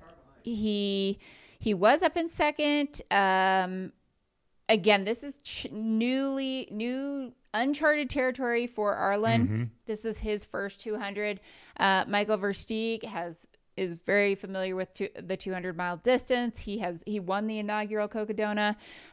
String Bean, obviously very, very experienced with these extremely long distances. And Harold has also, has a win at a 200 under his belt. So, we might be getting to a point where I'm not sure exactly what's going on. Is this good? Is this bad? How am I going to adjust to this? And as a result of that, we see a little bit of a shift here up at the front of the men's race. I will say, too, that, a lot of time, Michael Versteeg has a very whimsical kind of way about him. He looks focused here. I mean, I know we're only seeing him from the back, but, I don't think Michael's messing around. And I just want to circle back one more time to Western States, and then I promise to stop. But, the no poles is, yes, because it could also be faster. But remember, too, every year there's a big snow year, and people are like, can you use yak tracks? Can you use micro spikes or whatever else? And they're like, nope, you can't use anything, any outside aids.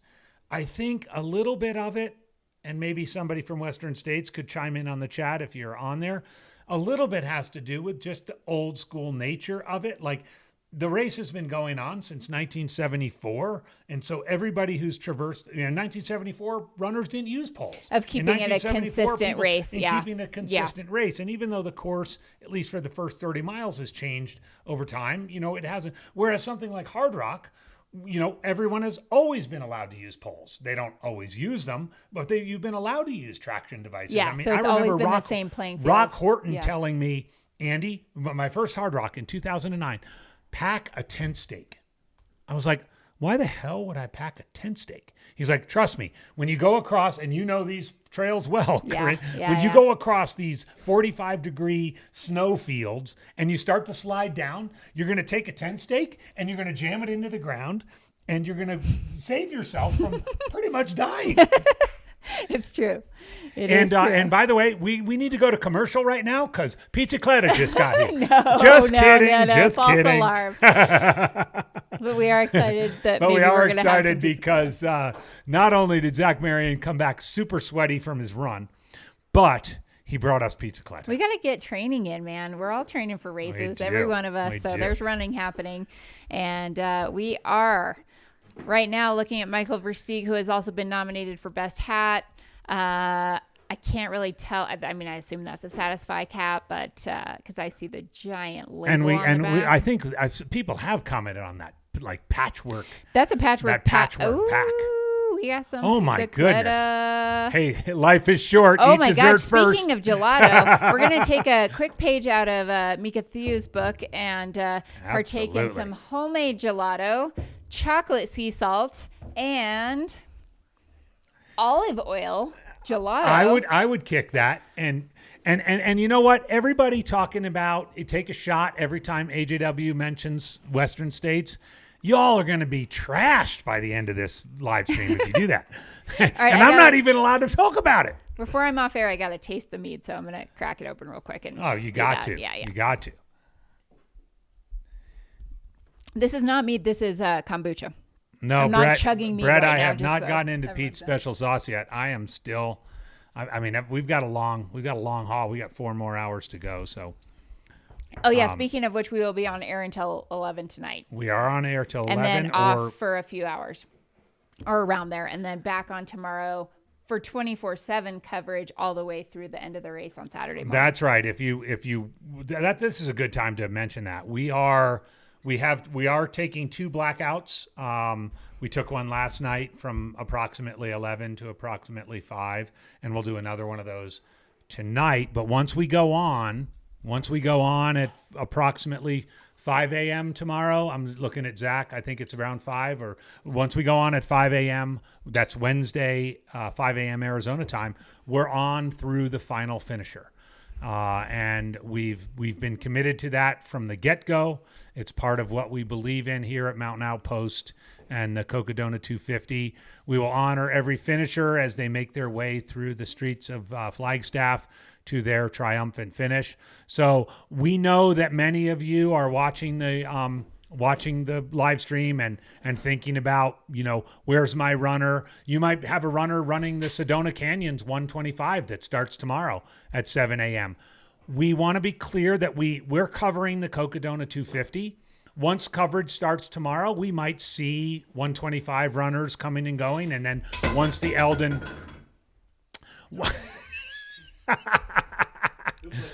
Our producer has just trashed the Airbnb, but once the Eldon 38 starts, we will have other runners, and we'll encourage you to weigh in on the chat and let us know how things are going. If you want to shout out to one of your runners or so forth. I know Chris and I later this evening, as we get into the later hours, are going to sort of revisit our human interest picks now that we're 38 hours into the race, and see how the Chisholm family is doing, see how Callie Vincent is doing, see how some of the other runners that are not in the front of the pack are doing, and we're looking forward to that. And you can always track your runner. There is live tracking, so if you are looking for someone in particular, please go check out that pinned link at the top of the chat. You can just type their name in and find exactly where they are. It will show you if they're moving, if they're active, what their current pace is. So you can absolutely check in on anyone you would like to. And yeah, we're looking forward to hearing the stories as, we see people getting closer to the finish line about kind of all of the runners in this year's race, 250-ish runners just making this journey across beautiful Arizona. Corinne, a quick comment. This is the very section that we saw Geraldus on just a few minutes ago with the poles. We know Versteeg is not a big pole guy. He's a kind of a pure runner. I'm not sure he's even thinking about poles, and I can't tell if he's even carrying poles. Doesn't appear to be so. But a little interesting kind of side by side, since these are only about 15 minutes apart. There's Bryce with the poncho again. And Poncho Boy. Must be cooling off a bit. Brock Gilmer asking about Michael Coppi. You know, I know he's through 100 miles. 104.4. 104 miles. Way ahead of cutoffs.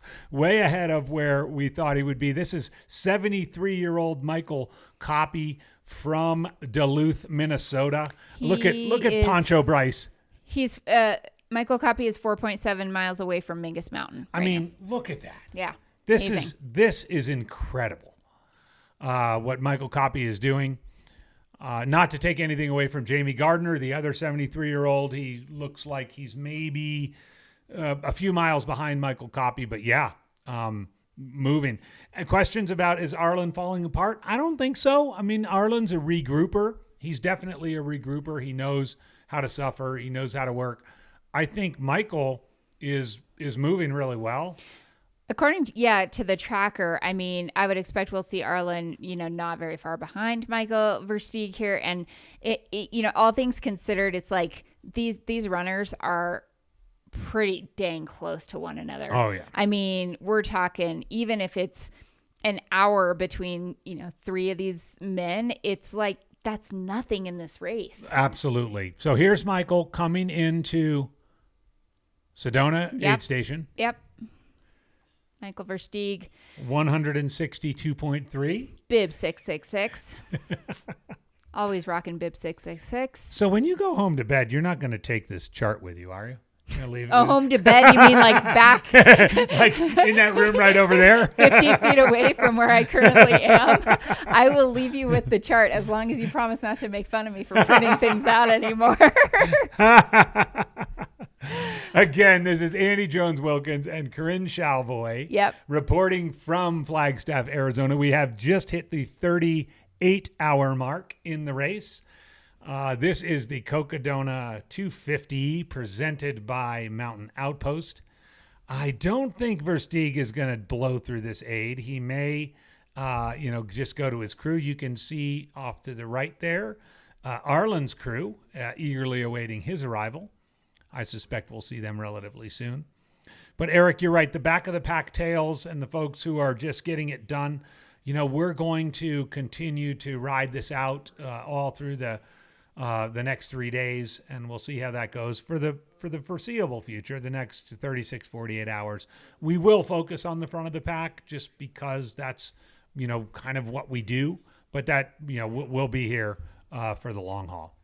The model of vest Versteeg is wearing, some people are saying it's $450 and all this stuff. Can you set us right? I don't know. I'm going to try to find it, but there's a good chance that's a custom pack. I mean, Michael Versteeg is a Satisfy athlete.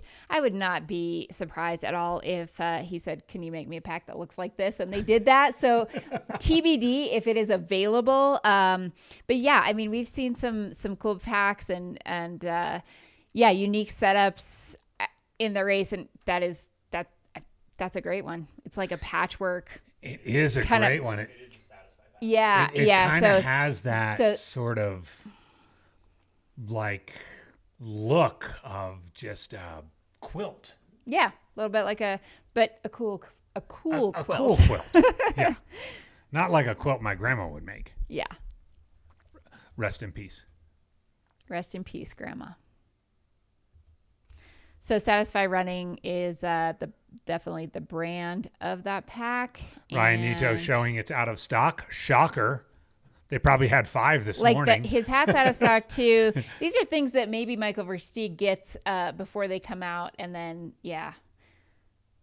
early access. You can definitely check out satisfyrunning.com. We are happy to have them as a sponsor. They have set up the Fain Ranch aid station, outfitted it, done some really cool kind of custom gear, and made a very lush and comfortable environment for our runners who are coming into Fain Ranch, which is just under mile 97, or just under 100 miles, right at mile 97. And Dane Holloway asking about that awesome pack we saw at Mount Fuji 100. Oh my gosh. Zach might remember the name of that company. I'm pretty sure it was a Japanese company, but there were a couple Japanese runners with these really sweet kind of multicolored packs. I don't even know what the company was, but I'm sure they're even more money than these quilted runs. So yeah, I saw the pack on Satisfy. Guesses on how much it costs, AJW? I'm going to guess, I'm not so good about money things, but $300? $430. $430. Yeah, I think I'm going to stick with my Nathan pack. So I've got an update. We just saw Jeff Browning approaching Schnebly. We have no current location on him. The tracker's a little lagging, I'm assuming. Are you on mic or no? And Mercedes is in the house. She looks like she's about to die. We don't have an accurate location for him at this time, but from what limited video we had of him, it looked like he was getting close to Schnebly. Okay. So approaching Schnebly Hill, possibly Jeff Browning. That's the latest intel. Thank you very much. And right here, you're looking at the crew, Arlen Glick's sisters getting ready, awaiting his arrival here at Sedona. We can probably do okay, but we can bring in Chris.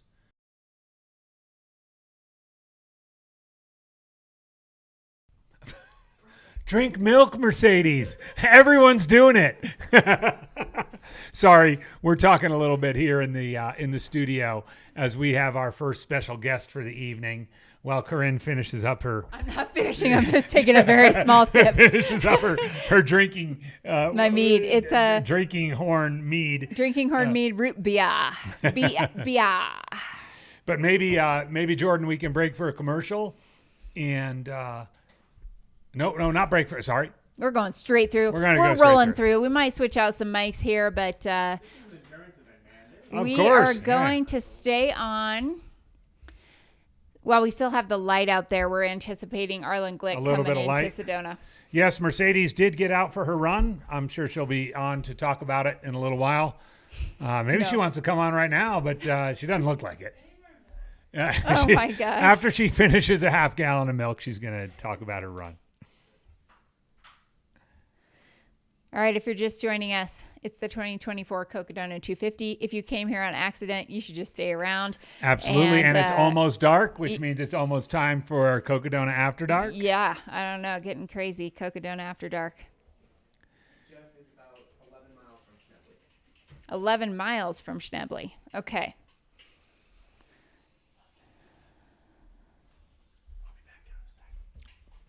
Well, we know that Sedona to Schnebly is a big 17-mile stretch. A big black hole. Yep. But we are looking at beautiful Sedona, Arizona. Look at that. This is the landscape you get to run through Indeed. if you partake in the Cocodona 250. Registration is open. You can sign up right now if you would like to run this race next year. And there are 2 other races happening still this week. Tomorrow, the Sedona Canyons 125 is going to start. And on Friday, we're going to have the Eldon Crest 38. So those are other races that can give you a bit of a taste of what Cocodona has to offer, even if you're not ready to step up to a 250-mile race. I'm Corinne Chalvoy, and I am stepping in here for a few minutes before we have a special guest come on. We are really glad to have you here, and thank you so much for being in the chat. Let us know who you're excited to be following. How is our boy Finn single track Melanson doing? It looks like he's doing well. You know, he had some early issues we didn't see on the live stream, but I saw on his personal Instagram that he threw up 4 times in a row quote college style, and then got back out there and was continuing on, and then seemed to have a bit of a resurgence. He's made up some ground and seems to be moving pretty well. I would say I think he is still in the top 10 right now. I'm not sure exact placement, but has moved up in the overall rankings. So out there, as he said on one of his posts, we're in it. So he is in it, moving through, and we will keep cheering him on. Corinne, before you sign off, you want to do a summary, one more summary of sure of the of how we're doing? Okay. Are we doing a summary of standings? Yeah. Why don't you start with the women? All right. We've had some back and forth in terms of first and second place over the last number of hours, but back into first place, retaking, I guess you would say, first place. Mika Thews is out there. And that happened while Rachel Entrekin was taking her first sleep. So if we're going back to the F1 reference, she took her first pit stop and took a really decently she long did all four rest. Tires and a full tank of gas. Yeah, I mean, they might have had a small mechanical in there too that they had to fix, and it just took a little longer, but that could have been intentional. Let's fix everything at once, and then just get back out there. So Rachel Entrekin is currently running in second on the women's side, and Eliza LaPierre is still running in third. Behind those three ladies, we have... Is it Manu? I think the next one is Manu Villaseca, from Spain, originally from Brazil. She's running in fourth place. Then we've got Ashley Paulson, still out there grinding away, and Kylie Drugan Epic, rounding out the top five on the ladies' side. How about the men? Fantastic. On the men's, we have Jeff Browning, who is, his lead has shrunk slightly, according to our latest pings, about 2.3 miles back to Joe McConaughey. Third place, Geraldo Subertas, who we saw coming through Sedona a little while ago as I was talking about his polling technique. Michael Versteeg, who we just saw come into the Sedona aid station. And I would expect that Jordan will be signaling to us soon that Arlen Glick is coming in shortly to Sedona in fifth place. We know his crew is awaiting him there as well. Behind Arlen is a pretty significant gap. At last count, it was about 8 miles to Jeff Garmeyer, the sixth place male. Don't sleep on Jeff Garmeyer. Definitely not. Don't sleep on him. Don't sleep on Jeff Garmeyer. He's just back there working his way And then up. Jonathan Van Guns, I think we're pronouncing that right, a few miles behind Jeff. So that summarizes our top six on both the men and the women. Awesome. Sounds great. All right. I am going to swap out here, but hope everyone has a great evening. You guys are going to rock it for the next few hours. And I'll be back Thursday. Got to go do a bit of a pacing job tomorrow. So perhaps we will connect on the live stream from the other Fantastic. side. I look forward to seeing you out there in the field and certainly right back here on Thursday. Sounds good. All right. All See you, right. Corinne. Thanks a lot. All right. Are we going to go to... All right. So as we transfer out, Corinne thankfully is going to leave her printouts for me, which I'm sure we'll still have here on Thursday when she returns. We are now getting close to darkness here in our studio here in Flagstaff, and I just need to get a few things together while you look at these beautiful shots of the Red Rocks of Sedona.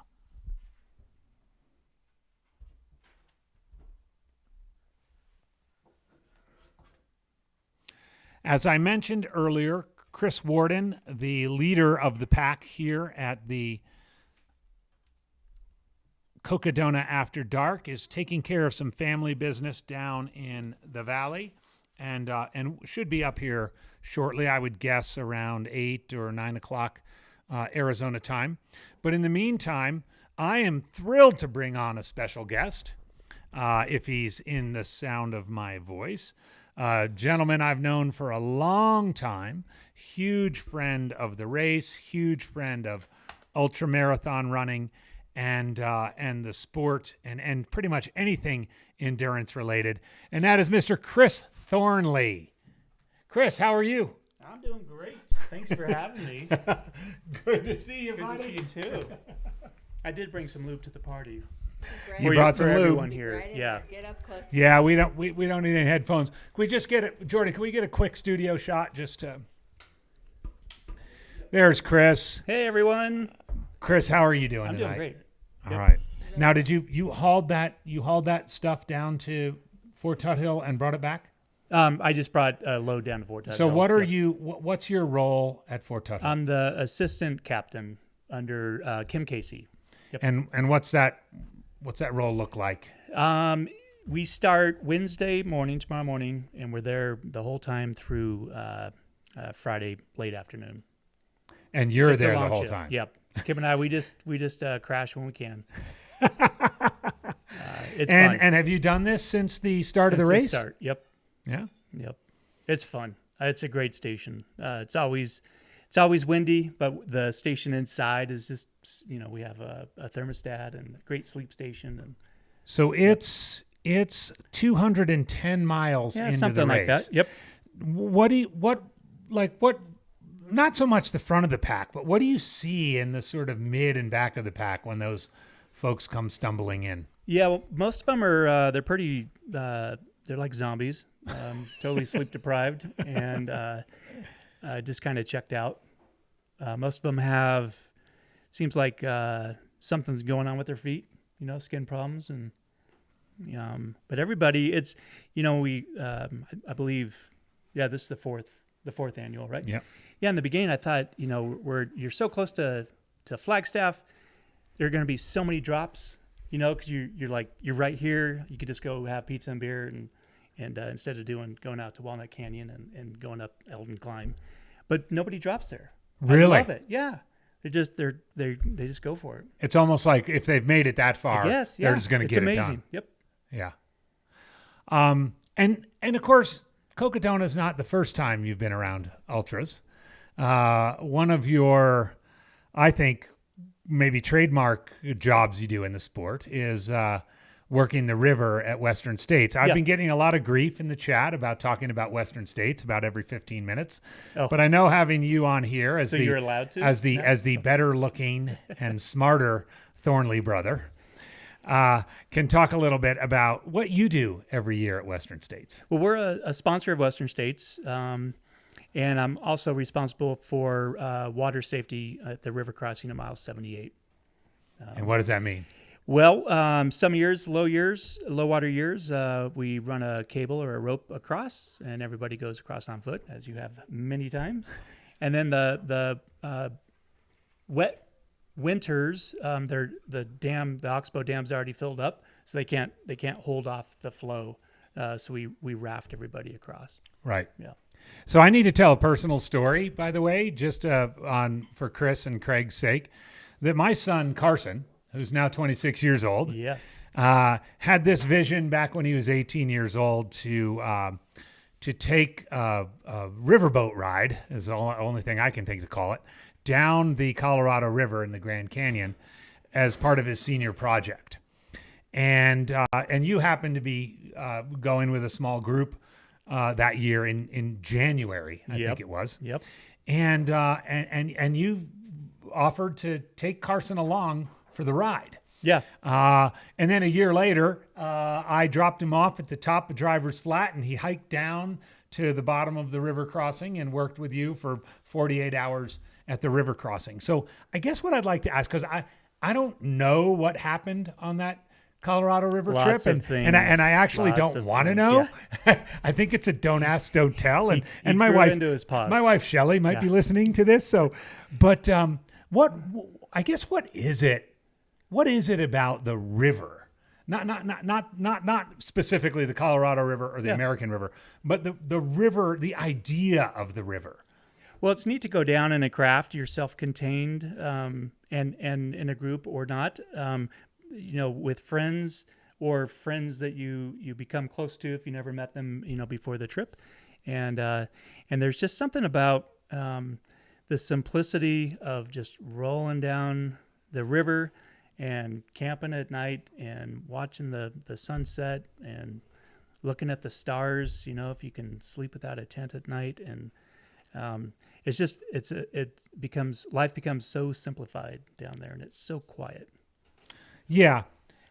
But then there was this one time where along this Grand Canyon trip, and I only saw it like 3 weeks later, where my son Carson shared this video. And at the beginning of the video, he's standing at the top of this rock. And I think you or Craig or one of the other guys, what's the other guy that was on that Chris trip? Cone. Chris Cone. Yeah, Chris was Cone, with us. you call him. Oh, yeah. Was filming it. And next thing I know, I see him just launch off this rock, land in this massive rapid. Yep. He bounce swam around for a little while. He swam Carson's lava. a big boy. Yep. Bounce around and kind of come out the other side. Yeah, he swam the right line in lava, and on purpose. We laid over there, and so on our layover day, he decided, I'd love to swim this. What do you think? And we said, well, it's cool. Your parents aren't here to say no, so but we did make him. He had a little kayak PFD on, so we did make him put a big life jacket on and do that swim. And he is definitely one with the water. And we wouldn't have, let him do that if we didn't think he'd do fine. But he was very relaxed. His line was perfect, and he was underwater at the V wave for a long time before he resurfaced. But he's super calm, and he came back. We got amazing photos of his facial expression when he came back. He's just so alive. I just got the goosebumps talking about that. Like, that was amazing. I mean, Carson has a face, and again, I know I'm talking about my son, but to close the loop on this, and then we'll move on to the Cocodona 250. Just about almost 2 years ago, Carson and his now wife Tristan got married up in Colorado. Tristan is the daughter of the chief of police of Flagstaff, Arizona, Dan Musselman, and Kim Musselman, who works for the Department of Health. I'm sorry. Oh, we're going to interrupt here. Arlen Glick coming into Sedona. So not far behind Michael Versteeg. Jogging in. Thank you, Jordan. He looks great. He does look good. So again, fifth place male coming in. Here's his crew. Yeah, we understand. We did understand earlier that his parents, he knew his sisters were going to be here. These are his parents surprising him. Look at that smile. His parents surprising him coming out from Utah. Ohio. Goodness. Ohio, correction. Some mama love. Yep. Oh, that's beautiful. The whole family is there. And, of course, Pancho Bryce. This is great stuff. Again, Arlen Glick. He's like, really? My parents are here now? Wow. Fantastic. Well, again, on the family thing, just looping back, and then we'll talk about the race. You and Craig took time out of your busy lives and everything to travel all the way up into the middle nowhere to Colorado and be at the wedding of Carson and Tristan. Oh, yeah. And that meant so much to Shelly and I. I know it meant so much to Carson, to our entire family. Yeah. And I think a lot of that was cemented on that trip down the river. And it just goes to show that those times out there alone, in the quiet, in that emptiness, there's something that a relationship you can establish that can be magical and can last a lifetime. Yeah, you guys really did an amazing job with that kid. Now he's not a kid, but you really did, and congratulations. Well, thanks for that. Yeah, he's quite the man. Well, thanks for that. And squirrels nut butter. I mean, when I first met you, you were a guy who chopped down trees for a living, and made a living for yourself in Flagstaff. How'd the lube thing start? Well, it was originally created for eczema, and it turns out when I owned the tree service, one of my climbers, I had nicknamed him Squirrel. His real name is Brian Marshall, and he decided to use it as a chamois butter to go mountain biking in Sedona. Okay. Came back to work at the tree service, and he's like, "Man, that stuff is absolutely amazing as an anti-chafe." And so I'm like, that would be so funny to to name a company Squirrel's Nut Butter, and that's totally organic.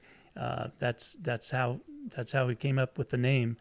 That was in 2015, and I just can't believe the brand is really gaining traction, and we have such great support around the world. Everybody just telling their friends about it, and it really is a good product. Right, but Chris, I mean, I know this is a family show, but it's also after dark. There are lots of uses. There are lots of uses for lube. 100%. And I would say, I mean, you are not, you and your marketing team are not. You don't shy away from the idea that lube can be used in a lot of different ways. Yeah, I would say it fits my personality. I don't mind. I don't mind talking to anybody about lube, and it's good. I mean, your skin is your largest organ, and it deserves the very best. Oh yeah, there's the party lube. Oh, there we go. Some happy toes. Thank you, Zach Marion, bringing some product in from our from Squirrel's Nut Butter. Compostable tube. By the way, before I forget, while I'm on the air, thanks again for having me on. But if you go to squirrelsnutbutter.com and use discount code Cocodona Lube, all caps, make sure you spell Cocodona correctly, get a 20% discount. Oh, fantastic! So hop on that opportunity. We're super proud of our new compostable tubes. No plastic at all. Super heat tolerant blend. And then Happy Toes is great for the feet. Peppermint and tea tree oils, which is what like Browning and McKnight have on their feet. And I don't know where Eliza puts it, but yeah, it's a good product, good stuff. But tell the story. I mean, it was kind of that classic started in a garage deal. Yeah, we were in the kitchen, and REI contacted me and said, "Hey, we'd love to put you in all the stores." And I said, hey, we're totally making this stuff out of our house, and also, what do you think about that name? Is it a little too, are we right there? And they're like, you nailed it. You nailed it. So all right. So once we got our first POs, we sent our first POs out to REI from our home, and then we moved into our current manufacturing facility in Flagstaff. Delicious pizza holy cow. Yeah, so best, I mean, the best. Just to show off two of the best things about Flagstaff: Squirrel's Nut Butter, Pizza Pizza. Caleb does an incredible job at Pizza. Don't put the Squirrel's Nut Butter on the pizza, although I suspect somebody has tried. Yeah, you can. And of course, another amazing product is Catula. Indeed, local. Yep, another local yep. Flagstaff company. So, I mean, do you right now still all manufactured in Flagstaff, Arizona? We do everything in Flagstaff. Everything. Little tiny team. Will that stay? I hope so. Yeah, I love. I mean, because you got that REI deal. You got I love the fact that we make everything in Flag, and it's still human beings. I mean, we have a machine that we still helps us pour efficiently, but it's not automated. And I love that. Like human beings make it. Yeah. I like it. Sometimes it's a little tiresome, but it's worth it. And it's fun to pour and just think about where in the world this might go, who's going to use it, what crazy adventure are they going to use it on, and so that's pretty cool because people use it for everything. And we were talking a couple of years ago at Western States where you do devote a pretty significant part of, I don't know if it's the budget or the annual allocation of the product, to basically free samples. Yes. Right? Like that's a pretty unique business model where it's one would call it in classic business parlance would call it the loss leader, right? Uh-huh. You're pumping a lot of free product into goodie bags, into ambassadors and so on and so forth.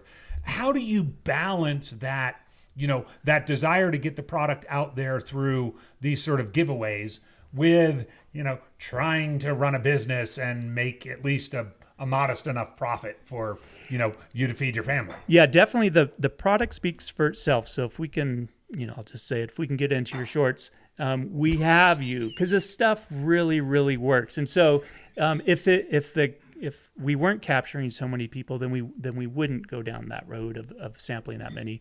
This year we'll probably sample maybe close to 50 or 70,000 units. And it's absolutely worth it. I mean, I think you mentioned at least a couple of years ago, it was almost 30% of the entire product was sampled. Oh, yeah, it's not that much now. It's less than that now? As far as, like per ounce. That's given away versus that's purchased? Units, definitely, it's about half. Is it really? Or a third, yeah. Wow. But it's just a sample size, and that works. Our team is so small. I go to races, and that's the way. I'm the field marketer. And that's how we're becoming a global brand. I know this guy who runs this race in California, and they do this big survey every year and ask what shoes people wearing, packs and stuff. They never ask what lube. I know, we should. You should ask, because I bet you it'd be like 98% SMB. What do you got, Zach? So what I'm hearing is if we can just get our nut butter in your pants, if we can get into your pants, we're going to make some money. Yeah. Yeah, Chris has been great marketing. That's how I pay you the bills. Chris has been trying to get into people's pants for years. Nothing but the best quality product. Yeah. That's the key. Once you're in the pants, the rest takes care of itself. No, it really does. And using it on your lips or whatever, the wind was crazy.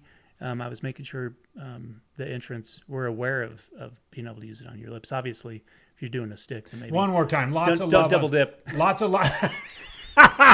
Put it in your pants. Put it on your lips. Yeah. One more. You'll be happy. Pitch, one more pitch of the promo code, because they're asking about the chat. Cocodona Lube, all caps. Cocodona Lube, all caps, and that's just our U.S. website only. So Cocodona Lube, all caps, count it right. Spell it right. Yep. Get no a space. discount, 20% off. And that the bundles, the discount code doesn't work on that. But when you have like our 2-packs and 3-packs or whatnot. Your marketing team really missed out on Lube Your Cocodonuts. Would have been great marketing line. That's something for next year. Lube Your Cocodonuts. Love it. Thank you. Just helping out, right? Hey, doing your part. So here we are. We're looking at Arlen Glick. He is in the Sedona aid station. There's his crew. He has just seen his mom and dad, who have flown in from Idaho. I keep saying Idaho. From Ohio. To surprise him. There's his mom to his right, bending down to him right now. His sisters, his father is in the foreground. Have you spent much time with Arlen? I have not. He sure is a handsome dude. Oh my gosh. He's like pearly white. Yeah, teeth, everything's perfect on that dude. His and legs are all ripped and tan. And I heard you talking about his tan earlier. I mean, you're at best. Do you think it's natural, or you think he does the tanning salon? I don't know. For pretty close to 200 miles in, I don't think I'd ever call anyone handsome, but this guy pulls it off. I mean, he pulls it off. He pulls it off. Look at this. Okay. He's a little rigged. He's stumbling. Yeah, he gets better. He gets better looking per mile. I think he might be rushing to the restroom too. He might have a little going on. What is a He might be going in there. mead. To lube. I haven't touched them. I'm not touching the mead till Warden gets here. So yeah, we've got Chris Thornley. So Chris, the next time I see you will probably be on the last weekend in June. Yes. Right? We know where you'll be. Yeah. Will you be there for the training weekend? Yeah, Memorial Day so training weekend. You're going to be where you're going to probably be around the house and doing the aid station up high, and then ALT. I always go to Michigan Bluff and hang out with the crew there. Yep. We'll for sure see you. We'll see you. Thanks for having me on. Well, thanks for coming on. Really appreciate it, Chris. And thank you. And have fun up in Fort Tuthill. Yes. Thanks for your support. Absolutely. So again, our sponsor, Squirrels Nut Butter, and Chris Thornley. Thanks for joining us, Chris. Always fun to chat with you and really hear about the company and how it all came to pass. Just incredible. In a few short years, that company has become pretty much the lube of the ultra world. We're looking, Jordan, at the Sedona aid station as sun is setting on day 2 of the Cocodona 250. There's Poncho Bryce, as you can see, going through some content with his visor, And we have Zach Marion joining us for a little while. You've got me back. Special guest for a little while. How you doing, Zach? How's your day going? Oh, it's been great fun back here. Been mostly behind the scenes all day. We've got an amazing production team who has just absolutely handled all of the issues that have come our way. Man, these things aren't easy, man. No. I told Jamil at the very beginning of this race, literally on packet pickup on Saturday before we came up here to set up the studio, I said, Jamil, if you gave me the option between picking up a bib and doing this entire broadcast, I would choose the bib right now. And I am severely undertrained. So, yeah, I would absolutely rather be running the race than being behind the scenes, getting 3 hours of sleep a night, running around. But I absolutely love this. All jokes aside, this is one of my favorite things to do in the world. Not only do I get to represent some amazing brands and some amazing friends like Pizzacletta, we had one of the best, the most amazing human beings in all of Flagstaff, Caleb Schiff, the owner of Pizzacletta, offer to host our little pizza party tonight. So we got hooked up with some amazing pizzas. We've got some gelato that I can't wait to dig into. We're also enjoying it with some of our mead here. I mean, honestly, we're winning left and right. We are. And then not only that, but I get to showcase this amazing journey, and our team puts together this awesome production that allows people like Arlen Glick's family who, he was fortunate enough that his family got to travel all the way from Ohio. I got it right. See that? You did. See the professionality there? All the way from Ohio, they come to visit him and see him in this race. But there are a lot of people who have family that is just not as fortunate as being able to come out to Phoenix and take the time, especially during a busy work week. But there's Arlen coming back from the toilet. Yeah, we can showcase Arlen coming back from the toilet. Yeah. To the world. We get to see his, potty walk of shame. We get to broadcast that to the world. He was looking better than when he left. He was looking a little lighter. Yeah. He gets that little belly. He bloats a little bit, right? That's but that also tells me that he's definitely taking in his hydration and nutrition. So good Zach, for him.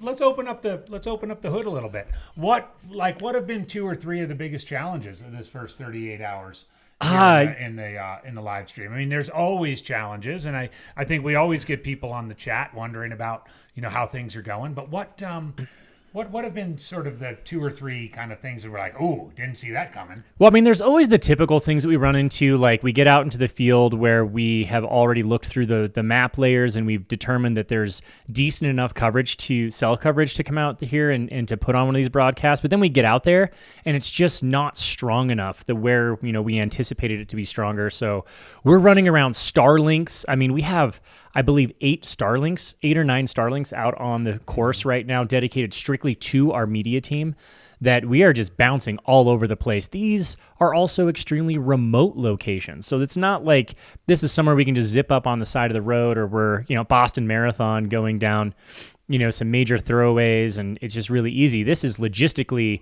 difficult. And when you talk about expanding that over 250 miles in the Bradshaw Mountains up near Crown King, that is already one of the smallest little towns that Arizona has to offer, and then we're out in Jerome, these are all extremely remote locations. So, and then you've got the weather that we have to work with, getting those drones in the air with the high winds. I mean, we were looking at gusts of 50 plus miles an hour up on Eldon here, and you just cannot put a drone in the air for very long with that, and it's not even safe to do that. So, I mean, we run into those logistical problems that I think all of the runners run into, right? Like, you're dealing with weather, you're dealing with remoteness, you're dealing with fatigue. I mean, you got a team of, we don't even want to tell you how many people are out on this team right now, but we've got a couple dozen people working all together. I mean, you see Bryce running around in his poncho all day, and the poor guy doesn't even have time to put clothes on. He's just running around in a poncho.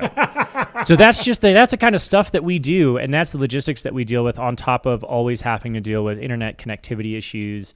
And, you come into an Airbnb on a Saturday evening not knowing what you're getting yourself into, and, you really try to plan it out the best you can. But as the great Mike Tyson said, everyone's got a plan until they get punched in the mouth. And, we're going to go down swinging. So So are you compiling a list of things to chat about with Jamil on Monday? Oh, absolutely. I mean, that's kind of like the fun of it. And ever since Yeah. I've gotten brought onto the team, it's been like we have now a sole focus on, Mountain Outpost is going to be a production company, a production network. And we have, Outhouse News coming back. We have a lot of other shows in the works that we're going to be doing. But one of the main pillars of Mountain Outpost is always going to be live broadcast, because we just believe so strongly that not only do we love sharing the story of all of the runners, case in point, we're dedicated to staying up until Saturday at roughly 11 a.m. until that last runner comes in, because we want to showcase the entirety of this race. And so we want to bring that to the world and allow others to elevate the sport, really. Plus, man, we're geeks. We love this stuff. And I know there are a couple thousand of you that are geeks that are also watching this broadcast right now. So to bring it to you guys, man, it just means the world to us. And to share the stories of everybody who's on this Cocodona journey. And I'm not talking like a Versteeg Vision Quest journey. I'm talking like a real physical feat journey. It means so much to us. So Mountain Outpost is absolutely dedicated to improving and getting better every single broadcast. And I hope that every one of you at home, that you guys see that. Well, and of course, Cocodona does have a different flavor. It's 5 days. We have always been committed to, seeing every finisher through the follow cams running through the streets of Flagstaff. It's so wonderful. And I think it's a big part of what is such an attraction to the race. But let's talk about Outhouse News. You dropped a little bit in there. I mean, I did see the little 6-minute kind of teaser that came out a couple of days before the race started. I mean, we all know the beauty of that Outhouse News and the run it had for a couple of years. Absolutely. Like, y'all committed to bringing that back? I would say we're committed as far as Jamil can make time in his schedule. And I don't know if you know Jamil on that deep of a personal level, but the dude doesn't have 2 hours to rub together. Mm-hmm. And it's frustrating because, we all love him and we all want 100% of his time, but he only has so much to give and he's got a family and all that. So, we want to give him the opportunity to bring that back, but we've discussed it a lot internally. And yes, it is something that we are feeling extremely strongly that Jam needs to come back to the Cam. Yeah, I mean, the couple of years that I did it, it was just so much fun. And from my end, it was I just did a 90-second video, sent it to him. He and his people put it together, and it was just A Jizzle Whizzle from the Beast Coast, and it just kind of fit in with Maya Ray and everybody else that was part of that. It would be so much fun to see that, come back in some way, shape, or form. And especially, his getaway line, which I know I don't want to say because we'll get kicked off of YouTube, but it's just one of the great getaway lines of, it's right up there with Walter Cronkite's, and that's the way it is. And I hope we can get that back. I mean, yeah, no, we're absolutely dedicated to it. I think we're going to see it happen a lot more frequently. I can't guarantee the frequency of it just yet, but we are going to get it a lot more frequently. I'm supposed to have weekly calls with Jamil and meetings for work, but those happen infrequently. So Sure. we'll see. I mean, I don't know if the dude has slept at all since Cocodona started. No, probably not until 2 days before it started. Yeah. I mean, he's been going since Saturday evening when we set this place up. But yeah, no, it's absolutely, we're excited about it. We've got a lot of things going on. So if you are not following Mountain Outpost, please hop on there, subscribe, follow us. I don't know how many of you, I see 296 thumbs ups on there, and there's 1,700 of you watching. So yeah, let's get that number up. That helps us tremendously. We're dedicated to doing this for free to you. We do not want this to be behind a paywall, and we're dedicated to that because we just believe so strongly that the sport can speak for itself. So if you're watching this and you're enjoying it, please help us out. Subscribe, like, smash those buttons, touch the things, do whatever. I don't know what all the kids are saying these days, but if you can do it for us. Here we are back at Fain Ranch. We've seen Fain Ranch throughout the day. Beautiful sunset in the background there at the Satisfy aid station at Fain Ranch. Chris Thornley is heading out. He's got a big 3-day duty up at Fort Tuthill, and then we'll see him in a month's time out at Western States. But I know we're not even in the middle yet of the Cocodona coverage. But I know you and the team at the Mountain Outpost live stream have a big calendar ahead. What else is on the calendar for the year? Oh, we've got some fun things. We got some fun things planned. Y'all get ready for it. We can't make all the announcements just yet. But we suffice it to say that the ones we do know for sure absolutely is going to be Western States 100. It's just kind of a smaller, low-key race, only like 300 and something runners per year.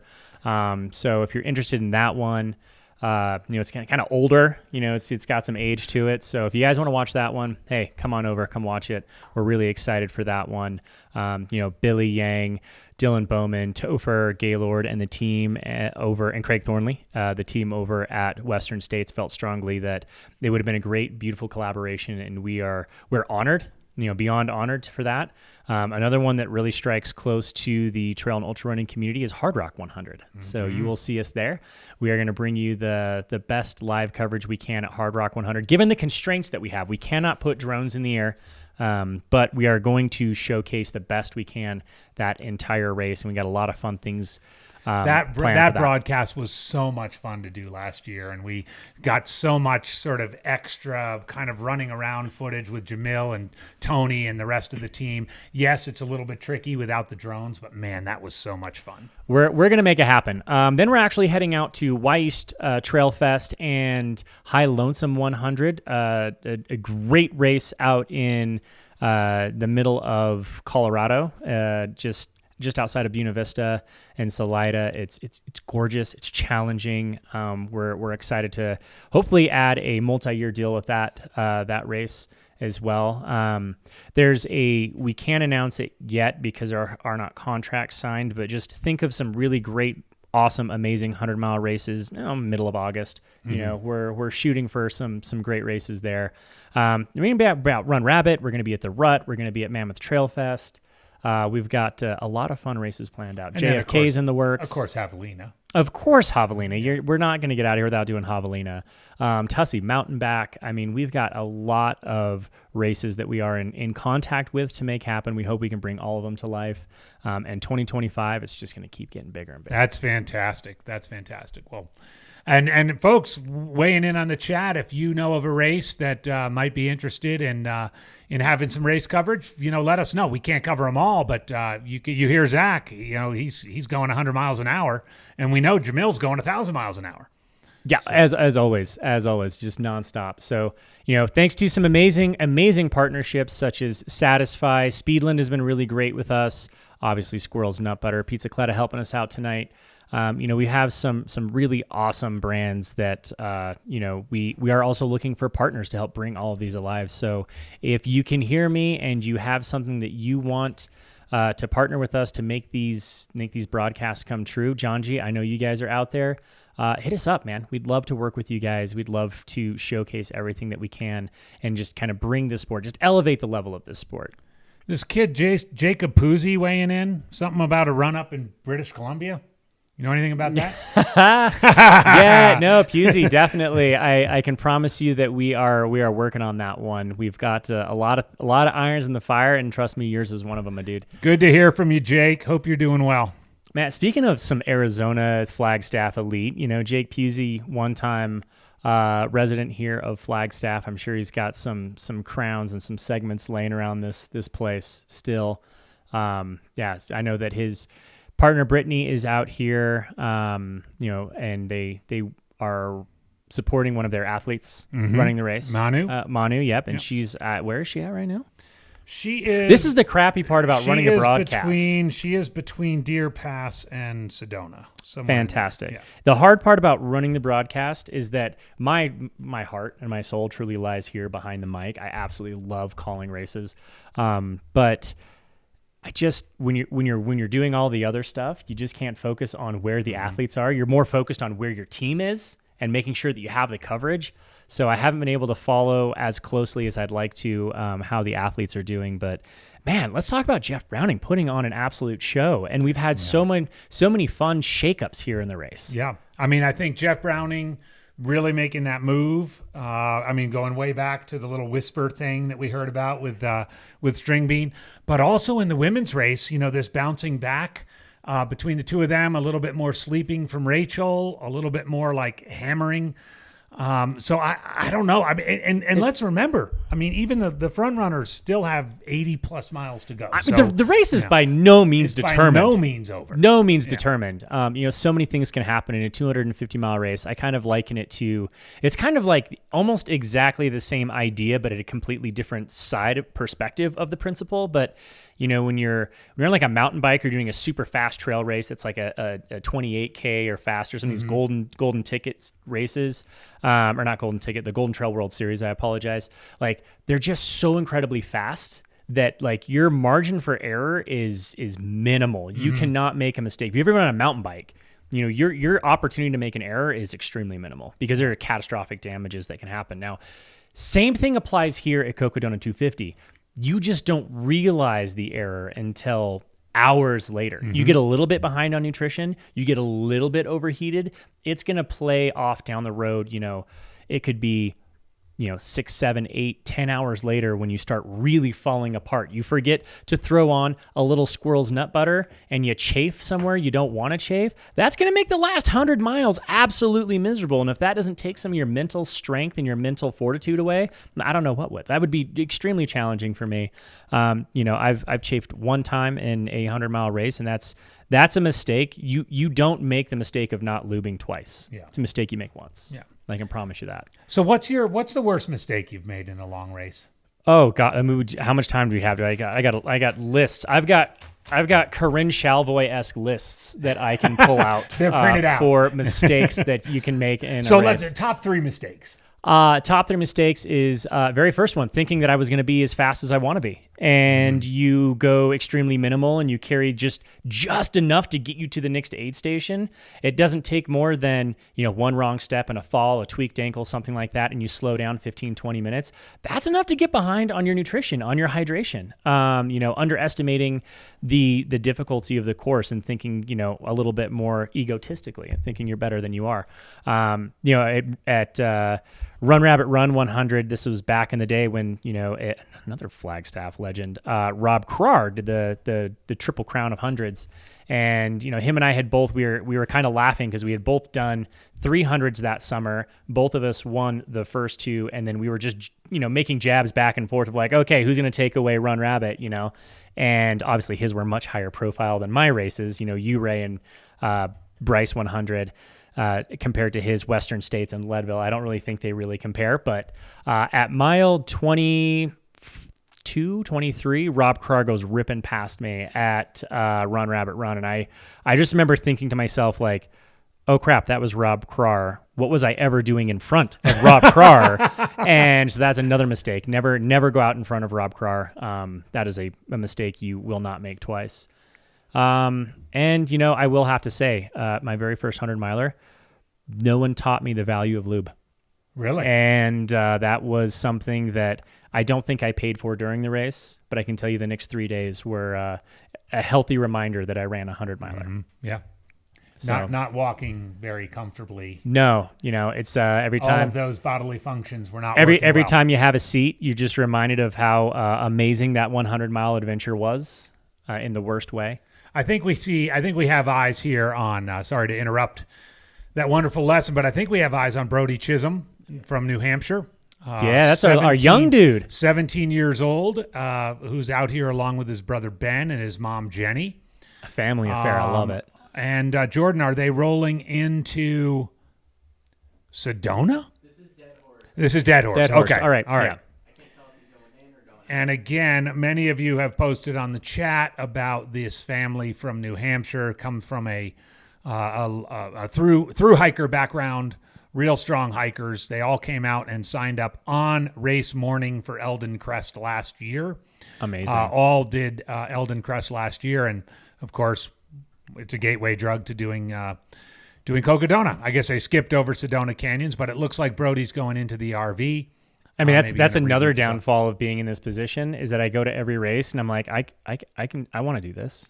I want to do now that I go to every race, I'm like, I want to do this. I don't want to just broadcast it. I want to do it. Oh, of course you do. Yeah, I've got some plans. I've already talked to Jamil. I need to get my Western States qualifier in this year, and I really want to focus on making sure that these broadcasts happen really well. But Javelin 100, I might be running the race and then popping back behind the screen and working, much like Jamil did last year, running his own race. Yeah, that's my plan. I mean, I'm going to go a lot slower than you, but I told Chris I could do 24 hours. I think I'll probably do 24 hours at Javelina and then do you the and me last both, 6 man. hours or whatever. We can do it together. Let's do it. I mean, that's 5 hours for the first loop and then a couple more, and we'll all be good. But here we are back at Fain Ranch.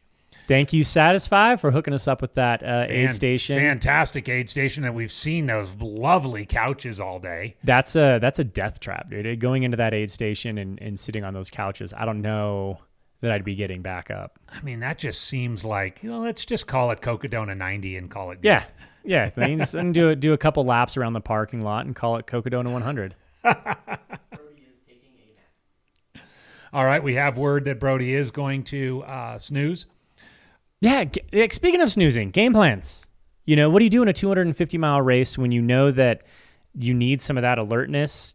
Like for those of you who did not watch last night, when we all went to bed, Joe String Bean McConaughey had an incredible lead, right? Like he had a very significant lead, well under course record.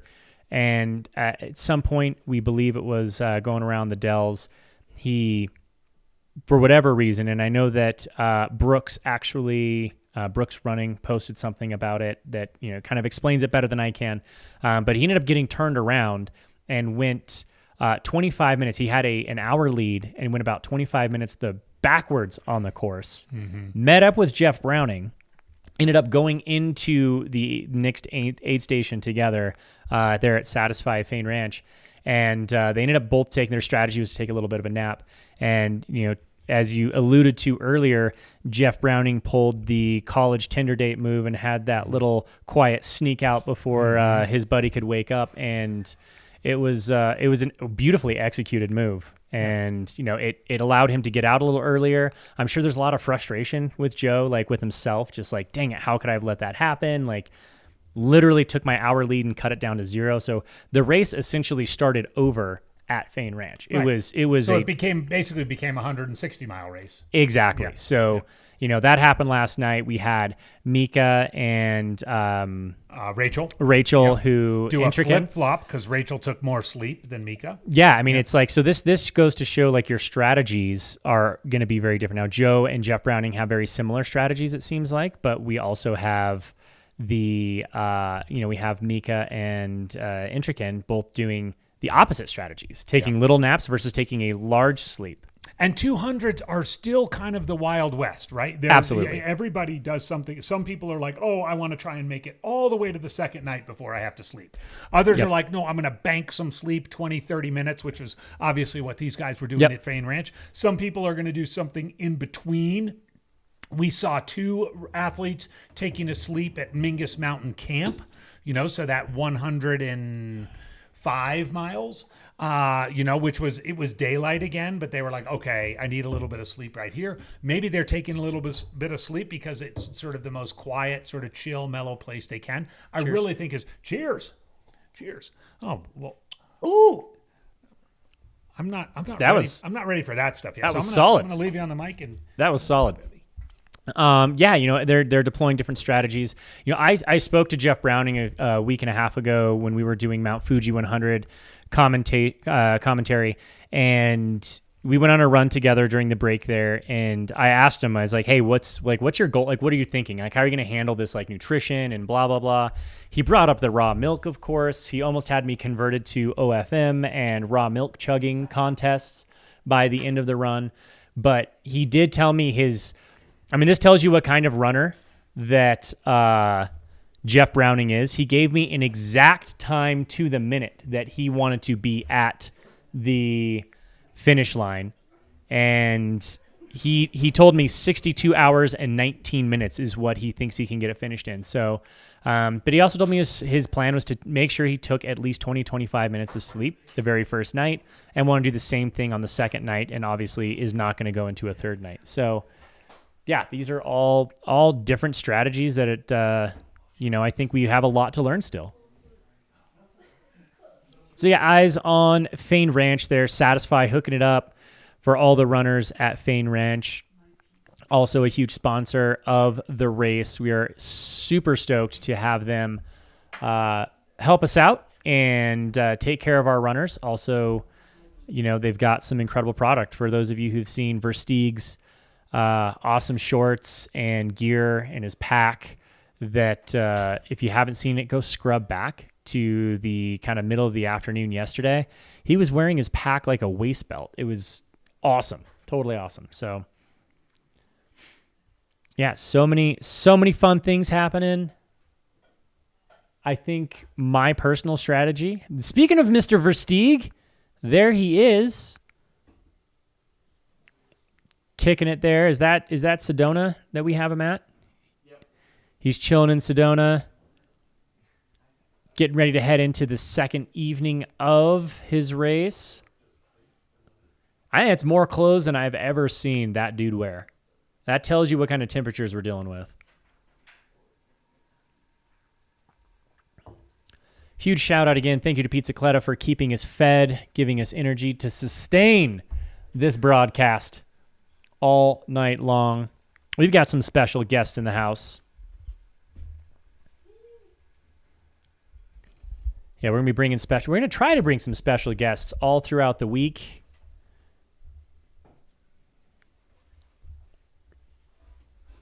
I can do, some Jam Jam impersonations.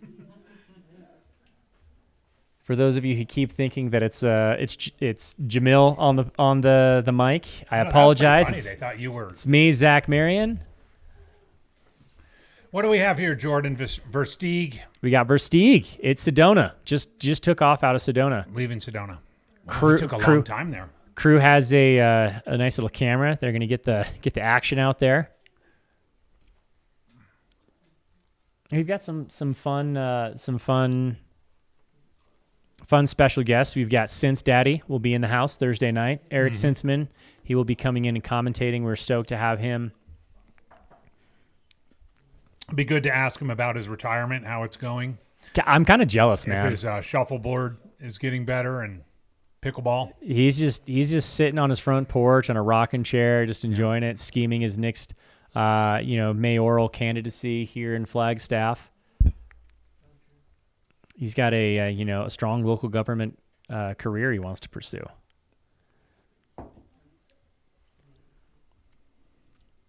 Man, so what mile are we sitting at with Sedona is going to be 162. 162. So he's on the bright side, he's got under 100 to go. Yeah. Yeah. Oh, yeah. That's like practically home at that point. Getting word from some in the chat that Killian Korth actually just DNF'd. Oh no! Oh, let's confirm that before we make any announcements. We've gotten in the chat.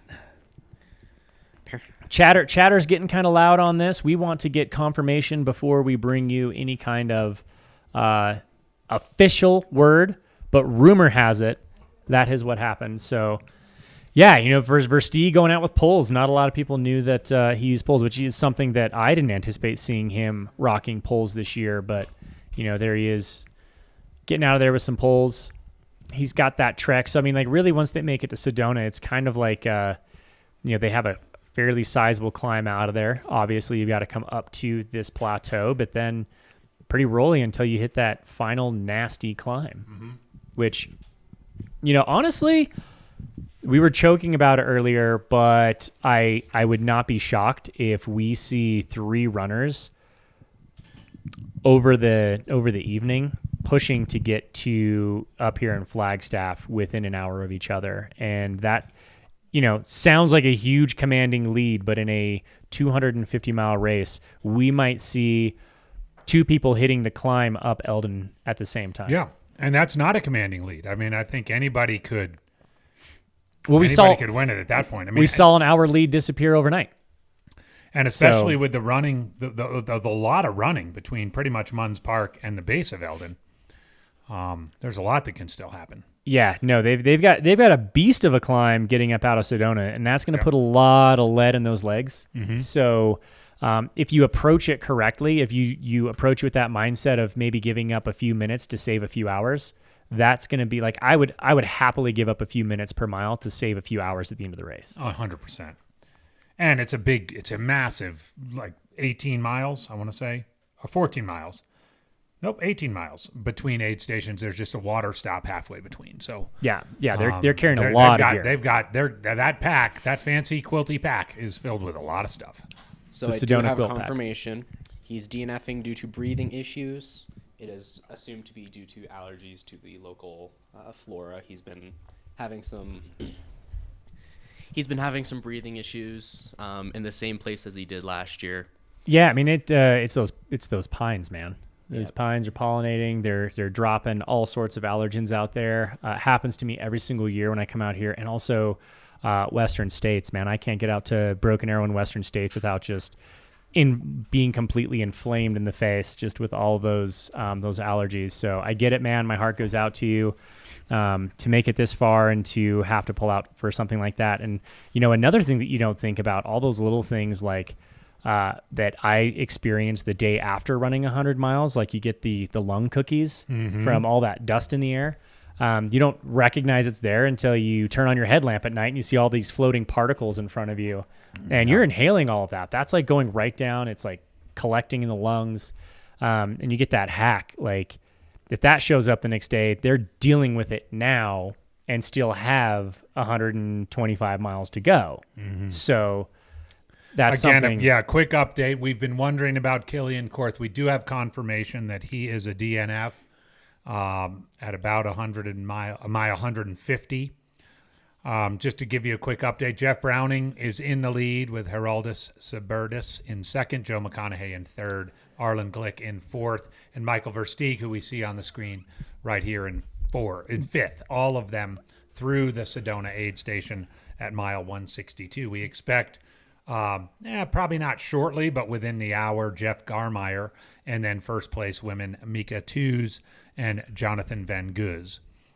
We're still awaiting Rachel Entrekin. What we did hear is that she took a longer sleep than anybody else back down at the Dead Horse Ranch aid station, and is probably moving, I would guess, faster than she was before. Is that a strategy of get a good rest night one, or evening day one, morning day one, whatever it was, and then just go to the finish at that point and say, okay, now we're just going to call it a 120 mile race, 115 mile race. Could very well, and let's just get it done. It's kind of like when you in F1 or NASCAR, you're like, this is my last fill up on gas. These are my last tires. I'm going to the finish. I'm gonna ride that line all the way to the finish, and it's rolling the dice. It's the wild, wild west here out at Cocodona. We're learning the sport.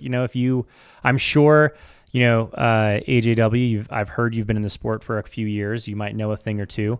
But man, like 100 milers, even since I entered the sport, which aged myself slightly at 14 years, but it's changed so drastically, and the training strategies and the science that has come out about the races. And I remember my very first 100-mile race, Leadville, 2013, we were required to weigh in, and I was required to stop at the halfway point for 40 minutes until I gained enough weight to be able to leave the aid station. And now we know that, and I mean, I was just chugging water just to put weight on. And now we know that is like the worst thing you could do. Oh yeah. No, 100%. And I remember my years at Western States in 05, 06, 07, literally trying to suck weight in the days leading up to the race so that I would weigh in low. So that, it was just terrible. Terrible. I can't believe we did that stuff. So yeah, we have changed so much, and that's just 100 milers. I think we've basically figured out like the recipe. 100 milers, at least flat-ish, or 100 milers, North American 100 milers like Leadville and Western States and Vermont and everything else. We have not figured out the recipe for these. We have ideas. We have success stories. Correct. But are they one-offs? They're ends of one. Yep. Over and over again. And a lot of it comes to sleep, comes to nutrition, comes to feet, comes to how to just dose out your effort, longer stretches between aid stations. And this is what's so wonderful about coming back and doing this broadcast every year, is that we can see it kind of in real time over a 5-day period, from the front of the back front of the pack all the way to the back of the pack. So again, here we are at Fain Ranch, the Satisfy aid station. We are 39 plus hours into the event. It's 125 total hours. So in many ways, we're just getting going. Yes, the front of the pack is working their way around 160, 170 miles. They have less than 100 miles to go. But keep in mind, the vast majority of the pack still has a good 150 miles to go. Reminded that the cutoff at Whiskey Row, which is a rather seminal aid station at about mile 78, is at 9:30 Arizona time. So that's coming up in about an hour and 10 minutes. But when you think about that's a good 2.5 day or day and a half to go 78 miles. We'll see. I doubt very many people will get cut off at Whiskey Row, but then from there, it is the first major cutoff, so I'm sure we will have a little bit of attrition there. Yeah. And as the days go on, and I do say days, we are going to have more and more attrition kind of stack up as runners kind of fade out there. And it's, we've had, amazing athletes like, Mike Milk Knight, who just, didn't have the day that he wanted to have as of yet. I know he was looking for another win. He was looking to be up on that podium and, has not been there. So after, a pretty heroic effort in the beginning, it's just the way these things go. AJW, you and myself, we've had good days, we've had bad days. Yep. And I never want to call them a bad day. Let's just reframe that. They aren't bad days. Any time you can get out into these trails and do what we do, and it might not live up to the hopes and dreams that you had, but I wouldn't call it a bad day. Not these trails. They're you can't have a bad day. They're learning days for sure. Absolutely. Yeah, you're right, Jake. It was snowing in Flag. In fact, when I left here on Sunday, when you just got back from your run, it was sleeting here in Flag on Sunday. Yeah, no, absolutely. I definitely got pelted by some hail on my way in. Phone died. I forgot how to get back to the Airbnb, so that quick run turned into a bit of a medium run. But I personally, I want to hear AJW kind of what your strategy would be, because I'm thinking to myself, like, I know I'm going to go over through the night for at least 2 to 3 nights, like on a great day, 2 nights, on a moderate, good, decent day for me, 3 nights, I would anticipate that I would try to stay out of the sun as much as possible. I would try to take my first rest, and I'd go pretty easy that first day throughout the heat, do a lot of good work at night, take out the hammer and start swinging throughout the evening when it's cool, when your body's not having to mitigate that added stress. And then I would get myself, a nice little break in the heat of the day. On the second day. On that second day. And then go into the evening with, again, the idea of let's do as much work as we can throughout the evening. I like that idea. You get to maybe noon, 1 o'clock that second day. Let's assume it's a normal start at like 5 or 6 in the morning. Right. So you've been at it 30 hours. If you can fall asleep, if you've laid off the caffeinated gels and whatever else, right, and you can get asleep from, say, noon to 2, that would be perfect. Then it's 2, 3, 4 into the afternoon. You get into the night again, and I'm reminded of Nikki Kimball's strategy of just hammering in the cool of the morning, chilling in the heat of the day, and then hammering it again when it cools down. You kind of take some thoughts like that. But then, to your point, if you're going to strategize that, then you have to strategize your nutrition to match that plan. Yeah. Lay off the caffeine, make sure you're nice and hydrated, get a nice full belly in the middle of the day. Because the last thing you want to do is try to fall asleep and you're like digesting food and you've had caffeine and you're like, I'm just laying here, I might as well run. Yeah, exactly. Yeah. So, and I know you can, especially if you're trying to be, competitive with yourself, with the time clock, or with others, against others in the field, you kind of get this added like stress and push of like, well, I got to be going. Like if I'm stopped and other people are going, then I'm missing out on the distance that they're getting. Yeah. When you just have to trust in your game plan is going to get you to the finish line as soon as possible. I'm really intrigued by what Rachel Entrigan did with that longer sleep. I think it was, in talking to Corinne, it was maybe as long as 2 hours. That's a long sleep. That's a decent amount of REM cycles. And that could, as we said, last her the whole rest of the race. Yeah, and so if you think about it, like she gave up the time there to save hours at the end of, we could imagine being now you're thinking about it where if you are Mika Thews and you have Intrican behind you, Rachel Intrican behind you, knowing that like, well, she took that big nap. She's going to keep pushing. When is she going to stop to take a rest? And she doesn't. Maybe that pushes you out of your game plan to stop and take a nap because you're not getting news from your crew that she has stopped at all. And you're like, oh, I got to keep going. Or even worse, taking a snooze, waking up, and you got passed. You got browninged in the middle of the night. And, now you have a deficit to make up when you went to sleep with a lead. Yeah. Like that's the fun strategies of these things. And I'm excited to especially play out. Here we are, at least for the front field on night 2. Yep. Wild stuff happens on night 2. There's a lot of running. There's a lot of running sections, in this little bit, especially once they get back up on the plateau here. They've got a lot of running before they get to Eldon. We'll see. We'll see. I would like to say that, running a race like this is no different than my college dating years. Most of the action happens in the second and third night. So let's just see what happens. That sounds good. Dominic, welcome Grossman. to Cocodona After Dark, ladies and gentlemen. After Dark. And by the way, speaking of After Dark, I think our host is here. The hostess with the mostest. Chris Warden is in the house.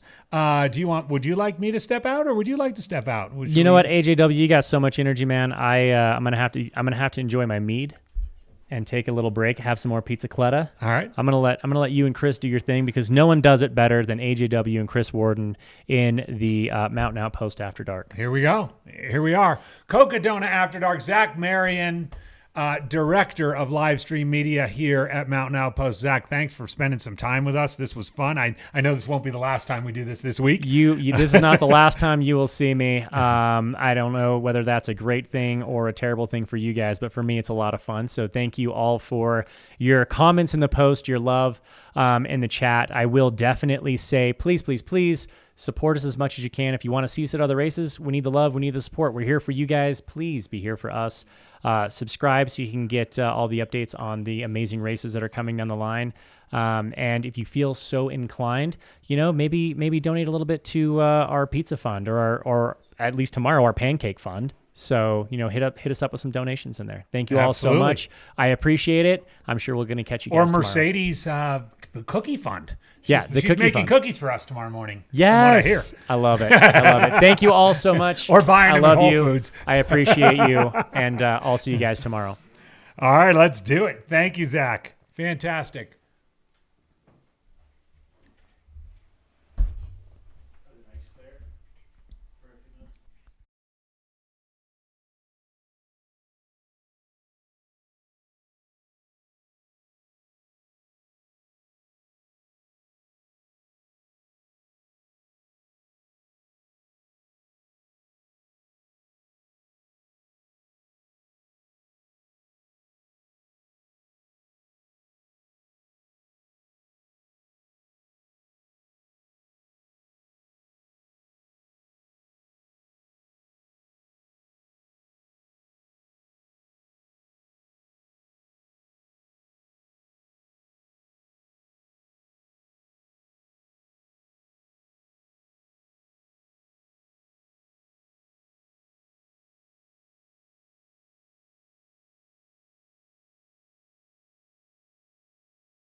Cocodona 250. Forget race day. We got a whole race week. Woo! I'm in love with the Coco. These runners are all loco. Getting sleep, that's a no. I'm in love with the Coco. Taking shots on whiskey, row. Entered Mingus feeling low.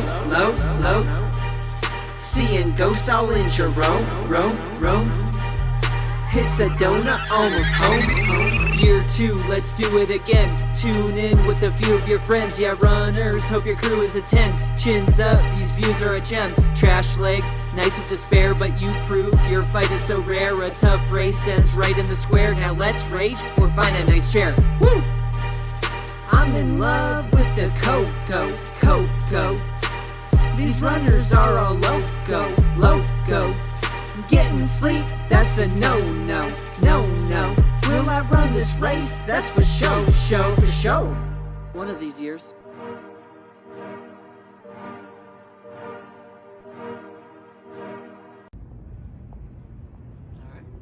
Year 2, Find a nice chair. I almost fell. I think I looked her. I'm in love with the Coco. I'm in love.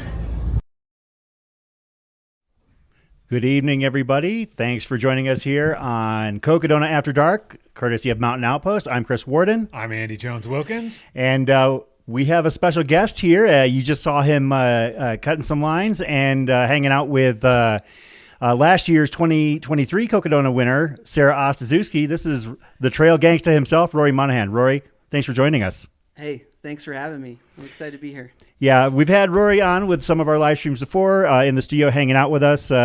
Rory is an accomplished runner in his own right. You're part of the R Viper racing team, and we're going to see if we can convince him to potentially run this race in the future and see how he feels when we bring that up. But we're also going to have some fun tonight, keeping track of the runners that are out there on course, but also you're going to share some new material with us.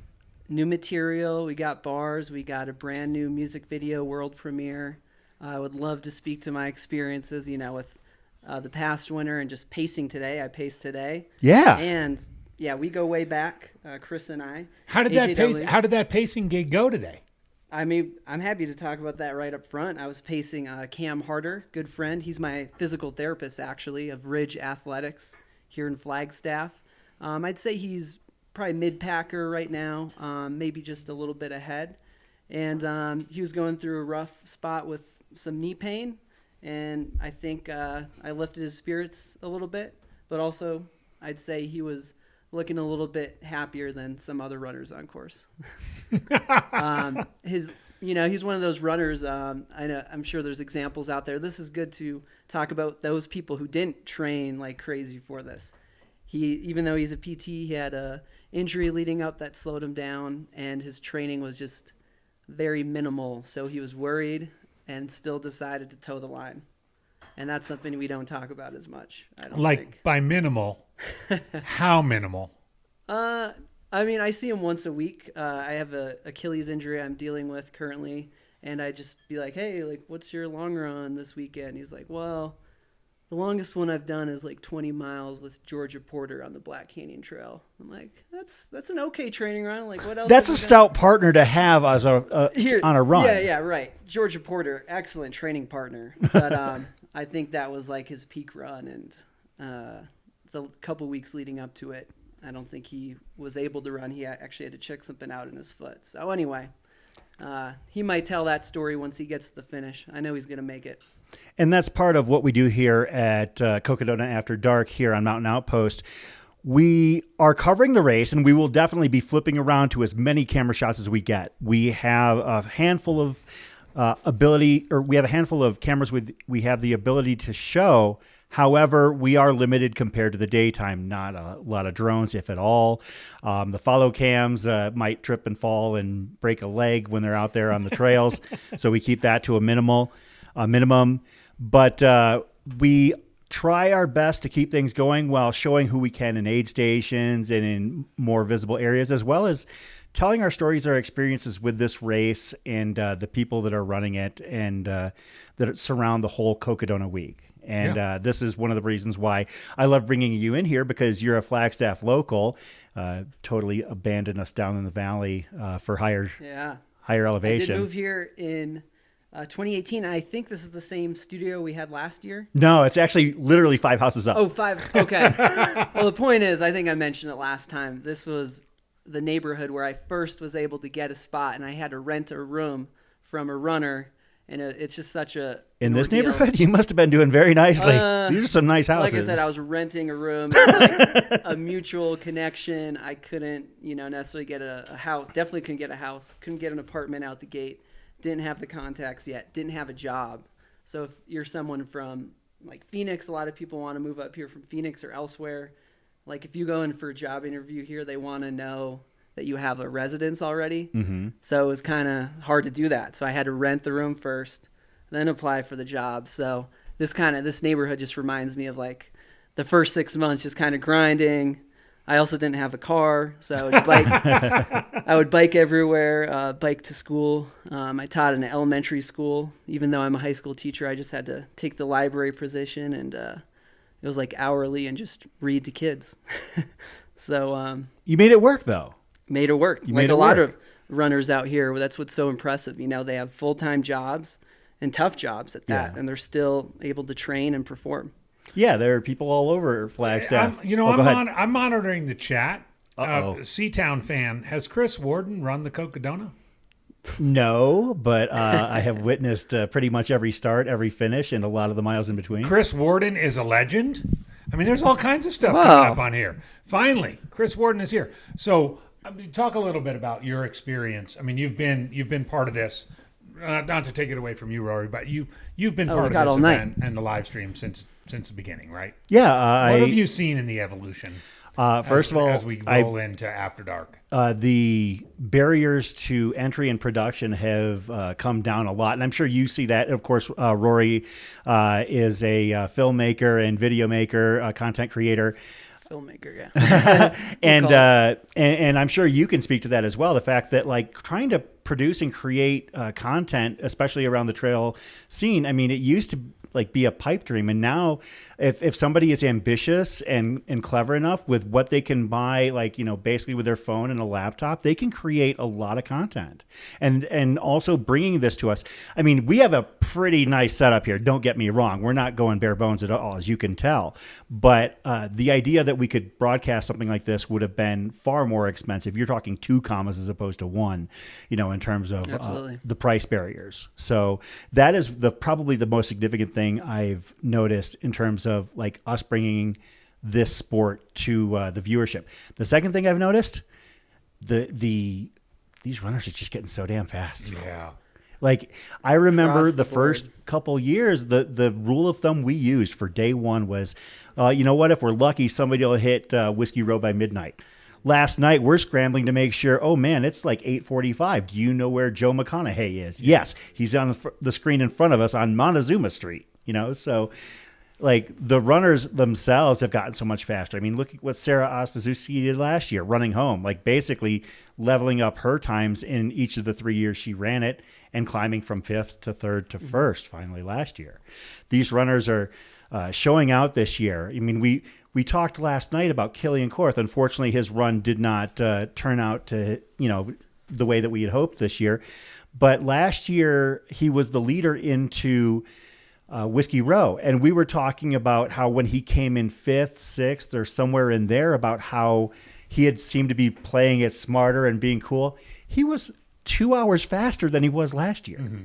So these runners are just leveling up the competition. And I do believe that this year's Cocodona is, and I'm going to say it, even though I'm inherently biased, this is the most competitive 200 miler in the States that we've ever seen. Mm-hmm. I think that that's a very fair, at least hypothesis. Yeah. And I know it's not Cocodona specific, but I wanted to add to that. I taught for 5 years in the Valley. I was also a cross country and track coach. I mean, these track times are just coming down as well. Yes. The times are running in high school were like as fast as what I and my teammates used to do in college. Mhm. And, you know, it's just been interesting. Maybe we could kick around some theories since we probably have time this time of night. But I think potentially the pandemic may have been a reason you're also seeing this surge in performances. Obviously, we're maybe, you know, a couple years removed, but I think there were less opportunities to race. People actually put together more solid training blocks. That's an excellent point. Without injury. Because what I saw often with high schoolers, college, they just race so often, they're getting hurt a lot. And they got that foundation of, you know, maybe time trials and more training. And then you could also bring in the shoes. Trail running, I don't think the carbon fiber plate gives you as much of an advantage. But yeah, on the track and road side, I could definitely comment on that as well. Absolutely. And we're going to continue this conversation. We kind of got our props together. We've introduced ourselves. Yeah. But I would like to see, Jordan, if we could get some shots of the field, and that way we can, you know, kind of layer things in. Let's give a quick update on the top 5 on the men's and women's if we can. I'll give the top 5 on the women's side, and you want to rip off the men's? Yep. All right. On the women's side, Mika Thews is leading again. Mm-hmm. The last time I was on the air, she was leading, and then she had slipped back to second and is now back in first. Rachel Entrekin is in second. Eliza LaPierre in third. Manu Villaseca, is that how I pronounce that? Perfect. I've been listening. Thank you, Corinne.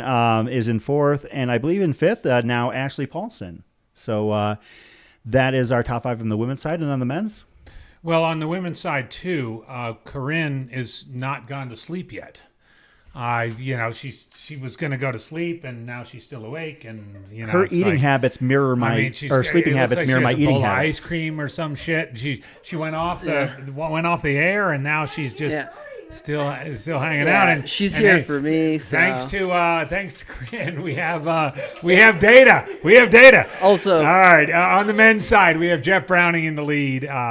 And he's got about a 3.5 mile lead on Geraldo Subertus, another 1.5 miles back to Joe McConaughey in third. Arlen Glick, who we saw his parents surprised him at Sedona. That was great. That was such a beautiful moment to see his parents there. They flew out from Ohio to meet up with him and his sisters. Michael Versteeg in fifth, not very far behind Arlen at the Sedona departure, about a 0.5 mile, and Jeff Garmeyer a little distance further back, just ahead of Mika Thews. So, I mean, I would say kind of a compact 2 through 5. I think if Jeff snoozes a little bit or takes the foot off the gas pedal, or in a lot of that runnable part, I'm just going to consult this little printout here. Sure. If on that runnable part here, get those you know, numbers. some of the pure runners like Geraldo Subertus, you know, starts moving, we could still see a race on the men's side, but for sure, those positions 2 through 5 are wide open. Would you mind dipping down to 6th? Like, how far away is 6th place from Garmeyer? Reaching that top? He's 5.9 miles behind Versteeg. Mm-hmm. So, I mean, we're talking at that rate, 1.5 hours. In 6th place on the women's side is Elsa Jaworski, about 2 miles back of Ashley Paulson. But got to scroll down. Where's Dandelion at? Yeah. All right. Dandelion in terms of being off the top 5, about math. Couple 5 hours. About 20 miles back. Okay. So, all right. So yeah, probably 5 hours, 5-6 hours. Give or take. Okay. Yeah. Depends on where, like, exactly on the course. It looks like Ashley is about 130 miles in. So basically between Mingus Mountain and Sedona, and if that's the case, Dandelion would be at mile 116. So basically just leaving Mingus. Yeah. Mingus. And chat favorite Kevin Goldberg, you know, hanging out around there in the top 10 men. Podcast favorite Finn Melanson is at least winning the podcast division, and Brody Chisholm, who we've been following for a while, 17-year-old from New Hampshire, rocking right along at 135 miles at this point. All right, that right there is that's Whiskey Row, and I believe that the cutoff for that aid station is actually it's 9:40. 9:30. So we got about Okay, 40 yeah, 9:40. minutes. So I know that we have, last I checked, nearly all runners at or through Whiskey Row. It doesn't look like we might have too much, if any, carnage there, which is always a good sign. I love the fact, and I think that this might be the story of this year's race, is that the runners are making cutoffs this year. Oh, yeah. There is one person that, if their tracker is to be believed, I really think it's gonna be rough on them to try and make it. As we mentioned, if you were talking the cutoff being about 50 minutes away, Brett Barker would have about 7 or 8 miles to go, and if he's moving at the pace he is, I don't know if I like his chances. But beyond that, it looks like the sweep is actually alongside our final runner yet to hit Whiskey Row. Is that Josh Henry? Kyung Lee. Oh, Kyung Lee. Okay. So Kyung Lee, bib number 268, looks like our final runner. And we'll do our best to make sure we get video of that. This right here is Fain Ranch, the next big aid station after Whiskey Row at mile 97. The runners have a little bit longer to get there tonight. I'll verify they have to be out of Fain Ranch by 8:30 in the morning. Mm-hmm. That's about 18 miles from Whiskey Row to Fain Yep. Ranch. Hopefully they're not done in by the trappings of such a luxurious those setup. couches. But I would call that, I think that these next 4 hours at Fain Ranch is sort of the mid-pack For sure. time Yeah. of Fain Ranch. Right? Between now and, say, 2 a.m. is that sort of mid-pack. And you can see, there's that runner with the green hat kind of taking his time, eating his food. Yeah, if they're here now, they're fine. They're in good They can take a shape. few They're in hours really of a good nap. shape. Yeah, they're in good shape now. So, and Corinne and I earlier we were tracking our 70-year-olds and both there we go. Michael Copy and Terry Gardner are well on their way to being well under the cutoffs, at least at this point. Good. And we'll see how that continues. You never know, but it was really nice to see. I think Corinne and I were talking about the Michael Copy was 10 hours ahead of the cutoff at Whiskey Row. Rory, what has been your story of the race so far? I know you haven't seen all of it. You've had your pacing duties and everything. Is there anything that you've heard or seen over the course of the last 40 hours that you're like, wow, that's a thing? Maybe one inside perspective for people who haven't paced here. When you go from watching the stream to pacing someone, it's remarkable how quiet it is out there. Because, you're doing such a good job of weaving the stories together. You're seeing runners come in and out. I'm sure you get some still shots. Where, people aren't doing much, or there's not many people coming through. But it felt lonely out there. And the runner I was pacing, Cameron Harder, who I mentioned earlier, was noting that as well. It kind of felt like at some points you're just doing a training run and you kind of get this morale boost when you see someone else. And so that kind of stood out to me this time. And also being in a different position, just a little bit further back, I was expecting to be around more runners. How many years have you paced this race? I've paced in some capacity every year. Okay. The first year I did mainly, I guess I can't call it pacing. I was filming. I wanted, being a videographer, I really wanted to film the winners coming across. So I was running with Michael Versteeg in the inaugural year. Yeah, through Buffalo Park, right? Through Buffalo Park, from the top of Eldon. I ran him all the way into downtown, so that was pretty cool. Because we were just figuring out what this race was like. I'd known him a little bit previously from just racing with him, seeing him at one of the races, Man Against Horse, I think was the most interaction I'd had with him. But he's definitely a character, and it was in a dark spot, so I didn't really know what to say to him, even though he was just crushing it, and I was just in awe. So that was a pretty cool experience. And who else have you paced in the last couple of years? Let's see. I paced Sarah. I paced Cameron this year. We'll count that first year pacing. Who was the second year? Must have been memorable. I know. That's so bad. I can't remember. So it would have been I get the a lot. Prescott. I get a lot. It was the fire year, so the Prescott loop was what they did first that year. Not that changes things a ton, but they did go up the Kasner climb that year, and I know that that's not something that is a part of the race anymore. Am I ringing any bells here for you? You know, to be fair, maybe I didn't. I might not have paced the second year. I think I would remember. I would think you would too. Yeah. I will say, I think I'm a great pacer, but I had a little mishap today, so I'm kind of curious if there's any runners who have done something similar. But I knew the pin, I knew where to go. I had a job. I was working. Basically, I got to Fane aid station late, and Cameron had to take off without me. Oh no! Whoa! It's almost sacrilege. Hang on, time out. What do we have here? Is this okay? Oh.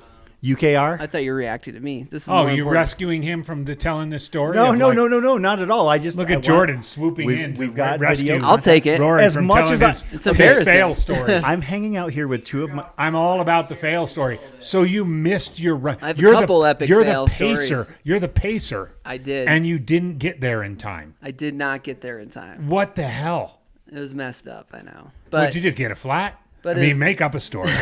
You had to go to the doctor? You got a divorce? He came in a little bit faster, so he was looking strong. So how about that? He exceeded expectations. I made a wrong turn. So then what'd you do? Catch up to him? I started going up towards Mingus Mountain instead of turning right to Fane Ranch because I've never been there in person. So I swung around, and his wife was like, hey, he's already here. He wants to make a quicker stop than he thought.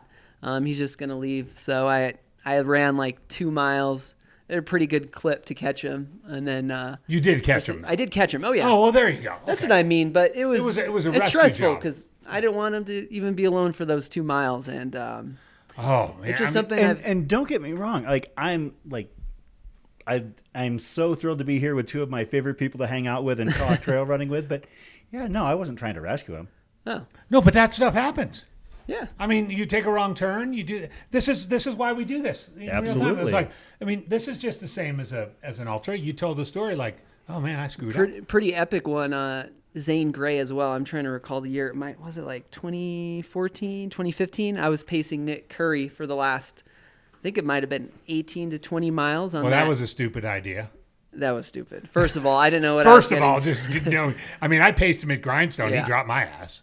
Yes, he basically did that. Yeah. So anyway, he was throwing down his typical 6-minute pace at the end of the race, kind of flipped the switch, and I made a stop to get a snack, but he decided this is where I'm going to turn it on. So I desperately tried to catch up, and I kept asking hikers, have you seen a guy in, whatever neon shirt he was wearing? I'm like, have you seen this guy? And they're like, in road shoes. Yeah, in road shoes. They're like, he's 5 minutes up there. He's like 5 minutes. He's 4. He's 3. I can totally relate to that. He's 2. Same thing happened to me. And I finally get, someone's like, he's, 30 seconds ahead, but we're under a mile to go, and he's coming in. I just didn't want to have the optics of him dropping me, so it kind of went down. I want to interrupt for a little bit of a housekeeping item, folks. We're following Callie Vincent. Thank you. We have at least, I don't know, maybe 6 different shots that Jordan is. 5. 5. Whiskey Ranches really isn't useful. Well, we're following everybody, including Whiskey Row, Fane Ranch, Dead Horse. Dead Horse. What else we got on there? What other shots do we have? I'm sorry, Sedona, and what else? 2 at Sedona. Oh, 2 at Sedona. So, we're definitely following the race just as you are, and so just wanted to get that out there as we're taking some body shots here in the chat. So I want to just kind of knock that out here body right shots now. too? We're doing that? No, we're not. We're not taking body shots at all. All right. There's somebody just weighed in with their name is AJW's IPA. I love this freaking guy. Nice. Or girl. Who are you? It's probably freaking Corinne. AJW's IPA. I love you. You probably liked my poll story when I was talking about her oldest a couple hours ago. But I also This do is agree beautiful. that we probably need to. I mean, I would like to see where Callie is. Absolutely. I I mean, are you kidding? She's one of my favorite runners in this race.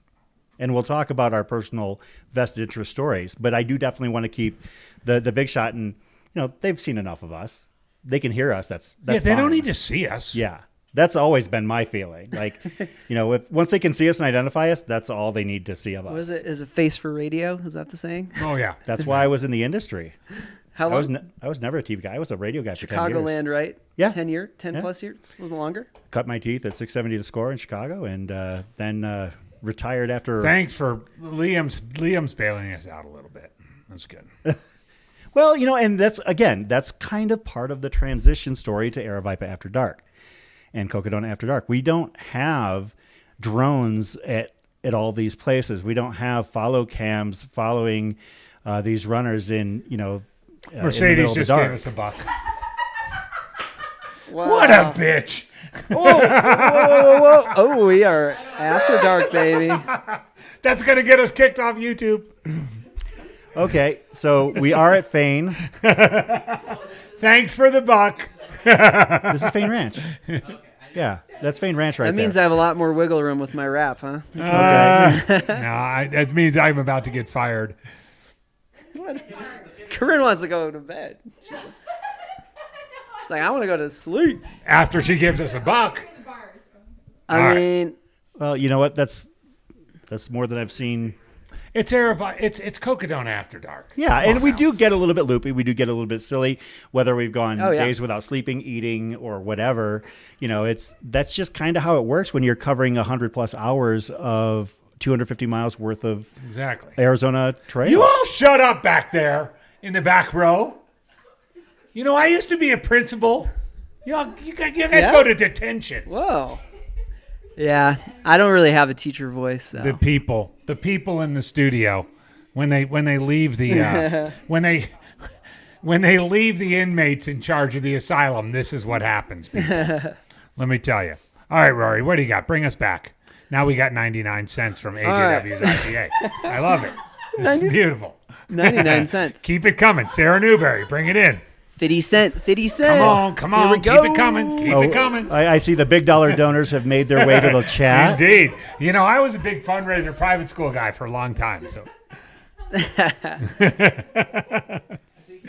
All right. How about this? If you don't follow Trail Gangstas, you need to at Trail Gangstas with an AZ, primarily on Instagram. It would also be great to have, since you're on YouTube now, some more subscribers on YouTube. But since I've been mentioning to my followers, hey, I've been working on this music video for basically a year. We're going to do world premiere on Tuesday whenever I'm done pacing. I told you about my debacle with pacing, but we got it done. I think we should cut to the world premiere. All right, because it's kind of cool. Wait, no, we got some. We got to keep it here. Add a little. We're going to do it tonight, though. I'd say in the next minute here. What do you think of that? Jennifer Rosso. I think we might. Kyle Dinshaw, we might be having people at our door if we pull from this shot right now. Oh, that's what I'm saying. Got it. Yeah. So we're going to keep it here for right now. Totally. Look at Fane Ranch. We got a crowd right there. This is looking good. Yeah. I got it. I mean, thanks to Corinne. 96. We're at Fane Ranch. We're at mile 97.0. Yeah. And by the way, to give you the menu: potatoes, veggie, rice, chicken. Potatoes, veggie, rice, chicken, French toast, fruit, beans. They've got it all at Fane Ranch. This is, by the way, the Satisfy aid station at Fane Ranch. We've been admiring those couches all day. They had fancy cheeses and crackers to match Europe. Yep, Jamil soiled them earlier today. Okay. Fortunately, he's moved on up the course. But that's a beautiful thing. Look at that. Now that's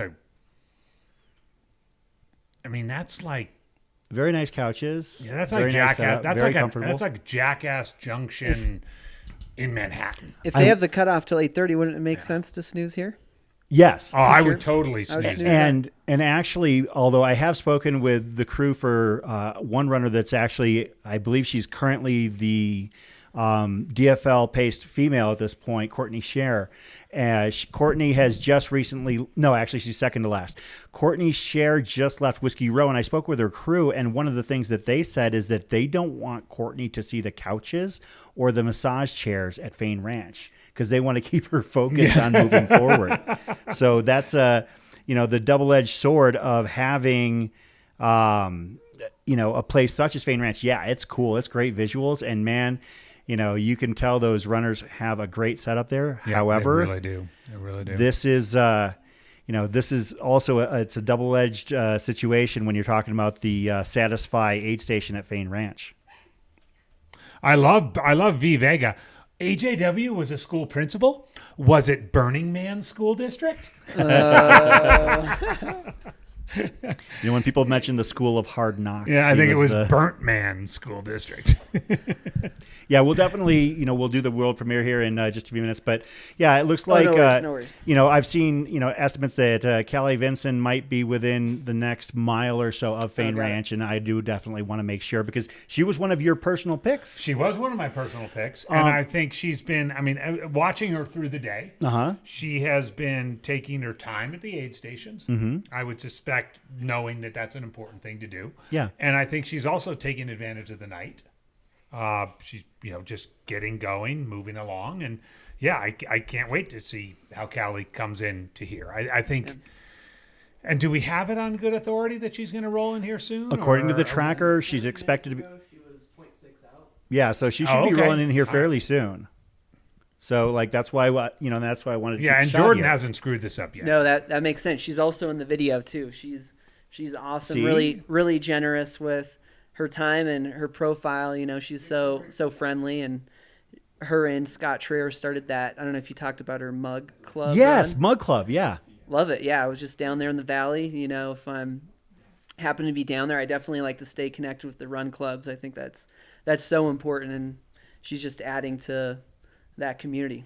And also for those who didn't get a chance to tune in to them as they called in a lot of the final finishers at the Black Canyon 100K. I like that. Callie and Scott Traer were hilarious.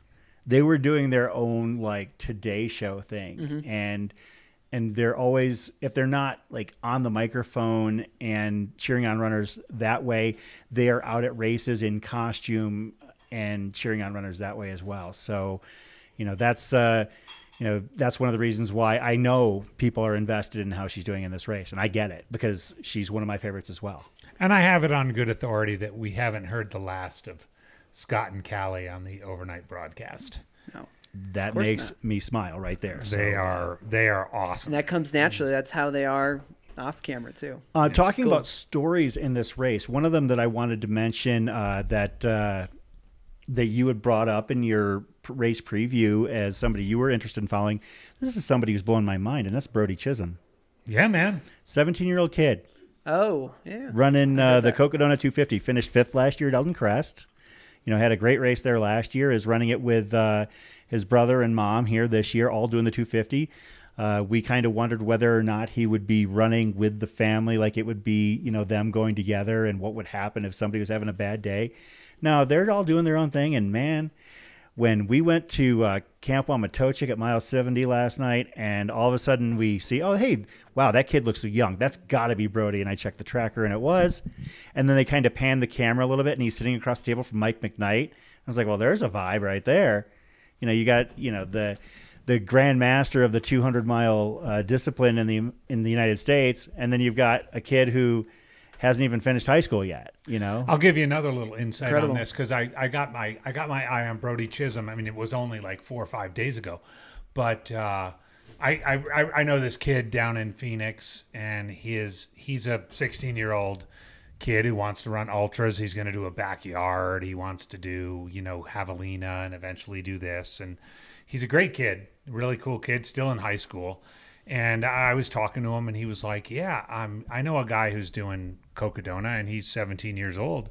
And I was like, well, who is he? He's like, oh, it's Brody Chisholm. And I was like, how do you know him? He's like, this is a kid who lives in, his name is Haynes. I don't want to say his last name, Sure. but his name is Haynes, and he lives in Arizona. And he's like, well, all of us teenagers, we keep in touch with each other. We have this little network among one another because we're ultra runners that are teenagers, and it's kind of weird. And I was like, well, Haynes, how do you know what it means to be a teenager ultra runner? And he's like, well, because of my coach. And I was like, well, who's your coach? He's like, well, James Bonet. Of course. James Monet started running ultras when he was 8.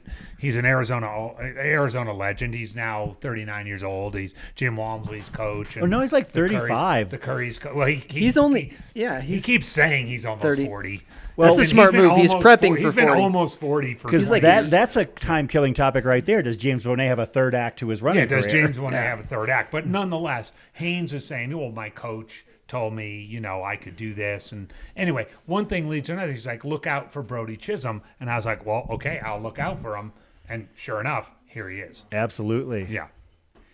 And we see somebody's coming in with a headlamp through the Satisfy Aid banner. Let's...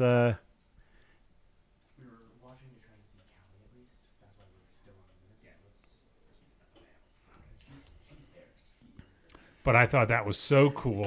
Good tie-in, yeah. James. That's Bonet Kelly is right. Was that Kelly right there that just moved right to or left to right, off to the side? Okay, it was off our screen. She's definitely there. Yeah, or is that her really right there colorful with the outfit bright? Right there? That looks like a Cali outfit. Let's see, coming in. I think that makes sense. Yeah, that's some Cali swagger so right there in terms of the color. Yellow shirt. That little shimmy right there. Turning to show her number.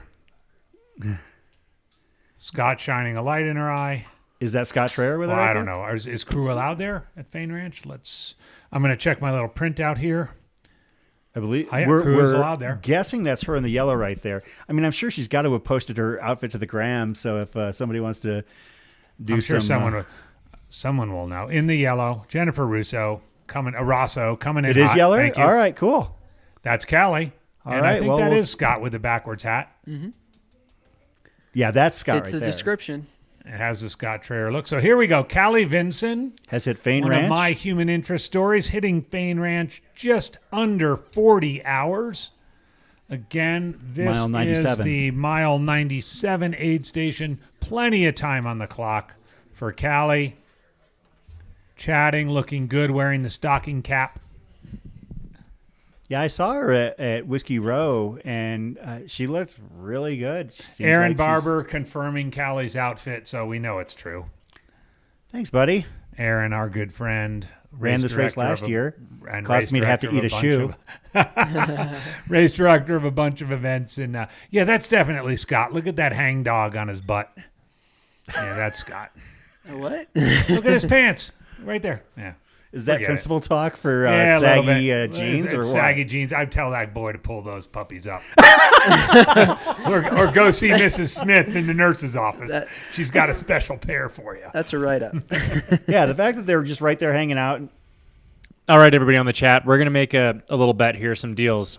Donate $1 if you want me to mute AJW's microphone. $2 if you want me to keep it on. Wow, that's a challenge. $1 to mute, $2 to keep it on. We have a couple of runners there in the Fain Ranch Aid. We'll see if we can put your money where AJW's mouth is. Careful of that. That's really clever. We'll see if we can give some shine to some of those other runners that have hit Fain Ranch either now or recently as well. I mean, there's a litany of them that have been through recently. Mercedes pretty much pulled us into the lead. Game over. Let's call it. Some of the runners I'll eat your cookies any day.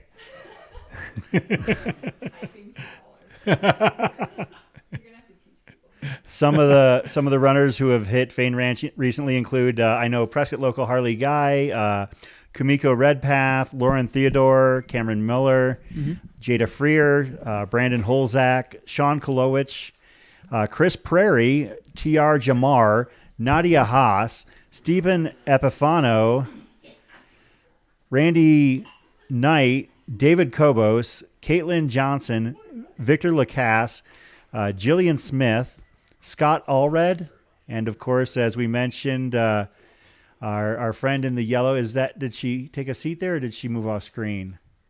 Callie Vinson, who is obviously very well loved. I believe like 120,000 Instagram followers at this point. I venture to guess she has the largest number of Instagram followers of anybody in the race. Yeah, and as soon as safe bet that I don't even have to look up. Yeah, as soon as we can verify that Callie has left Fane Ranch at mile 97, we're going to...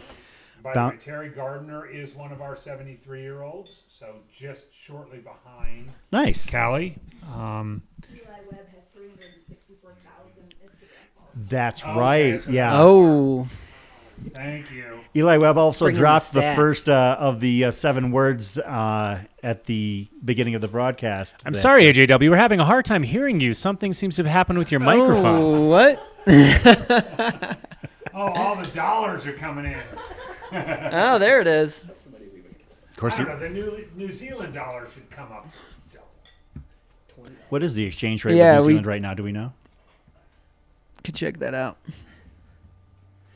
Folks, you are here on... I tell the story, but no one can hear me. Folks, you just get... tell myself. Just We're- talk to myself like I always do. Oh, good Lord. We're here on Cocodona After Dark on the Mountain Outpost channel, watching and following the Cocodona 250 presented by Air Viper Running. I'm Thank Chris you, Veggie Warden. Runner Girl. You're rocking it. I'm Andy Jones-Wilkins. I'm Rory Moynihan. And we're hanging out here at Fane Ranch. And, of course, the race is really moving. Most of the runners have hit Whiskey Row at mile 79, mile 80, and are out. They actually have to be out here fairly quickly.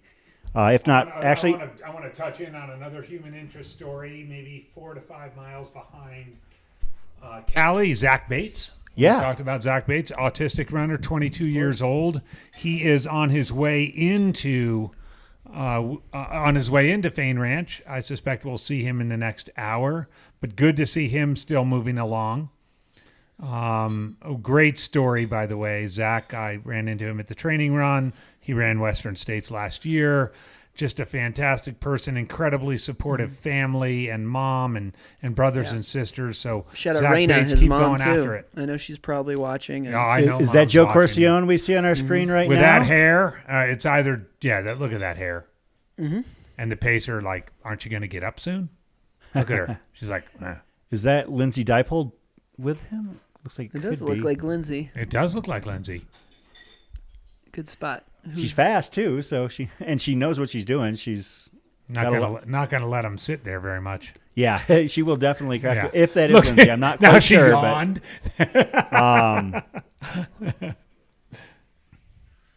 No, Air Vipa is definitely not canceling AJW. Yeah, I saw that. Of course, Joe Corcione, content creator, podcaster here.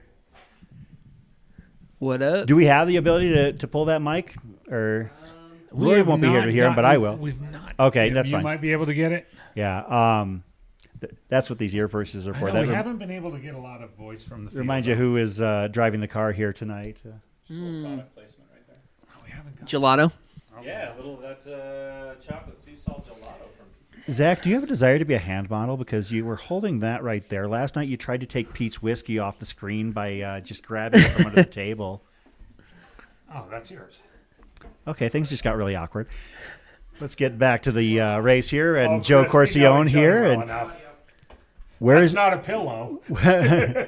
where is Joe at? Which aid station is this? Dead Horse. Perfect. Dead Horse Ranch, mile 135. French fries, getting the calories in. I like it. Joe's story is pretty fascinating for those that aren't familiar with him. He is a podcaster in the Phoenix area who has talked about his struggles with substance and addiction in the past and has moved forward and found himself a new passion in life and has become one hell of a runner. 16-hour type 100-miler at Javelina this year. Golden ticket chasing type of athlete, very talented. But is he leading the podcast duel? I'm not sure. No. he's so he hears us. Okay. Yeah, he can hear us. We just can't hear him. We just can't hear him. Finn putting in work. That's okay. But Joe, you can still catch up to Finn. I mean, he knows what's up. Apparently, he was like puking his guts out. You also got streams too. You got Yeah. numbers there. Yep. Yeah. We're gonna boost those streams, man. We're gonna get them. Yeah, he was puking machine. And Joe has been one of those people that I've wanted Yep. to follow. Yep. Of course, hey, Joe, can you just punch the like button real quick? Just punch the like button. Yeah. No, the like button. Like button. No, he's listening through the camera. Oh, there he goes. He just punched. Like 6. We got 6 likes. Okay, perfect. 6 likes. Of course, Joe, the host of the Everyday Ultra podcast. This is so great. You know what's fun? We It's can fun say when whatever. people can't hear me. We can say whatever we want about him. I mean, they can't hear me, but I can't hear them. Oh man, Joe's doing This great. is good. This is good. And his tan is like second to Arlen's. You know, if you run in the desert for 3 more days, you'll look like Arlen. Oh, okay. So, Joe, we have an update that Finn has been drinking milk, so you need to follow suit. Oh, everyone's drinking milk. Milk, I don't know. I'd go oat milk maybe. Yeah, well, apparently it's become a thing in the time that I've been away from the table. Oh, it has. Mercedes even made cookies without milk. Yeah. You know, it's problems like these that are dividing our country. It's I know. It's the milk, terrible. non-milk crowd, I This tell is you. the thing that's going to be, we're going to have people that have to be on After Dark before midnight and after midnight. We're going to have like this 5-minute little Stormy Daniels break or something. Uh-oh. Let's see how this goes. As we just look into the camera very The question, though. quietly. All right, here we Change topics. Is almond milk, can you call it milk?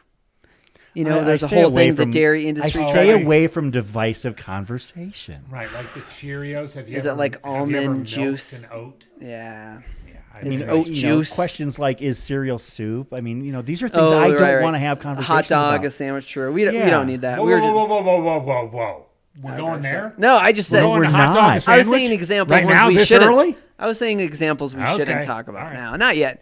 I mean, Joe's still here on camera. I wanted to add a couple details if you don't already follow Sure, him. yeah. I know he raced over in Croatia recently and performed really well. I want to say it was like top 40 in a pretty good field there. Which race was that? Was it Istria? Oh, yeah. Yeah, and I have experience traveling. I actually work for a travel company and got to spend time in Croatia, so I kind of developed an affinity for that country, and I'd heard about that race when I was there, and it makes me want to race there. So I know. I just wanted to point that out. He did very well. It was a solid training run, and I've gone on some runs with him personally, and just a quality guy, and he just so nice, will send kind messages, and we have kind of a correspondence since I'm up here north in Flagstaff. We don't get to run too much, but I did want to note that his dad did pass in recently, so that's something tough he's been dealing with, and I'm willing to bet that let him, like others, are running in memory of people. I think that's a big motivator for people who do this race, and I've seen it at other races too. So it might be important if there's someone in the chat who wants to mention, is there someone you know who's running in honor or memory of someone close to them? Absolutely. And, Joe, I had met him several times over the last couple years, but last year at the USATF 24-hour championships at Fat Ox, I was doing one of the sub-events, the 50K, and I had not had a good day. I podiumed. I got third out of 4. It was a much smaller event, but Joe couldn't have been more hype about the fact that I had gotten the podium. He was just like trying to, really remind me, that it doesn't matter, whether you had a good day or bad day, you're out there having that day, And so Joe is a great guy, definitely somebody that I am happy to see at any trail events. I want to zoom in on what you said too, Rory, because many of us, when we first get to the sport, and find a way to be happy in trail and ultra running, we do it for ourselves, because it fills some need that we might have, that might be an emptiness we have. But over time, we realize that it's a way to bring joy to other people as well.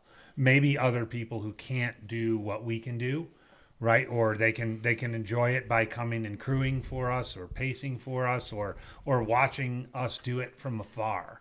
And so that point that you made about running a race in honor of somebody else, I think is really important, because it's easy for us to just be so absorbed in what we do for ourselves, and remember, and we need to remember that there's a lot of people out there who can't do this.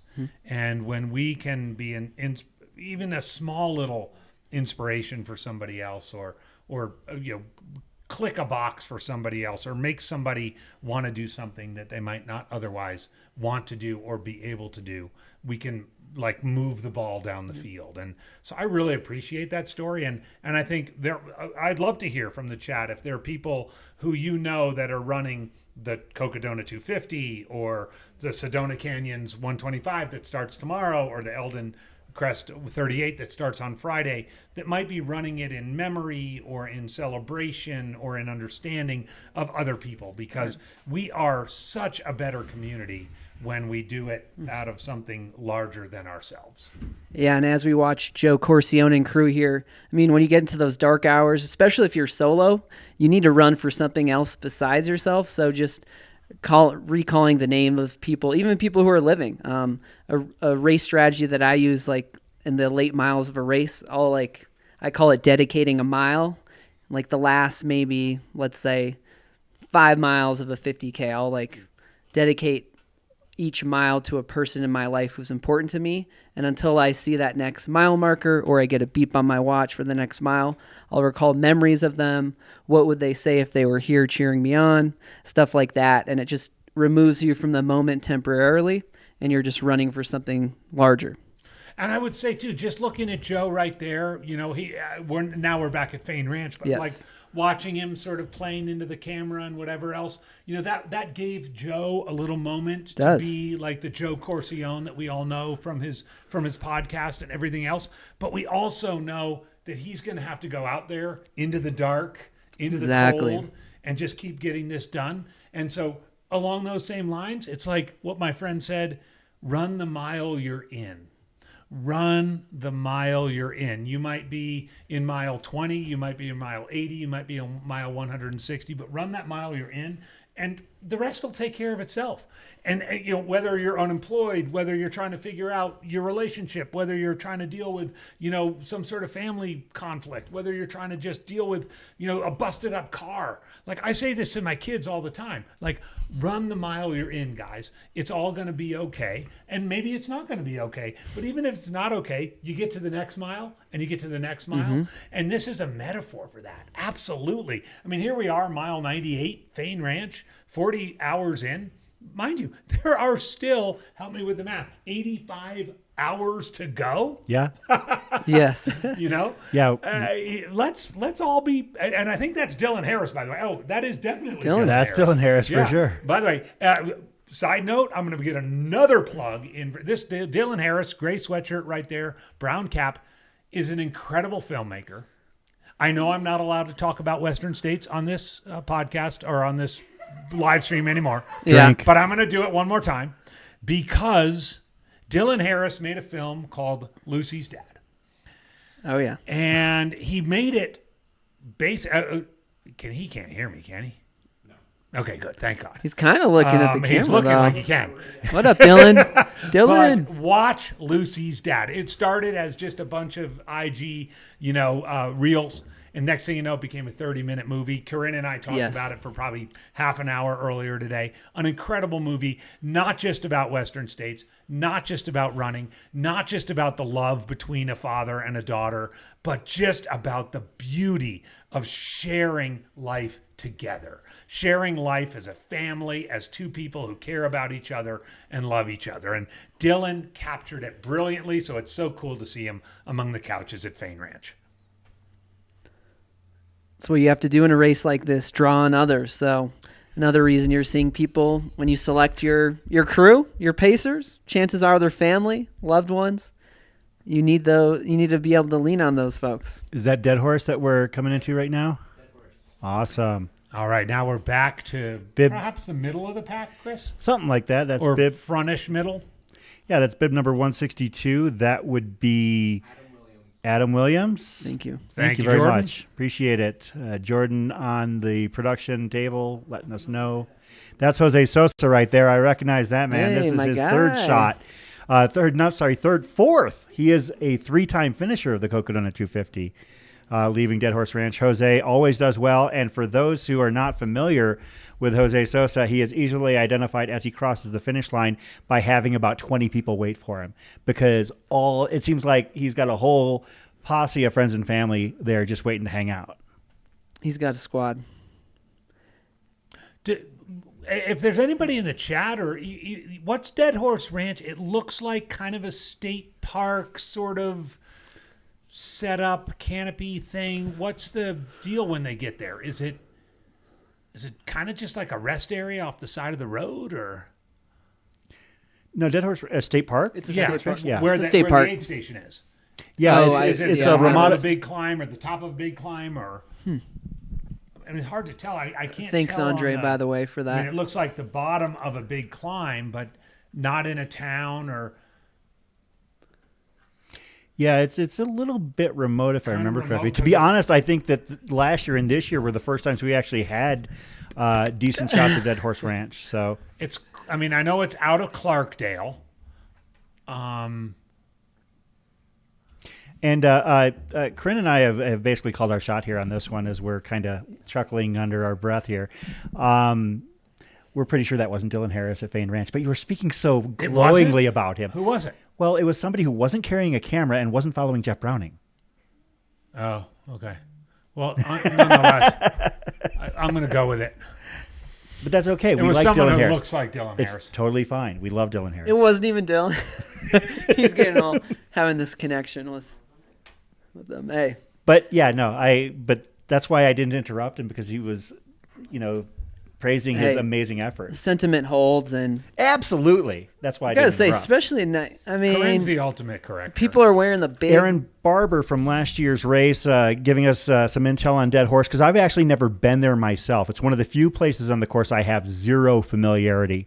Dead Horse is a pavilion at a state park, and you hit it after doing a lot of road, fairly flat section. So, and I see some love for Zach Bates in the chat. We're definitely following Zach's story here, because we've gotten to know Zach. I actually met Zach and his mom for the first time at Western States Training Camp last year.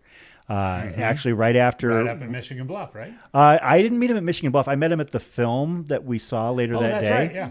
I spoke You with saw the them film as well. outside, and just fantastic people. And now whenever I see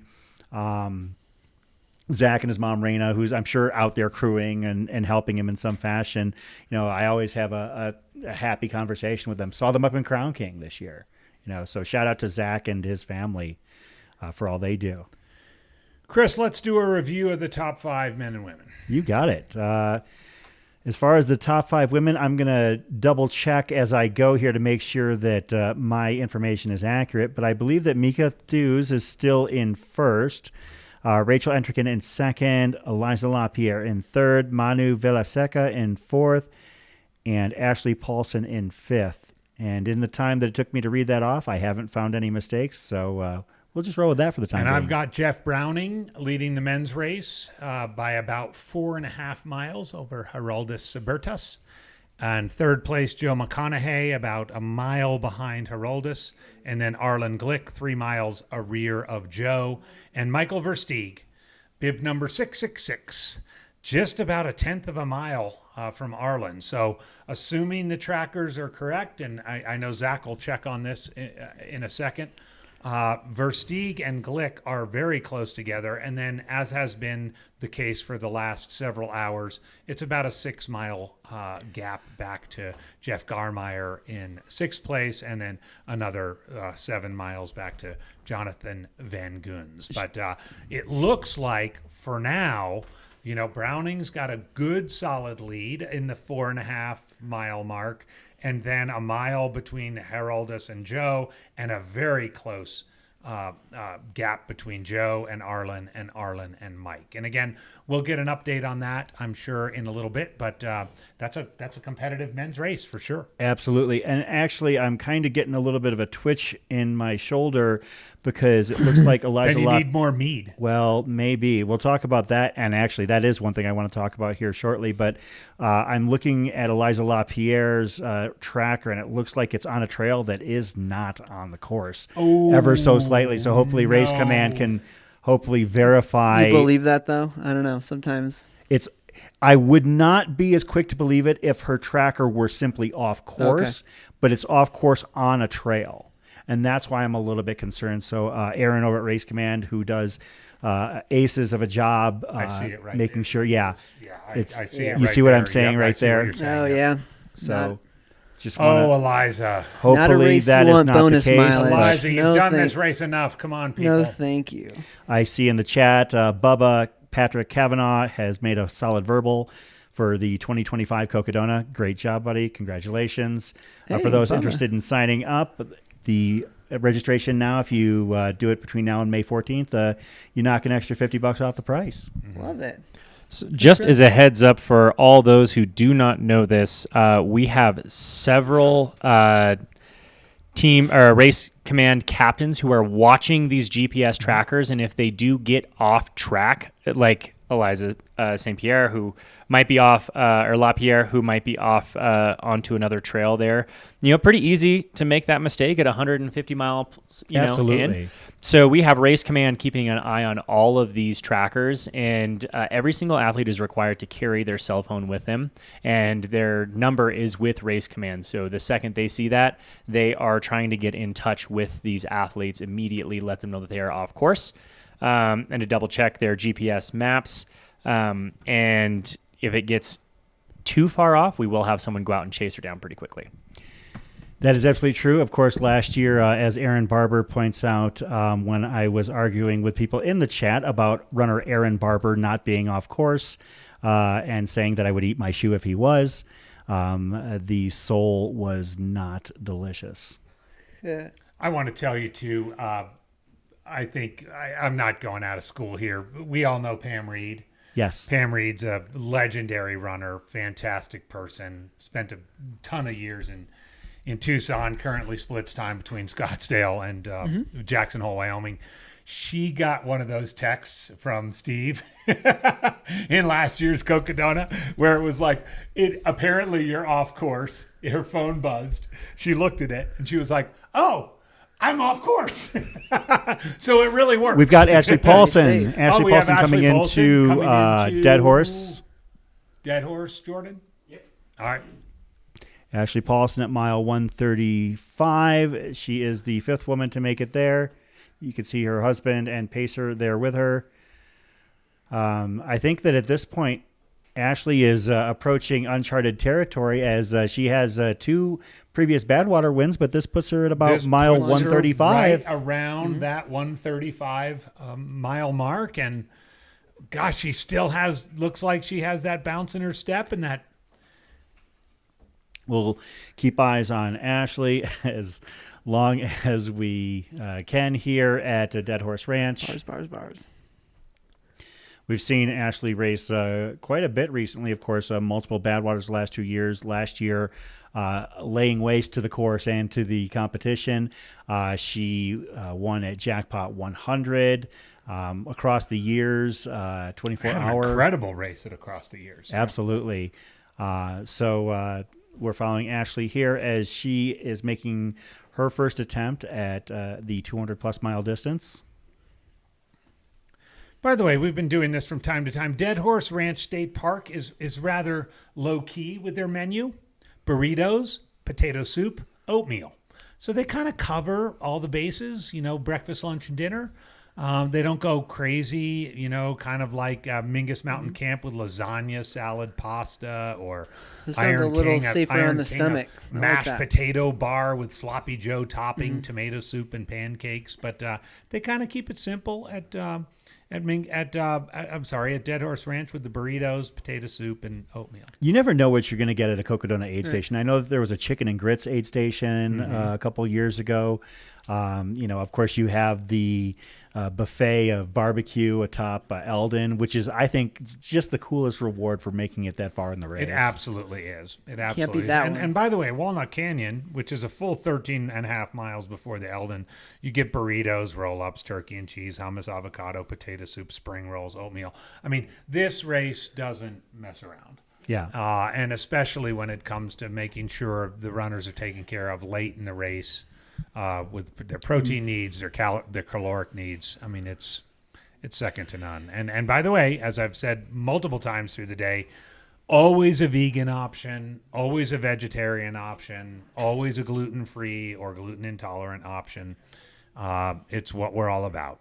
Shout out Aaron Schmidt from Race Command giving us a heads up in the chat that Eliza realized where she was and made it back on her own.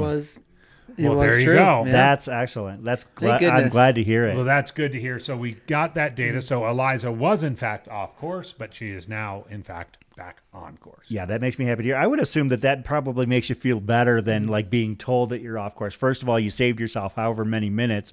Second of all, like you're able to, deal with, problem solve, and overcome, the situation you're in. Yeah. And yeah, not gonna lie, I think overall the course marking is really good. But with any race, there's just going to be certain gaps. When I was pacing my friend earlier today, there's even just a few flags that were there. Yeah. Not every single one has a reflector, and we kind of noted like, man, at night, I don't know if I would have seen that. We were just really scanning, the ground, just really thoroughly to see it, and yeah, so it's understandable you could go off course. Hey Jordan, what other aid stations do we have cameras at? We're going to keep you here on Ashley, but I'm just trying to plan around here for the next turns potentially. We got Fane Ranch and then a Sedona cam. Fane and Sedona, got it. Okay, I wish we. We have a runner cam, but there's nothing on it currently. Okay. Do we know if Callie has left Fane? I mean, I'm not. No, seeing she her in was the she was shot sitting here. right there, or not Fane. No, Callie. There's I'm sorry. Fane. I was thinking of Ashley. My we mistake. saw Callie a little. We're looking at Fane here. Yeah, I can My check on guess the is tracker she's as out. well. It was maybe 5-7 minutes ago. Although I don't know like where she had She might potentially have gotten her gone off last to nap. So, but yeah, no, I mean she looked like she was moving well. I want to ask you about how you think about Pete Kostelnik's day so far. He was one of your human interest stories, coming back from his car accident and what was a really unfortunate injury. But I know that you reached out to him first to possibly come on to the live stream, and then you found out that he was in the race. I'm looking at his history right now. He is through mile 120-ish. Yeah. Have you been following along with that? Oh yeah, I've been following Pete pretty closely on the tracker. Haven't talked to him or communicated with anybody. I don't know. I know that his partner is crewing him, and I'm sure that Jimmy Strayhorn is probably involved in there somehow. But I believe Jimmy is running Sedona Canyons and is probably one of the prohibitive favorites for that race. So he should probably be sleeping now. Yeah. But no, for those that aren't familiar, maybe you're fairly new to the sport, Pete Kostelnik is one of the great Legend. American runners. Not necessarily a guy you would know if you focus on trail necessarily, because most of his amazing efforts have been at places such as Badwater, where he's a previous course record holder. Mm-hmm. He has been a 100-mile specialist on track, has won Desert Solstice, has topped 160 miles in 24 hours, and is also known for crazy, wild, long runs. Mm-hmm. Yes. Across the United States. Absolutely. I think he still has it. Yeah, well, he's done it 3 times. Done it 3 times. He's done it twice from San Francisco Coast to the to East coast. Coast. And then he's done the, I believe, still only iteration of the Alaska key to key. to Florida. Key to key. Kenai, Alaska yes. to the Florida Keys. I know him and his partner personally. They're great people. Yep. And one feather in his cap, I got to plug it. He actually is the Buffaloops Ultra course record holder. He covered 78 miles last year. It's a 12-hour race. It's happening on May 18th. There's a 3, 6, and 12-hour. And he was kind enough to show up and just on a casual training run at 7,000 feet, Buffalo Park, which Cocodona 250 runners will be passing through on their way to downtown. Yeah, he threw down 78 miles, and As I was race directing, like we mentioned, his partner, Lindsay Prescott, she was so nice. She actually like took over my spot because there was a lull, and I got to like just run a lap with him and chat with him because he was just crushing it. And yeah, quality people. Yeah, Pete's a 14-hour 100-miler when he's healthy and everything is working. He's truly an amazing athlete, and as much of an athlete as he is, he's an even better guy. Yes. Yeah, he was one of the people that I was chatting with at a couple of different events this year. He was crewing Jimmy Strayhorn. So, Jordan, we got something. So just a little update. The final runner is out of Whiskey Row. Everyone There is we go. through. So far, so good. Just in time for cutoff. Yes. Awesome. And also, as of about 2 minutes ago, Callie is still at Fane Ranch. So our camera at Fane Ranch is static, so we can't pivot it around. But we do know that she is still there.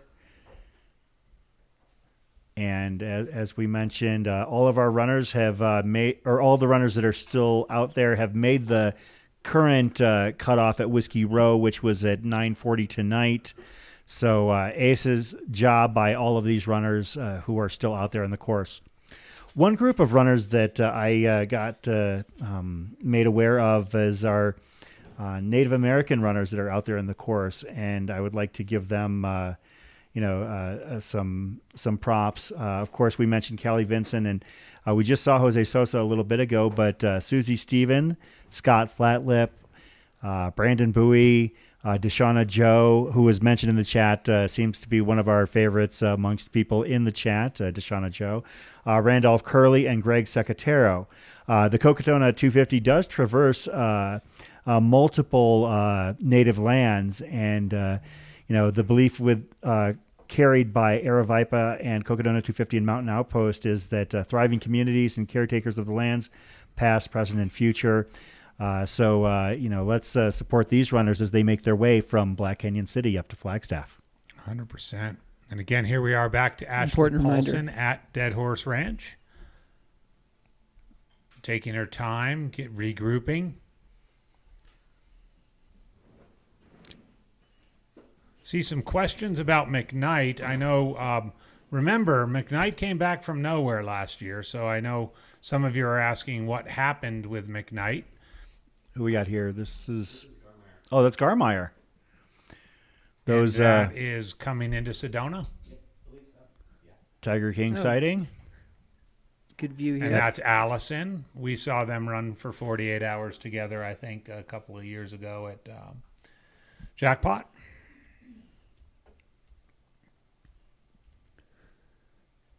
So you can definitely handle concrete. This is nothing right here. There's no audio. yeah. They want to tap into the audio. I'm not. Yeah. Again, Jeff Garmeyer, Pacer Allison. One of my favorite interactions that we've had over the years here at the. Well, I have it now. How's he doing? How's Jeff doing? Jeff, they're asking how you're doing on the stream. You want to give a little update? I think we got audio through. Yeah, I'm doing. How's it going, Jeff? It's going good. Yeah, just forward progress here. We still have a long ways to go. Just everyone went out hard, so the plan is to get about 10 or 15 minutes of sleep here, and then have a reset, and then basically run 80 miles or something. So just got to chase down some of these people.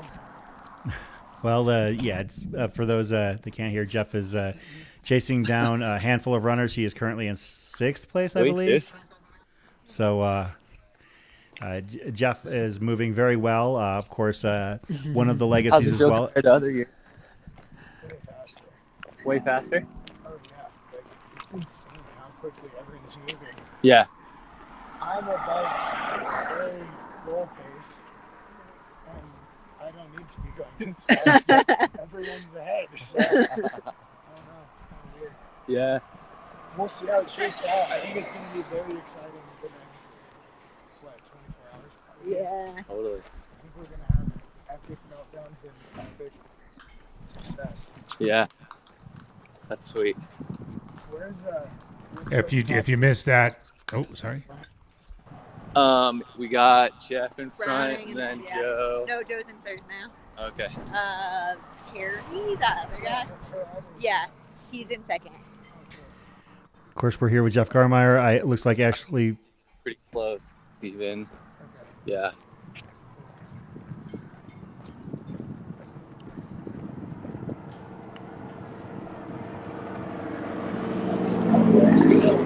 Yeah.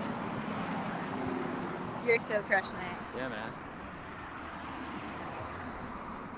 Of course, Jeff, one of the things he mentioned, I think is very interesting, is the fact that he said that the race is just faster. And I know that some people were saying that more people are running this race, and that's true. But, you're talking about somebody like Jeff. And as I mentioned, Killian Korth ran the race last year and this year, and he was 2 hours ahead of last year. And, the temperatures are better, but that's a huge difference for the first 75, 80 miles. Yeah, that's not just weather. Exactly, yeah. Yeah, they did. It has been taken out fast. It'll be interesting to see what these last 80 miles hold. But Jeff, at least, what I could pick up is that he's commenting on, there's still some carnage to be had up there. Of course, as we got our Wikipedia information from Mercedes, thank you, from all the way across the room. Google facts about tigers. Tigers are solitary hunters that stalk their prey quietly before pouncing on it with lightning-fast reflexes. Well, I wonder if that portends the story of the rest of Jeff Garmeyer's race. We obviously need to It would be wild to see him come up behind somebody and pounce on them. We obviously need to keep Mercedes on staff. Yeah. That was brilliant. Taken to live streaming like a duck to water. Exactly.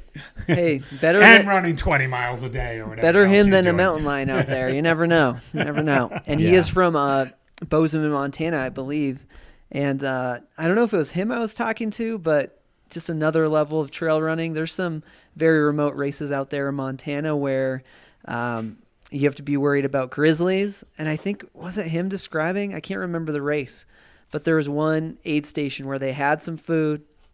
I want to say, some kind of meats laid out on a table. It was a low-key race. And also on that table was a rifle. I'm not kidding. I would assume that's Crazy Mountain. Intended for, because he's running. It was Crazy Yeah. Mountain. It was Intended for Crazy Mountain, if you had to battle a grizzly for your aid station snack. We're concerned about chasing off bees and critters here. Like, that's all we worry about. We don't have to worry about that. What I want to do you have to learn how to shoot a gun properly before that, or you just grab it and see what you can do? Well, if you're not trained, you're really not going to get a second chance to learn. But that would be my guess. But yeah, Jeff Garmeyer here. And he did mention he was going to potentially recharge a little bit here in Sedona as he is traversing the streets of Sedona, about mile 161 probably, give or take. And currently sitting in about 6th place, did we say? Yep, and that hitch looks like a little foot thing. If I just see the way he's favoring his left side. Might want to take care of that. Yeah, Mike, that's actually a question that we wondered yesterday because they came into Camp Wamatochik yesterday, wondering what Arlen and Versteeg might talk about if they're running together. They came in at the exact same time, and I was like, I wonder how those shared miles would go in terms of conversation. That would be quite interesting banter, I would believe. I think we'll just ask them when they finish. That's true. When you and Versteeg ran together, Arlen, what'd you talk about? And then say to Versteeg, what'd you talk about? Probably get 2 different stories. You know what? That would be fascinating. See, like, their interpretations of the same conversation. According to Absolutely. That, yeah. I don't think it would be that many words. You think? What's up? No, Versteeg can talk. And Arlen's Arlen's very, very chatty when he's up for it. Yeah, he's a chatty patty. Yeah.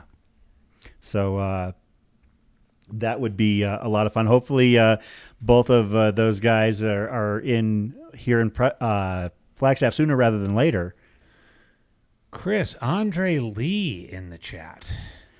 Andre Lee. Yeah, he dropped a comment earlier that the 17-year-old is just ahead of Mike McKnight, right? Chatty. Yeah. So they were at Wamatochik. What place is he in?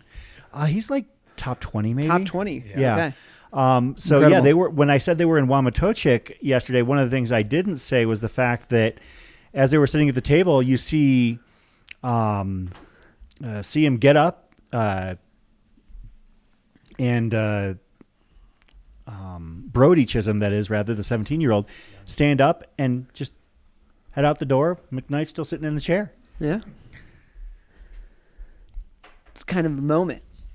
It's like, anyone watch last year's Boston Marathon? Who was it? Connor Mantz was beating Eliud Kipchoge, and they asked him about that afterwards, and it was kind of like one of his running idols. And obviously Kipchoge that year had an off race, and he was just like, I passed him and I just pressed on the gas. So I'm wondering if there's that same effect, like someone you know well in the running world, you're like, this is my moment.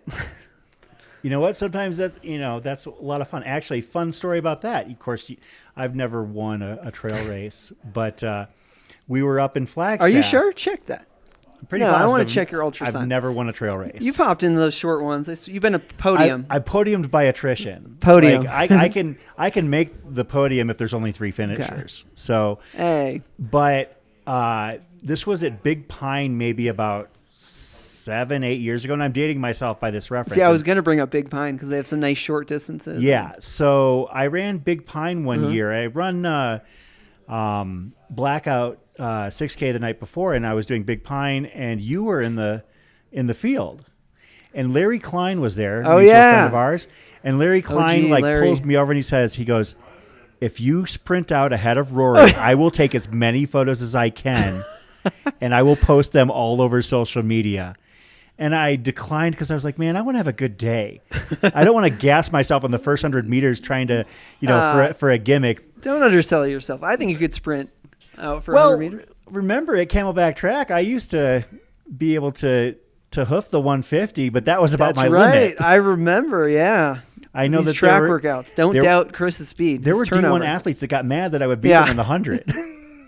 And that wasn't long ago. I never got that. I was so complimentary. I liked it. I love when you threw down like that. That was, that's my... We go way back, like 2013, 2014. I beat Jamil Curry up a sprint hill once. That's my claim to fame. That's my Al Bundy story right there. Everyone should embrace those moments. So whether it's a race like this, 17-year-old beating last year's winner, or you're in a, major marathon, and you always hear about those pros that drop. Yeah. Heck, you can, 2018, the bad weather year, Galen Rupp, and I heard Galen Rupp dropped. I remember that being a motivating factor. I was like, well, he's out, and I can say I beat him if I just finish. Do you know Turtle Miller? I'm not sure I know he's that. He's a Utah runner. Turtle Miller has run Western States, run Hard Rock. I know the name, but he's a mid-pack to, back of the pack runner. Turtle's a strong guy, great guy, funny as heck. And with all of his finishes in tough hundreds, whether it be Angeles Crest or Western States or whatever, if you ask him which race result he's proudest of, it's the fact that he beat Jim Walmsley in a beer mile. Hey, I would stick to that. I mean, I've seen Jim drink some beers, so he can run. We know he can run. We know he can drink beer. It sounds like the trick for him is putting the two together. And truly working to be an elite beer miler. But it's so hard. Nick Curry has it down. Nick Curry has it down. I couldn't believe a couple years ago. I know we already discussed how the Crown King Beer Mile didn't happen this year, but I think it was the year before, or 2 years when I ran it. I was proud that I came in ahead of him, but then he just made me look silly in that beer mile. and to add to that, just a little plug since we're here in Flagstaff. Love the local running community. We have so much going on here. I don't know how many trail runners out there have run a road mile, but there's a downtown mile. Okay. 4th of July in Flagstaff. And as just an unofficial, unsanctioned add-on, Trail Gangstas has a beer mile that happens afterwards at a undisclosed location, unless you follow me or know the right people to talk to.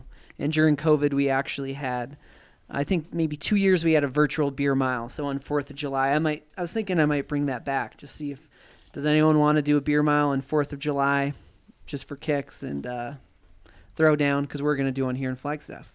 Oh, it sounds like a blast. And that 7,000 feet, the beer just cracks differently as AJW gets a refill. Well, I did. Well, I was there for your birthday party last year. Oh man, yeah, you're a real one, man. That was awesome. Came up from the valley to hang out with Rory on his birthday last year. Yeah.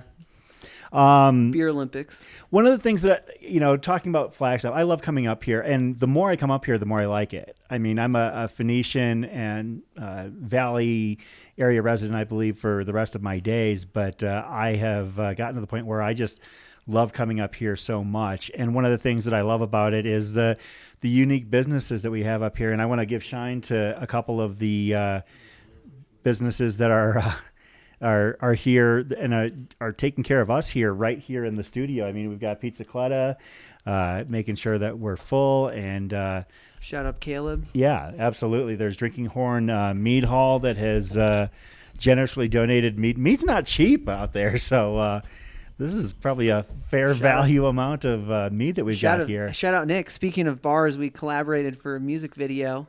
The video is called Mead for Speed. He is trail runner himself, big hiker, does a lot of adventures in the Grand Canyon, and we collaborated because little did I know he has a rapping background, so we wrote some bars. We did a little anthem. He's actually providing some of the awards for the Flagstaff Doggy Dash happening in a couple weeks, and we've decided we're going to actually do a live performance. I just texted him that the other day to start the race because I want to be just a little bit different with the race directing. Oh, I think that's have fantastic. fun with it. Just a little twist, Every race has its style. That's why I love, especially the Southwest race scene. There's so many unique races we could talk about and that we've all here at the table have run. I see Jeremy Ogle in the chat. Arm Solo, shout out to a Valley local asking if you can get away with a non-alcoholic beer for a beer mile. I believe the rule is that it's just got to be carbonated. Oh yeah. We welcome. We don't force anybody to drink. No. Four beers. Of course not. No, we welcome runners who want to do an NA beer mile. I think we actually had some, a lot of high schools and college runners have training camps in the summer. Sure. And I guess they followed Trail Gangsters and they wanted to come by and they're like, our coach said we could do this if we do soda or something. And Coca-Cola, it's harder. It's harder to do Coke versus beer for a beer mile. So there's a race down in the desert that's pretty popular. I'm not going to identify it, but I would say its initials are JJ.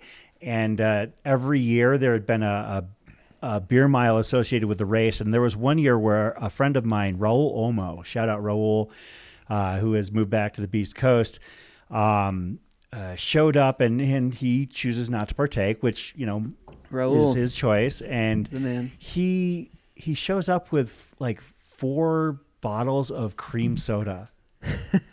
And that man suffered more that afternoon probably than anybody has ever suffered during a beer mile, trying to chug 4 bottles of cream soda. My stomach just exploded looking at him as he was trying to throw those back. Man, only thing worse would be a milk mile.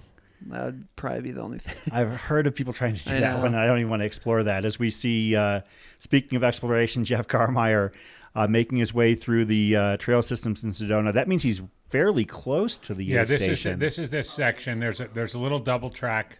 There's a double track that he just finished traversing, and then it's a single track up to the parking lot. So having seen now Heraldus come through and Arlen, this is that section. I don't know. I mean, I'm not a betting man, but I'm thinking Jeff Garmeyer might be a good candidate for a nap here at Sedona. Just hearing him talk, we just got a little bit of his audio, but seemed a little tired and kind of had that wandering look in his eye. Now, he often has that wandering look. Yeah, I was going to say, you're not really narrowing it down. He's Jeff Garmeyer, so he kind of looks like that all the time. But you throw 160 miles on his legs, and those eyes, those baby blues, might wander a little bit more than they normally do. So, I mean, he's still playing to the crowd, I suppose. But I don't know. I'm just gonna put it out here right now that he's not gonna be bolting out of the Sedona aid station super quickly. I see Arm Solo Jeremy Ogle in the chat actually giving us a heads up that he's going to be pacing Zach Bates here Arm coming Solo soon. is. Yeah, so Jeremy, nice. Yeah, that's fantastic. Major props to you. There it is. So this Zach. is what we've seen. These last couple of runners come through with the chase cam. I imagine this is still Poncho Bryce. Was Poncho Bryce moved on up the course? I don't know if he's still there. This is Sean. Oh, Sean's doing it. All right, because then he gets up to the aid station right here. It says Allison leading him in. Missy Jackson, of course, Jake Jackson's partner, said they do a taco mile, and in his experience, Jake said crunchy was easier to get down. Really? Let's go with crunchy instead of soft. I'm kind of surprised by that, to be honest, loving these because you would ideas think here. that might kind of cut your throat Yeah. up if you're not careful. I don't know. It's Jake Jackson. You never know what sort of stuff he All right, throws. Yeah, Jeremy, he is pretty tough. Yeah, get some sleep, man, for pacing. Yeah, that's a tough job too. So. Yeah, shout out to Arm Solo, a.k.a. Jeremy Ogle, for pacing Zach Bates from Jerome to Schnebley.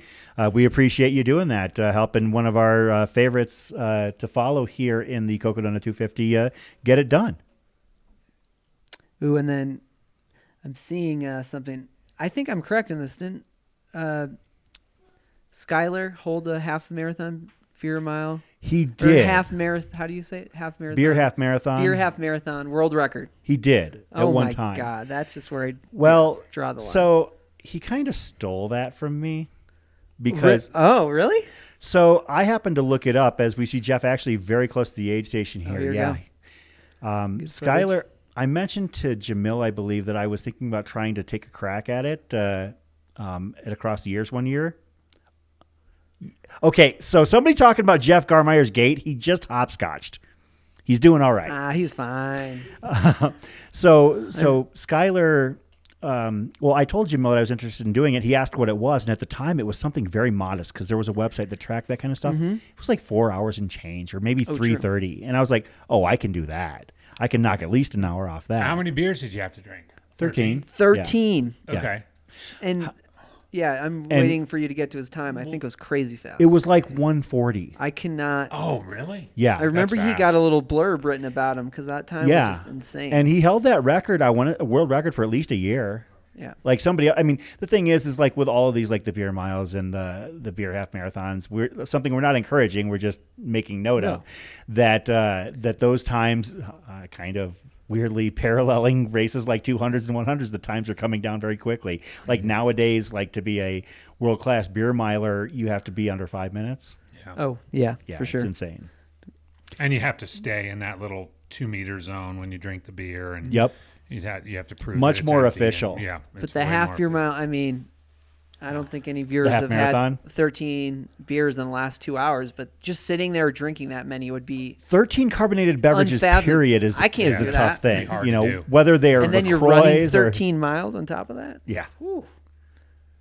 Could do 13 flotas. So They're a not good carbonated. shot Flota, of baby. the Sedona aid station, we're thinking? Yep, that's Sedona So aid. really, again, so early in the race, right? There's Allison, Jeff 100 Garmire's miles pacer. or 90 miles to go, basically. 90 miles to go from here.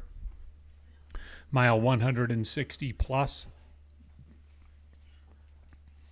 Beautiful aid station. We'll give a quick update on our leaders here. On the women's side, Mika Thews, Rachel Entrikin, Eliza LaPierre, Manu Villaseca, and Ashley Paulsen. And on the men's side, for 1 hour, 1 day and 17 hours in, so just short of 41 hours in, we have Jeff Browning, Geraldos Sabertas, Joe McConaughey, Arlen Glick, and Michael Versteeg.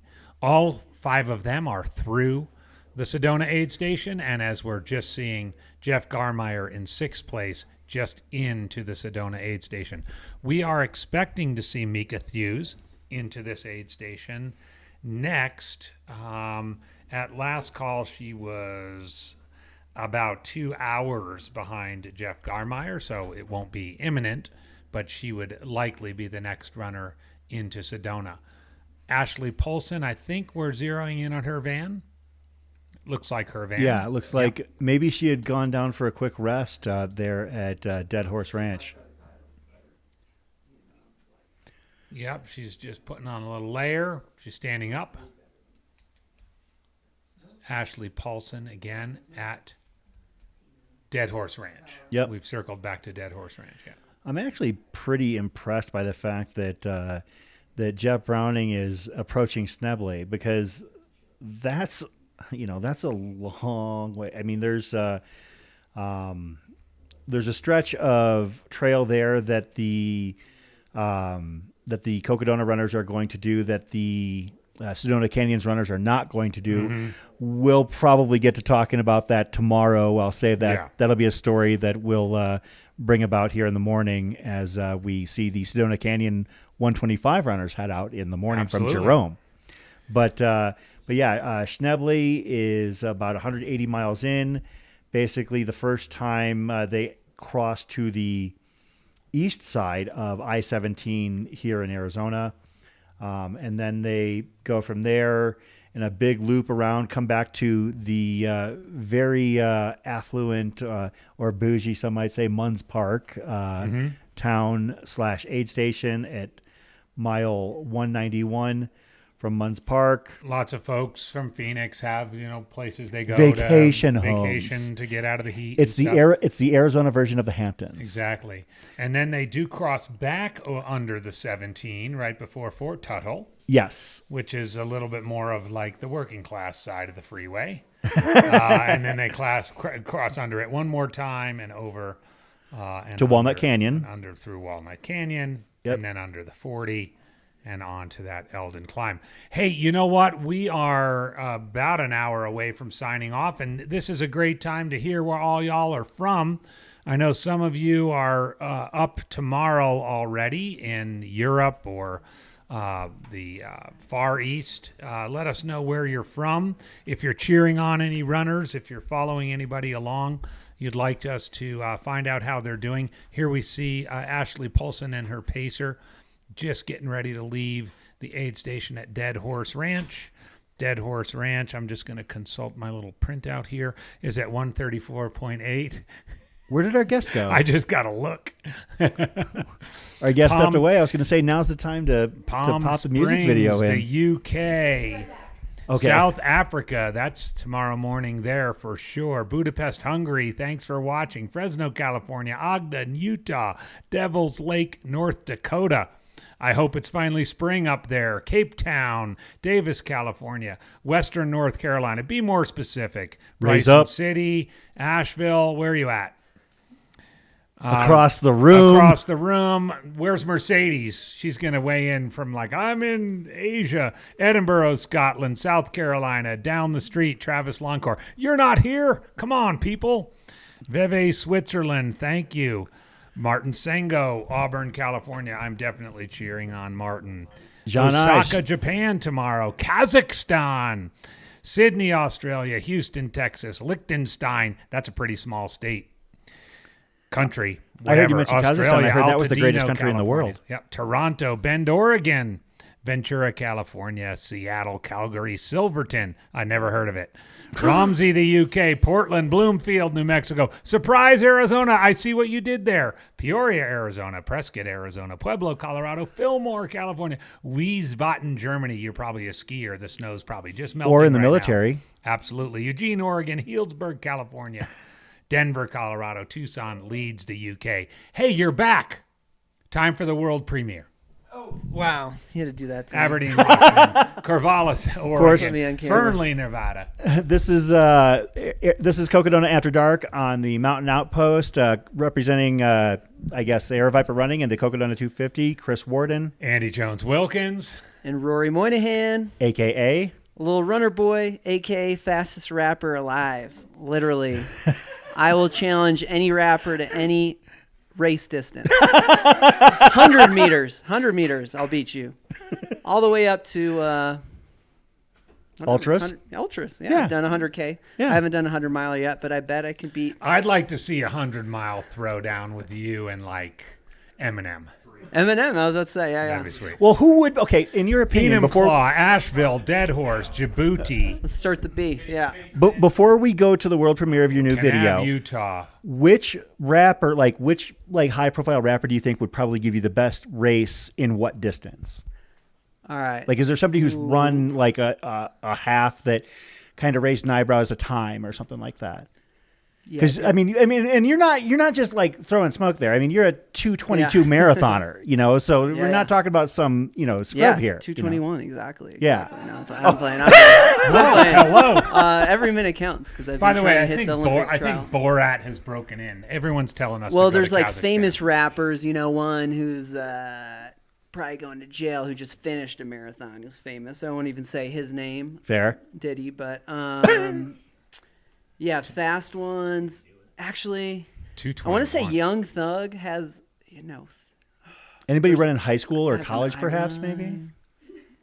There's a rapper who has a song called I Run, and then Stick of Dead Prez is like, I really like his rap because he actually talks about like fitness and running. So I think he might be close. But yeah, it would probably be some guy who's like, I don't know, a football player and raps, and then he would beat me in like a 40-yard dash. So maybe let's go 800 and up. Okay, so not any distance. Okay, shoot. All right. Anyway, so well, let's hear it before the Kazakhstanis break down our website. Well, yeah, just to give a little background, this is called No Sleep Till Flagstaff. If you go on to Aravaipa's Instagram right now, well, I guess it was a ways back. If you go on to Trail Gangs' Instagram, at Trail Gangs' AZ, they posted the first part of the video. I've been kind of teasing the second half because I have a little bit of a flow switch. It's obviously referencing the Beastie Boys song. Last year, I was out there at the finish with Corinne Chalvoy and others asking tired runners, can you say No Sleep Till Flagstaff? They're like, what? Okay. And I'm like, it's going to be a video and I'll do it next year. So here's the payoff. I stay tuned at the end for Mike McKnight. He's severely out of it, but hey, he won the race and he's trying to say it. But I think you'll enjoy the video.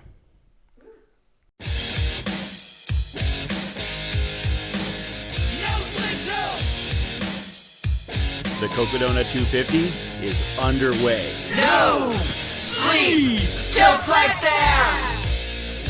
No sleep till Flagstaff. No sleep till Flagstaff. No sleep till Flagstaff. Running on no sleep like the Beastie Boys. These 250 about to be destroyed. Pedal to the metal, nah, chill dog settle. City to city, this race has levels. Hit Whiskey Row, then on to Jerome. It's a ghost town, but you never feel alone. Me and my trail fam in it to the finish. Bonked by Sedona, think I hit my limit. But keep on going, I'm willing and able. Need more snacky, so refill that table. My crew trying to help, but I'm cranky, might snap. I need a cold floater and a nice long nap. Just 5 minutes, okay guys?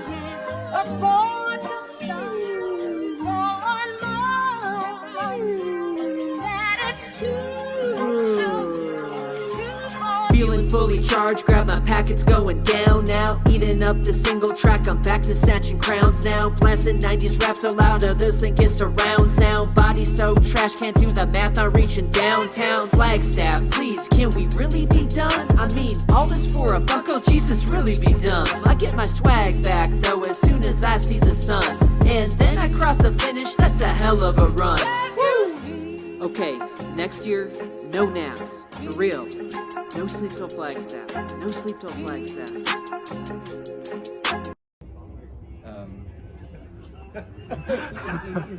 No sleep. Okay, I'm ready. No!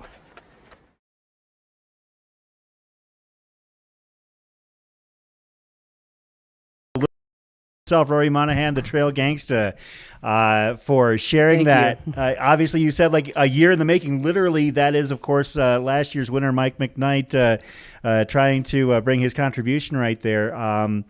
Yeah, of course, you can catch that on your YouTube channel and Instagram. Yeah, this was actually an exclusive premiere. It's going to be on the YouTube channel tomorrow. So subscribe to Trail Gangsters. You can see some previous videos on there. But yeah, hope you enjoyed it. And just right at the end, it cut off Zach Bates. I just I DM'd these other runners who I knew who were running Mhm. after last year's race, and I just tried to incorporate as many athletes as I could, because that's what's so great about the running community. Every person in this video, like, feel like I'm friends with to some capacity, and they're just great people. Well, So- you're a friend of the running community here in Arizona. Like we said, you've not run this race, and from what I gather, don't have any desire to run this race. But Not you yet. pace people every year. You're out there filming people. You're a Flagstaff local that knows all of these runners. Whether they be locals who participate in 5Ks or run these full races across Arizona and FKT types. You mingle with everybody here in this scene, and that's one of the reasons that I think that you're a great addition to our broadcast here, to be able to talk about your experiences. I mean, you just have a different perspective, and also you bring us like aces content like that. I appreciate it. It was awesome. What'd you think, AJW? I thought it was. I mean, I don't really know much about rap, but I thought that was a pretty sweet song.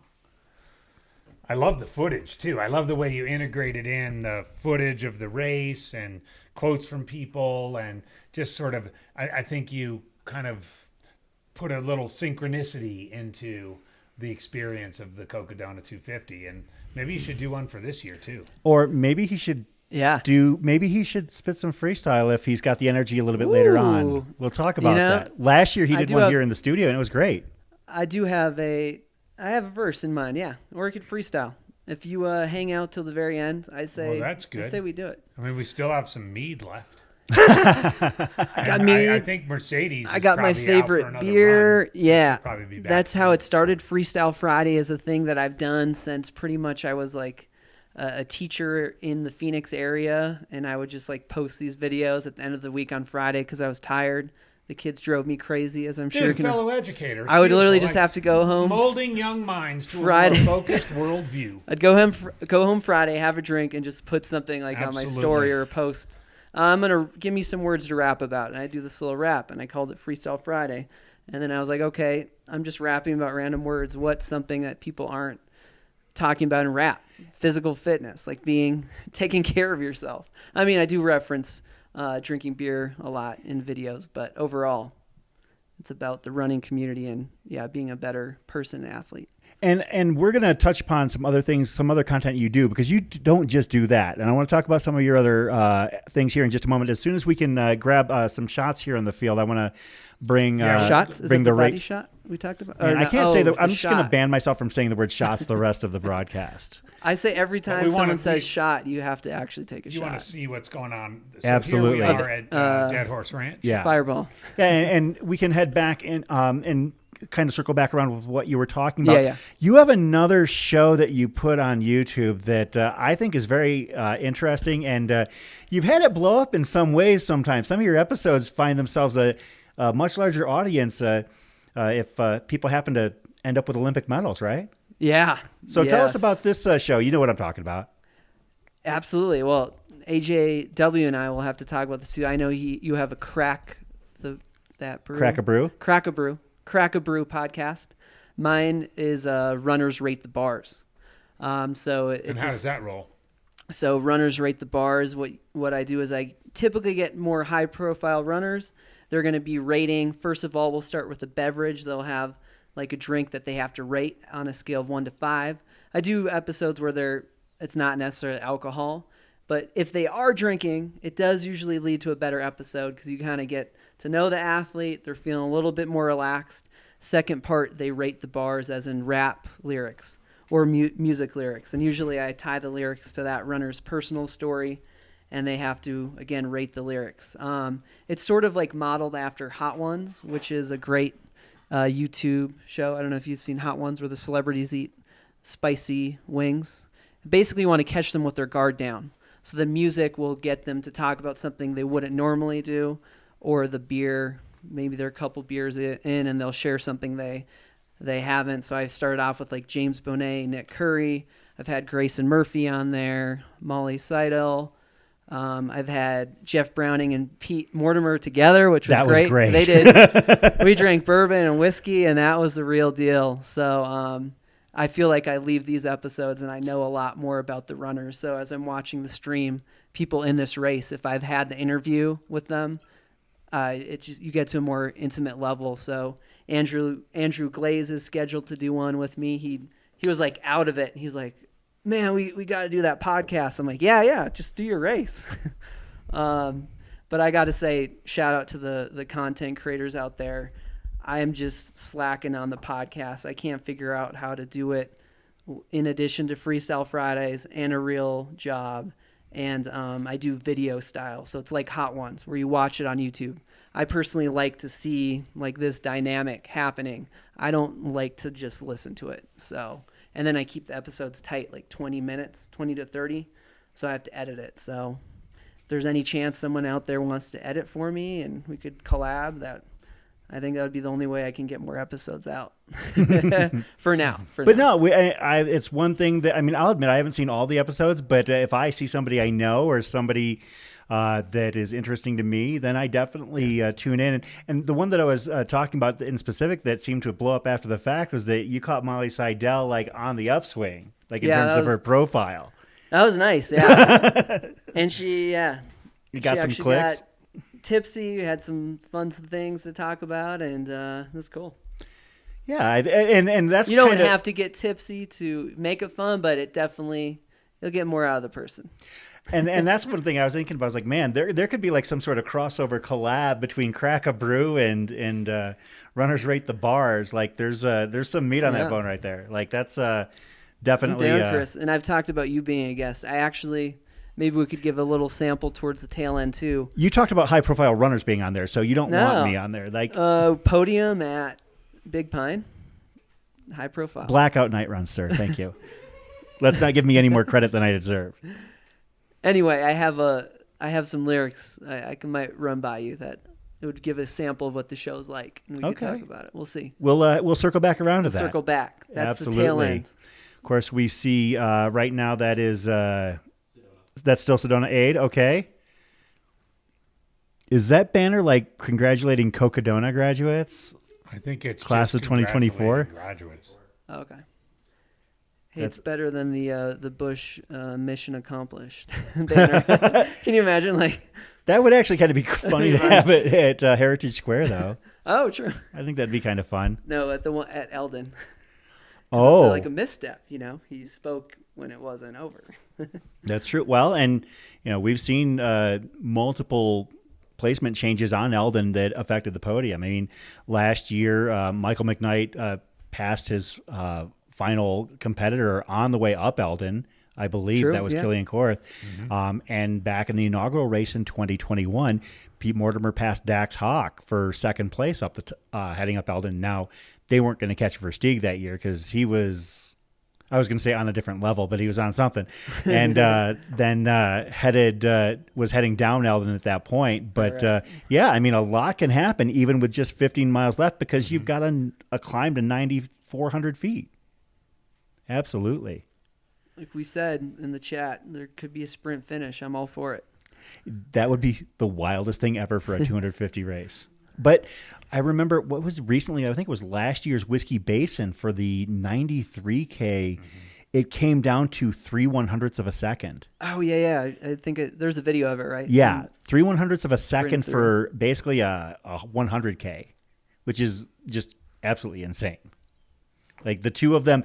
And the worst part about that is that the course on Whiskey Basin is like a very sharp uphill for that final 40 meters or so. Like you're charging up a hill into a parking lot and, you got to sell out to get up there if you're in a knockdown sprint finish. Yeah, we need an iconic video like is it the Zach Miller finish? Is that the one? What's the one with the heavy breathing? I'm just thinking of that aid station. Yeah. Yes. Yes, you should have that memorized by now. Aid Station Fireball. That's a great. He's got the item pinned to his Instagram.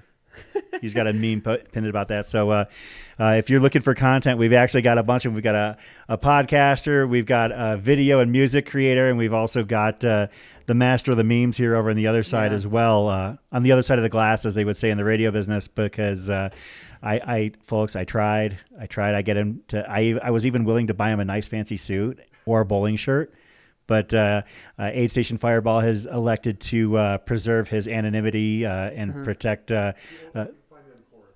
Okay, yeah, okay. If you want to meet him, then run. Then you got to run Eldon Crest. I think that's fair to say, but I'm not going to tell you who he is. Can it be like a Daft Punk or Deadmau5 type thing? Like wearing a fire, wearing one of those buckets of Fireball like over sick, his head. The Fireball logo or Dude, the bottle I'll on your buy head. the bucket if Let's you make it wear it happen. to the start line. Like that would be so awesome. Like I will totally like buy a bucket as long as he puts it on just for. No, he doesn't have to wear it for the race, but like to show up to the race, you know, like I wouldn't want him to wear the headgear for the entirety of the event. I'm curious. So what's the decision there? So you got your boy Scott Jurek and 8th Station Fireball are anonymous meme accounts. Who else is another big meme account? I'd say those are the, you know, like the first person shooter song. I'd say we're the big three. Trail Gangstas, your boy, 8th Station Fireball. Anyone catch that reference? The big three, Kendrick Lamar, Drake, diss battle. The line that started it was, that's a whole hip hop conversation. Anyway, I'm talking about the big three of meme accounts, running meme accounts. Okay. Wouldn't that be, I guess, trail running? eBibs, I've talked to some of those accounts. eBibs is like more of a general road running, but that guy seems cool. I don't know. I respect. I'm just saying, the meme culture is underrated. You don't remember Aid Station Garbage Can or Blow Up Arch? Oh yeah, like so HAW, you've been around this sport longer than either of us. You As if you couldn't tell. And is that maybe, like E-Bombs like World? what were I don't some of know. the like content creators? You don't know Aid Station Garbage Can? No. What's that? Oh my God. What's that? Tell Where us. was No, the I want to house? hear this. I want to learn. Stories with HAW. I want a history lesson. I know E-Bombs World and old. I mean, you think Form. your boy Scott Jurek is like the shit now? I mean, I You think don't it's know Aid Station Garbage Can? I'm Really, you don't? No. Like Aid Station You kids _ nowadays. Garbage Can or Blow Up Arch. no. They're on there right now Blow Up Arch on Instagram. Just think about it. He's so incredulous that we don't know. I can't believe these people. Were you born yesterday? No. No, just about 20 years after you. I think 8th Station. Get back to me at the end of Cocodona. You guys can look up Aid Station. Are they Garbage edgier? Can. Are they edgy? Explicit? Why Well, are it they was different? when it was still called Twitter. So it's ancient stuff, is what you're saying. Twitter. The tweeter. Huh. Whatever. Okay. All right. 8th Station Fireball. Can you send me those? He's links probably up? not going to find them. He's not going to find them. This is going to be like. How about Jeff Rose's adrenal gland? Do you know that one? You'd never seen it? Ben Hyan's Ghost? Okay, now No? this is how I feel when I was talking about the rap battle between Trayson's Drake and amygdala? Kendrick. And Trayson's amygdala. You've got to know that one. What is this? No, I know what the amygdala is. Well, right, and you know who Ann Trayson is, so put them together. I don't know Ann Trayson. Oh my, good Lord! Amygdala, it's the part in the back of your brain. Yes, you don't even know what an amygdala is. The fear center. I thought every kid was educated. Fear, now to know what an amygdala. Yeah, I taught. It's the fight or flight thing. It's a fight or flight thing. The thing that gives you the. Yeah, fight or flight. Oh, good Lord! I Okay, taught. okay. I Homework taught- assignment, everybody. I taught Aid psychology. Station Garbage Can, Blow This Up is Arch, hilarious. We are Ben good. Hyan's Ghost, Jeff Rose Adrenal got him Gland, fired up. and Ann Trayson's Amygdala. After you look all those up, we'll go to next phase. All right. All right, we're at the bottom of the hour here. Good About 30. Lord. Okay, let's get back to the race. When I'm the voice of maturity and reason on a live stream, we know we've completely hit rock bottom here. At the Can't believe you guys haven't heard of that. Cocodona After Dark, Arizona. Blow up arch amygdala trash can. Got it. All right, freestyle. The Cocodona Amygdala, 250 go. presented by Air Viper Running here on the Mountain Outpost YouTube channel. Chris Warden, Andy Jones-Wilkins, Rory Monahan hanging out here. We're hanging out here till the top of the hour, till 11 p.m. local time tonight, at which point we are going to bow out, recharge, and maybe sip off the rest of this mead sitting on our desk. Okay, boomer. I want to jump in right here and say, look, this is we're 41-12 21 into this race. Yes. Right? We've been following for the better part of 2 days, the front of the pack. Let's just talk about everybody out there crewing their runners.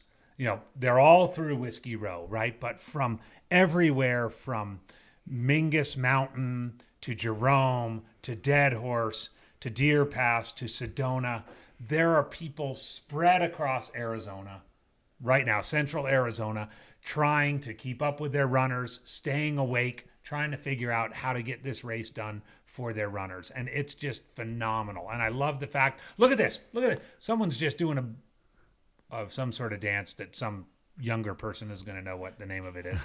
But man, such great stuff. And you know, we're not going through the night tonight, but when we tee off at 5 a.m. tomorrow, I think, are you going to join me for a little while, or do you got to go to work? I'm not sure. I mean, I'm willing to. I'm always willing to join up and hang out. I'm up for 5 a.m. tomorrow for an early shift and then a late shift. But you know, when we kick off at 5 a.m. tomorrow, we're going straight through, and it's going to be so great. Ryan Fry, are we back to $1 to mute AJW? Yes, I can go home, get my dogs, mow my lawn, take the garbage out. Mute me, please. But seriously.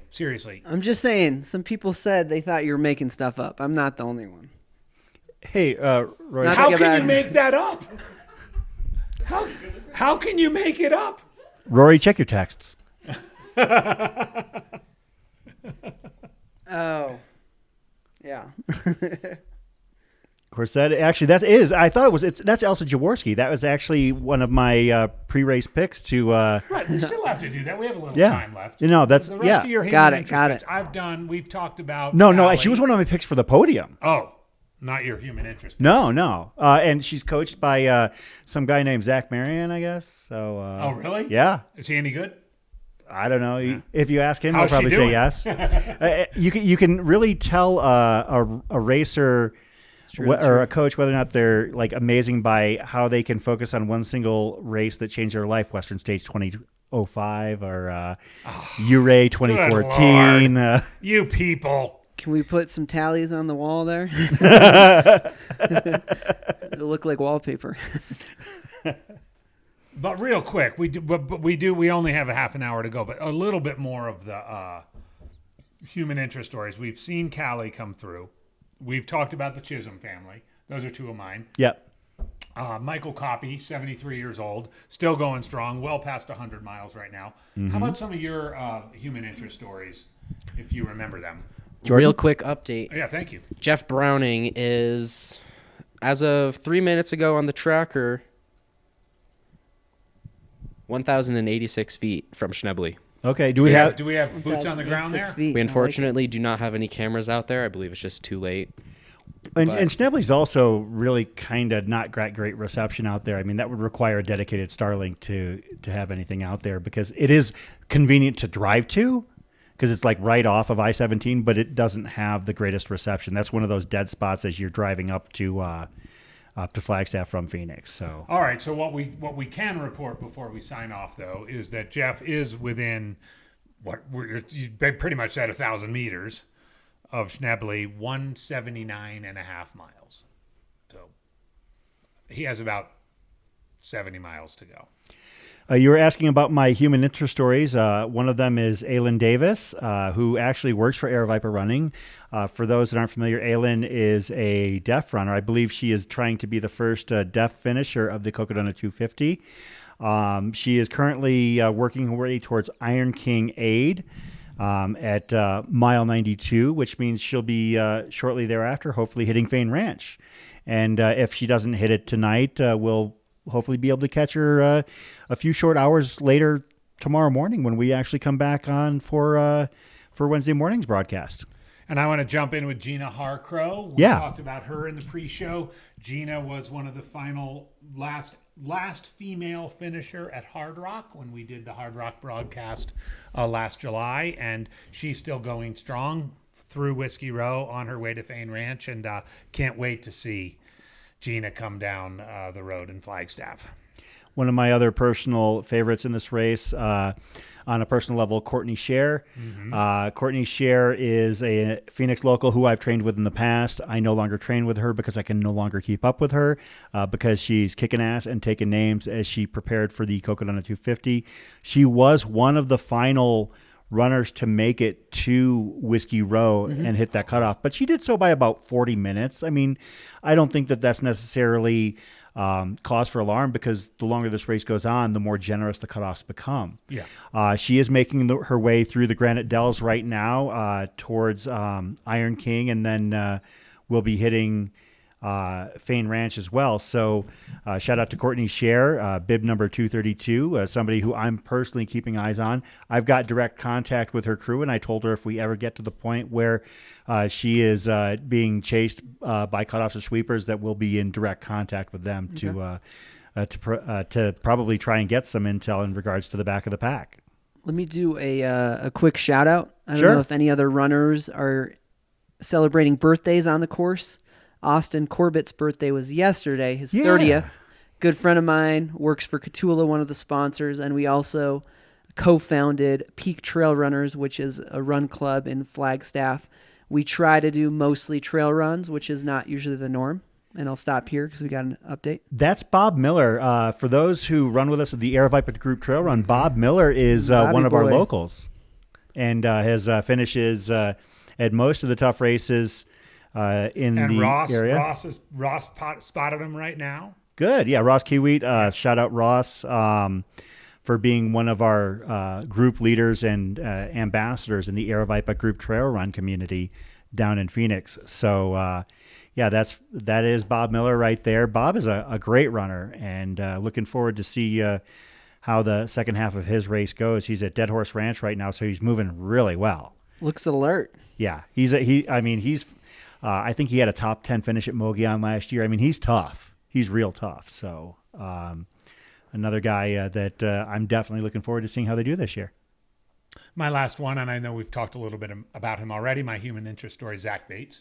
Yes. 22 years old, autistic runner. We'll check back in on him, I'm sure, tomorrow and the next day, but great to see he's moving along. I know he had a little leg issue that he was dealing with about a month ago, but he's moving along well. So it's so much fun, everybody, for Chris and I to be here and to share this with all of you.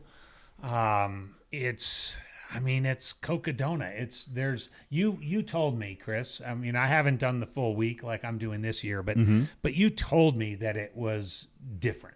Yes. You know, we've done a lot together. We've done Hard Rock, Javelina, Black Canyon, and Cocodona, like you always say about the Arizona sun, that it cuts different. Cocodona cuts different. It's a different crowd in the chat. It's a different vibe here in the studio. It's just a different feeling about what it brings to the community and what it brings to Aravaipa and what it brings to Mountain Outpost and what it brings actually to you and I and what we do here. So I want to thank you for bringing me into this community, and here's to 3 more awesome days. Yeah, no, I mean, when we tell the story of whether we're broadcasting an Aravaipa race such as Javelin 100 or something like that, or whether we're broadcasting somebody else's race, such as Run Rabbit Run, we typically tend to gravitate towards the front of the race we do stick around. That's one of the things we're very proud of, is that we, whenever possible, try and stick around for the entirety of the race when we're covering one. You know, we believe that the mid and back of the pack, even if we don't concentrate on them earlier on, we try and give them their shine at one point or another. If we have our druthers, that's what we do. With Cocodona, I mean, there's so much time and story to tell. You've got 250 brave souls that start this journey, and the hope is that as many of them finish as possible. And we know that the Brownings and the String Beans and the Lapierres and the Thewses are out there. They're gonna go out there and they're gonna shred this course, and they're gonna have a great week, and we're gonna celebrate that, no doubt. If we have our chance, we're gonna have them come in here in the studio and tell us about their experiences and talk about the competition, the course. but we also spend a lot of time. I mean, Thursday night into Friday all day into Saturday at 10 a.m. I mean, we are heavily vested in what we see, heavily invested in what we see with regards to those people just struggling to make it down Beaver Street. It is so cool. I mean, we have people like Shad Burkholz and Jamil Curry who basically take a gimbal and spend their entire last 24 hours of this race doing nothing but running from Buffalo Park back down to Heritage Square, back up, back down, basically picking up runners. And what we do here, we use what resources we have at hand. Of course, Ultra Sign Up. We also have a runner questionnaire. And we tell those stories as best we can.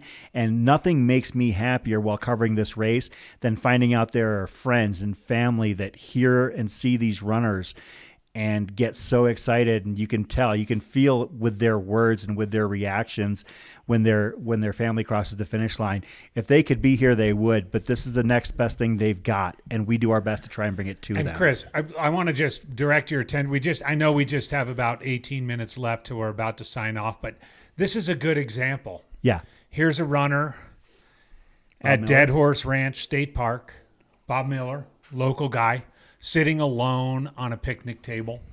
It looks like he's eating, nibbling on a burrito or a quesadilla and sipping some soup. Maybe people are talking to him, maybe they're not. Maybe the person with the camera is coming up and chatting with him. In a couple of days, he's going to come down that road and into Flagstaff from Buffalo Park into making those famous turns that you broadcast Left so on well. Birch. Left on Birch. By the liquor store, the whole thing. Beaver Liquors. Yeah. But the way in which I remember, it was maybe the Wednesday after the race last year, because I couldn't do it. A family emergency came up. I had to leave.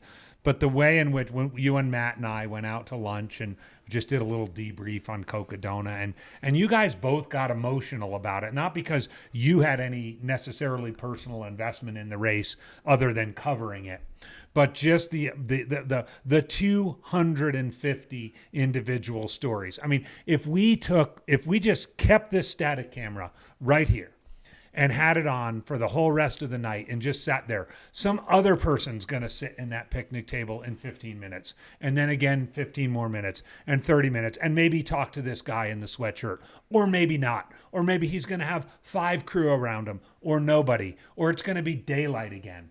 But every one of those is going to be a story that ultimately gets like the punchline coming into Flagstaff, and then becomes a life-changing thing. And I know from personal experience, having finished a lot of ultras, when you finish one, you think you're going to finish 10, then you think you're going to finish 50, then you think you're going to finish 100. But the truth of the matter is, these experiences are rather fleeting. Whether it's 250 miles or 50K, they are rather fleeting. Life comes at you. You have kids, your job changes, you move, your life moves on perhaps from something like this. And the fact that you and the group here with Mountain Outpost and Aravaipa are able to memorialize these experiences for the runners and their families, I mean, it's worth its weight in gold. It really is. That makes me feel really good. Rory, what were you going to say? Well, I mean, first of all, I didn't want you to put him on blast too much for being alone. Like he's Alan Glansberg from Superbad. Isn't that the reference? Or that person who sits by? No, we love Bob, though. No, he's... you put him on blast now. Actually, he's sitting all alone. You know what? No one, but let's face it. Long distance runners spend a lot of time alone. That's true. I actually love that. That's the best. Not time to of my take day. away. You had really when I can get rid of all you losers and run tomorrow morning, I'm going to be happy. Not to take away from your powerful sentiment, I will say as I've lived right on top of downtown, close enough where I can go back and forth and see the finishers cross the line. And one thing that's cool, both in Flagstaff and the small towns from pacing, people are realizing, oh, this is an event that's happening every year. First couple years, you can even see it in Jerome being a little hesitant to have us film there. People are like, what's going on? We don't want this coming through our town. Now people love it, embrace it. People in downtown Flagstaff, when I will mention it, they're like, oh, that's the race that's happening again. People get excited about it, and it's because of, they see these people just grinding, struggling to make it down Beaver Street. Maybe they got the ultra lean, lean with it, rock with it, and they're coming in. So, and actually, one thing I wanted to add on, which was really cool. I'm a world traveler. I really like the runners who race elsewhere around the world or have that opportunity. I know not everyone's so privileged, but I got to do a race in Vietnam, which was like an add-on to a trip I did. I work for a travel company for high school students. And anyway, I did this race in Vietnam, and at one of the aid stations, someone was talking about Cocodona. I swear to God, I was like, what? And this guy mentioned it. I think it might have been he overheard that I said Arizona to someone, and then he brought up Cocodona, and we had this conversation in Vietnam. I'm like, okay, this race, this is internationally known. This is big now. This is big. I want to just jump right back in too and say, I mean, it's earlier today. It came across the when we were doing the live stream when Corinne and I were on earlier. And the runners were going through, the lead pack was going through Clarkdale, right? Which is a very, very, just kind of a regular old town in Arizona, in central, kind of in that Cottonwood, Dewey, Humboldt area of the Verde Valley. Mm-hmm. It's not beautiful scenery like Sedona, doesn't have the history of Prescott, but just people running through town. And you had, Jeff Browning going through and Joe McConaughey and Arlen Glick. And someone mentioned on the chat, like, I wonder if the local townspeople, this relates to your point, Roy, mm-hmm. like know what's going on in the town. And Corinne and I talked about, well, they might not, like the regular townspeople might not, but you can rest assured, like the first responders know, yes. And the police know, and the city council knows. And whether it's going to bring any economic activity to the town or not. And Nick Curry, of all people, chimed in. And I was kind of rambling on about how important it is especially for Jamil and Aravaipa to make sure they reach out to all these communities and talk to them about the race coming through. And Nick said, Jerome, of all places, Jerome was like, we can't have the race come through here. Mm-hmm. The first year. That was the reference I made. The town is going to be overrun with people. We love our small town. We don't have any parking. We don't have any sewage. We don't have any stuff to take in all these people to come through our town once a year. Now they freaking love the race. Why do they love the race? Because Aravaipa has done a really good job of nurturing it. They've taken really good care to take care of those little logistical things like parking and law enforcement and everything else. And here you go. Now Jerome loves the race, and lo and behold, it's the starting town for the Sedona Canyons 125 tomorrow. That was a huge 180. Absolutely. It's a huge 180. Yeah. I some people in the chat are mentioning, still to this day, with all apologies to a good friend of mine, Andre Lee, my favorite all-time finish of this race. Oh, by far. Was the Stephen Parr 2022. Not only was the DFL, but finished with about 4 minutes to spare, and had, as Danelle Soto pointed out, Danelle Soto, a veteran of this race, he basically was hunched over and had to stop about every 50 meters or so coming down Beaver Street, and it was powerful as hell to watch. It was so powerful, in fact, it made the cover of Ultra Running magazine. Yes. I mean, I know some people make the front and back cover in the same month, and never let you forget about it, buddy. But also, that's usually a space. I have no idea what you're talking about. That's a space that's usually reserved. Usually reserved for the Courtney DeWalters and the Jim Walmsleys and the Camille Herons of the world, who are going out there and conquering the greatest courses and chopping down the biggest records. Like, that's who you usually see on your Ultra Running magazine. But last summer, or 2 summers ago, the shot you got from legendary photographer Howie Stern was a man hunched over, could have been any one of us, with a backpack that was basically overflowing his shoulders as he crossed the Cocodona finish line, with a spirit tunnel as long as you could see in the shot. It was one of the most beautiful trail running photographs I've ever seen. And, that was like that moment. I'm actually ashamed of how poorly I called it because I couldn't keep myself composed because sometimes you got to just lay out and let the moment unfold. And I know that now.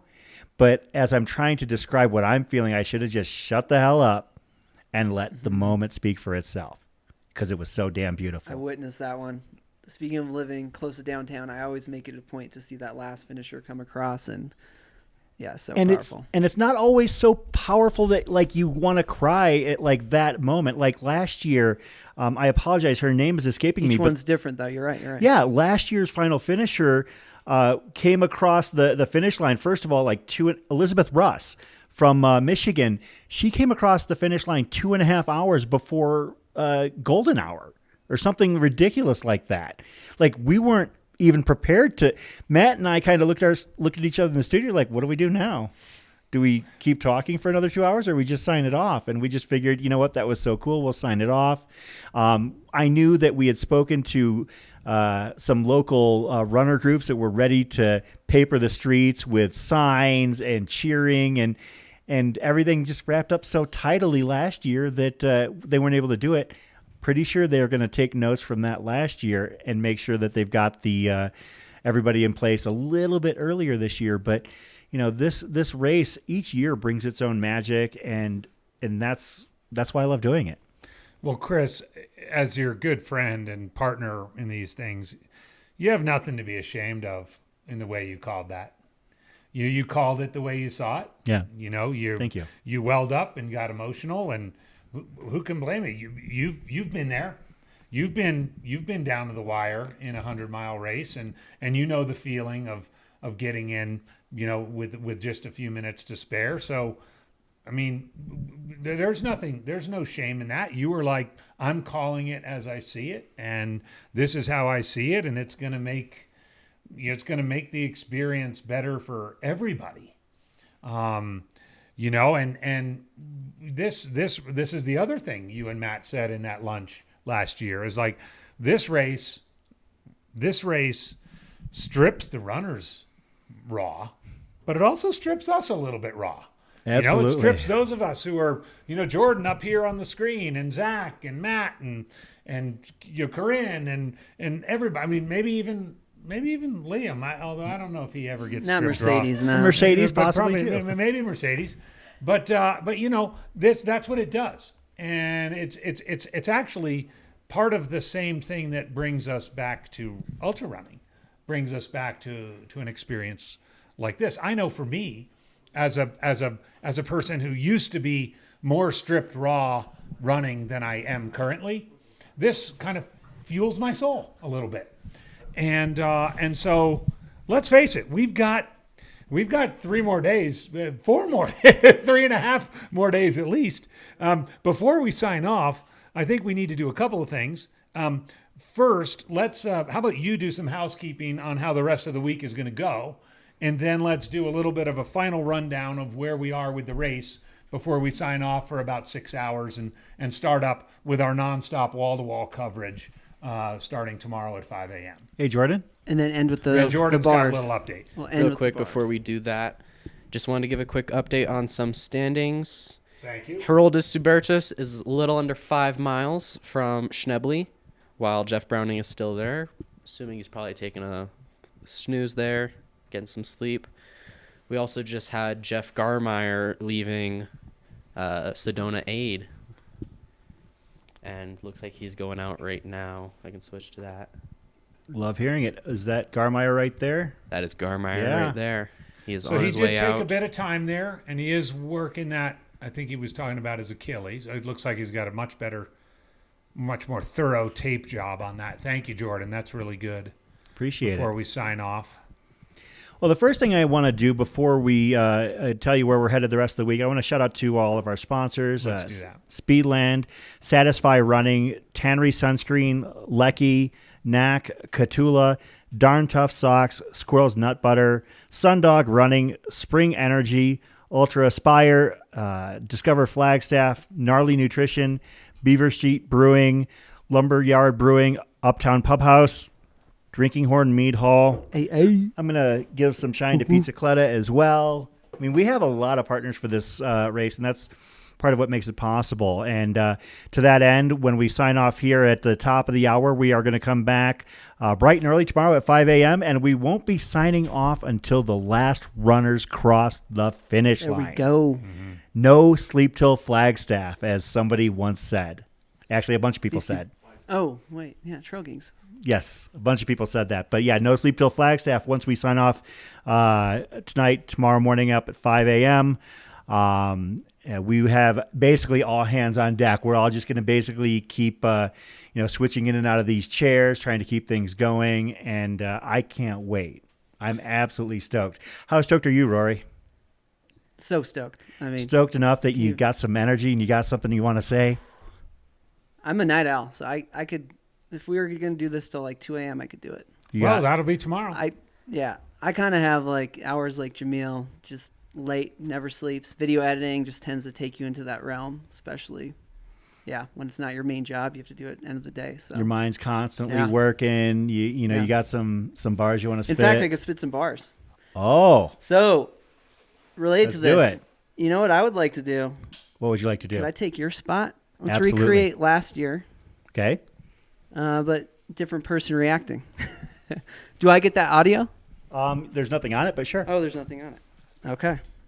And I can use that mic to rap? Yep. Cool. Got a verse. Yeah, just enough time. So, can I go to bed? Oh, no. Only if you tell me who the rap beef is between currently. Oh, please. What is it what's that, Chris, what's the North Carolina, what's the... J. Cole? What's that thing I screwed up like 2 years ago on a rap? Kitty Pablo, Petey Pablo. Raise up. Get that beat on. Hey. Woo. I can't wait for this. Is this going to be like Sugar Hill Gang or Grandmaster Flash and the Furious Five? Just wait. Wait, hold on. Here we go. You got it set, Rory? Yeah, I got it. All right. Let's see if it goes. Oh, boy. Let's just hope my... Check. Here we go. Is that the beat? You like it? I can get something classical. Please do maybe. not send this to Maybe any of the further JW back. boys. Further back. The JW boys in the chat. Turn this off. All right, here we go. Got to get in the zone. This is when my sons would be like total face palming me. All right, let's do it. What do you say, Rory? Let's do it. All right. Yo, hey. Little runner boy here. Fastest rapper alive. I'll take on anyone. Eminem. Twista. Pick your distance. Here we go. Check it. Yo, I'm from New York. Did you know that? Did? Yeah. Uh-huh. Right on. Yo. Ho. Born in New York like Notorious Big. My bars hypnotize, they a glorious thing. I got them all saying this Rory kid spits. Yo, get me on the track, I'm Victorious Bish. Since day one, I've been proving them wrong. Now your mom's over here trying to Google my songs. Cause rappers sound the same, but I'm original. Been spitting these flames since umbilical. Yo, you need to take the hint like Blue's Clues. Yo, you go against me, that's a lose-lose. Yeah, I'm buzzed on the run, that's a booze cruise. While I'm making new videos for the YouTube. I'm a trail gangster, no mobster. And I really, really like my pasta. In the sun I turn red like lobster. Bruh, run with me, it might cost ya. Oh, you've got skills, I mind tenfold. My bar's so fire, I've never been cold. Yeah, fast AF is what I've been told. I'm never backing down, I never bend folds. What? Nice, I'm a hype man. Gotta do that more often. That was impressive. Man, the ad-libs almost threw me off, dude. I was so hype. But I was like, he made it work. The energy. Not gonna lie, Chris. Hey, I think he outdid you. He was ready. I don't think we can do any better than this, folks. Thanks for tuning in tonight. We'll be back on at 5 a.m. Going loco. It's Coco.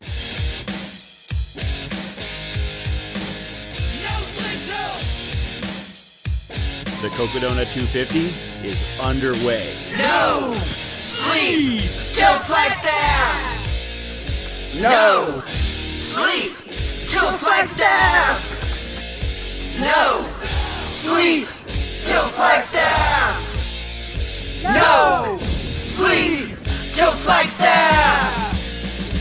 Running on no sleep like the Beastie Boys. These 250 about to be destroyed. Pedal to the metal, nah, chill dog settle. City to city, this race has levels. Hit Whiskey Row, then on to Jerome. It's a ghost town, but you never feel alone. Me and my trail fam in it to the finish. Bumped by Sedona, think I hit my limit. But keep on going, I'm willing and able. Need more snacky, so refill that table. My crew trying to help, but I'm cranky, might snap. I need a cold floater and a nice long nap. Just 5 minutes, okay guys?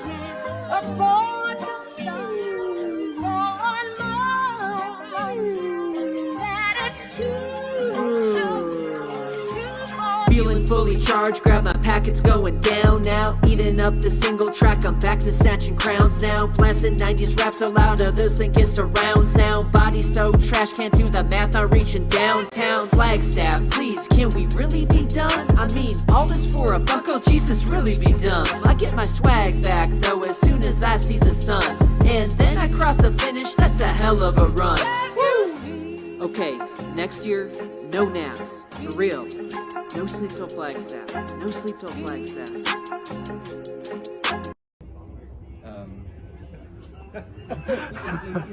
No sleep. Okay, I'm ready. No sleep to Flagstaff. Okay, I mean that's enough.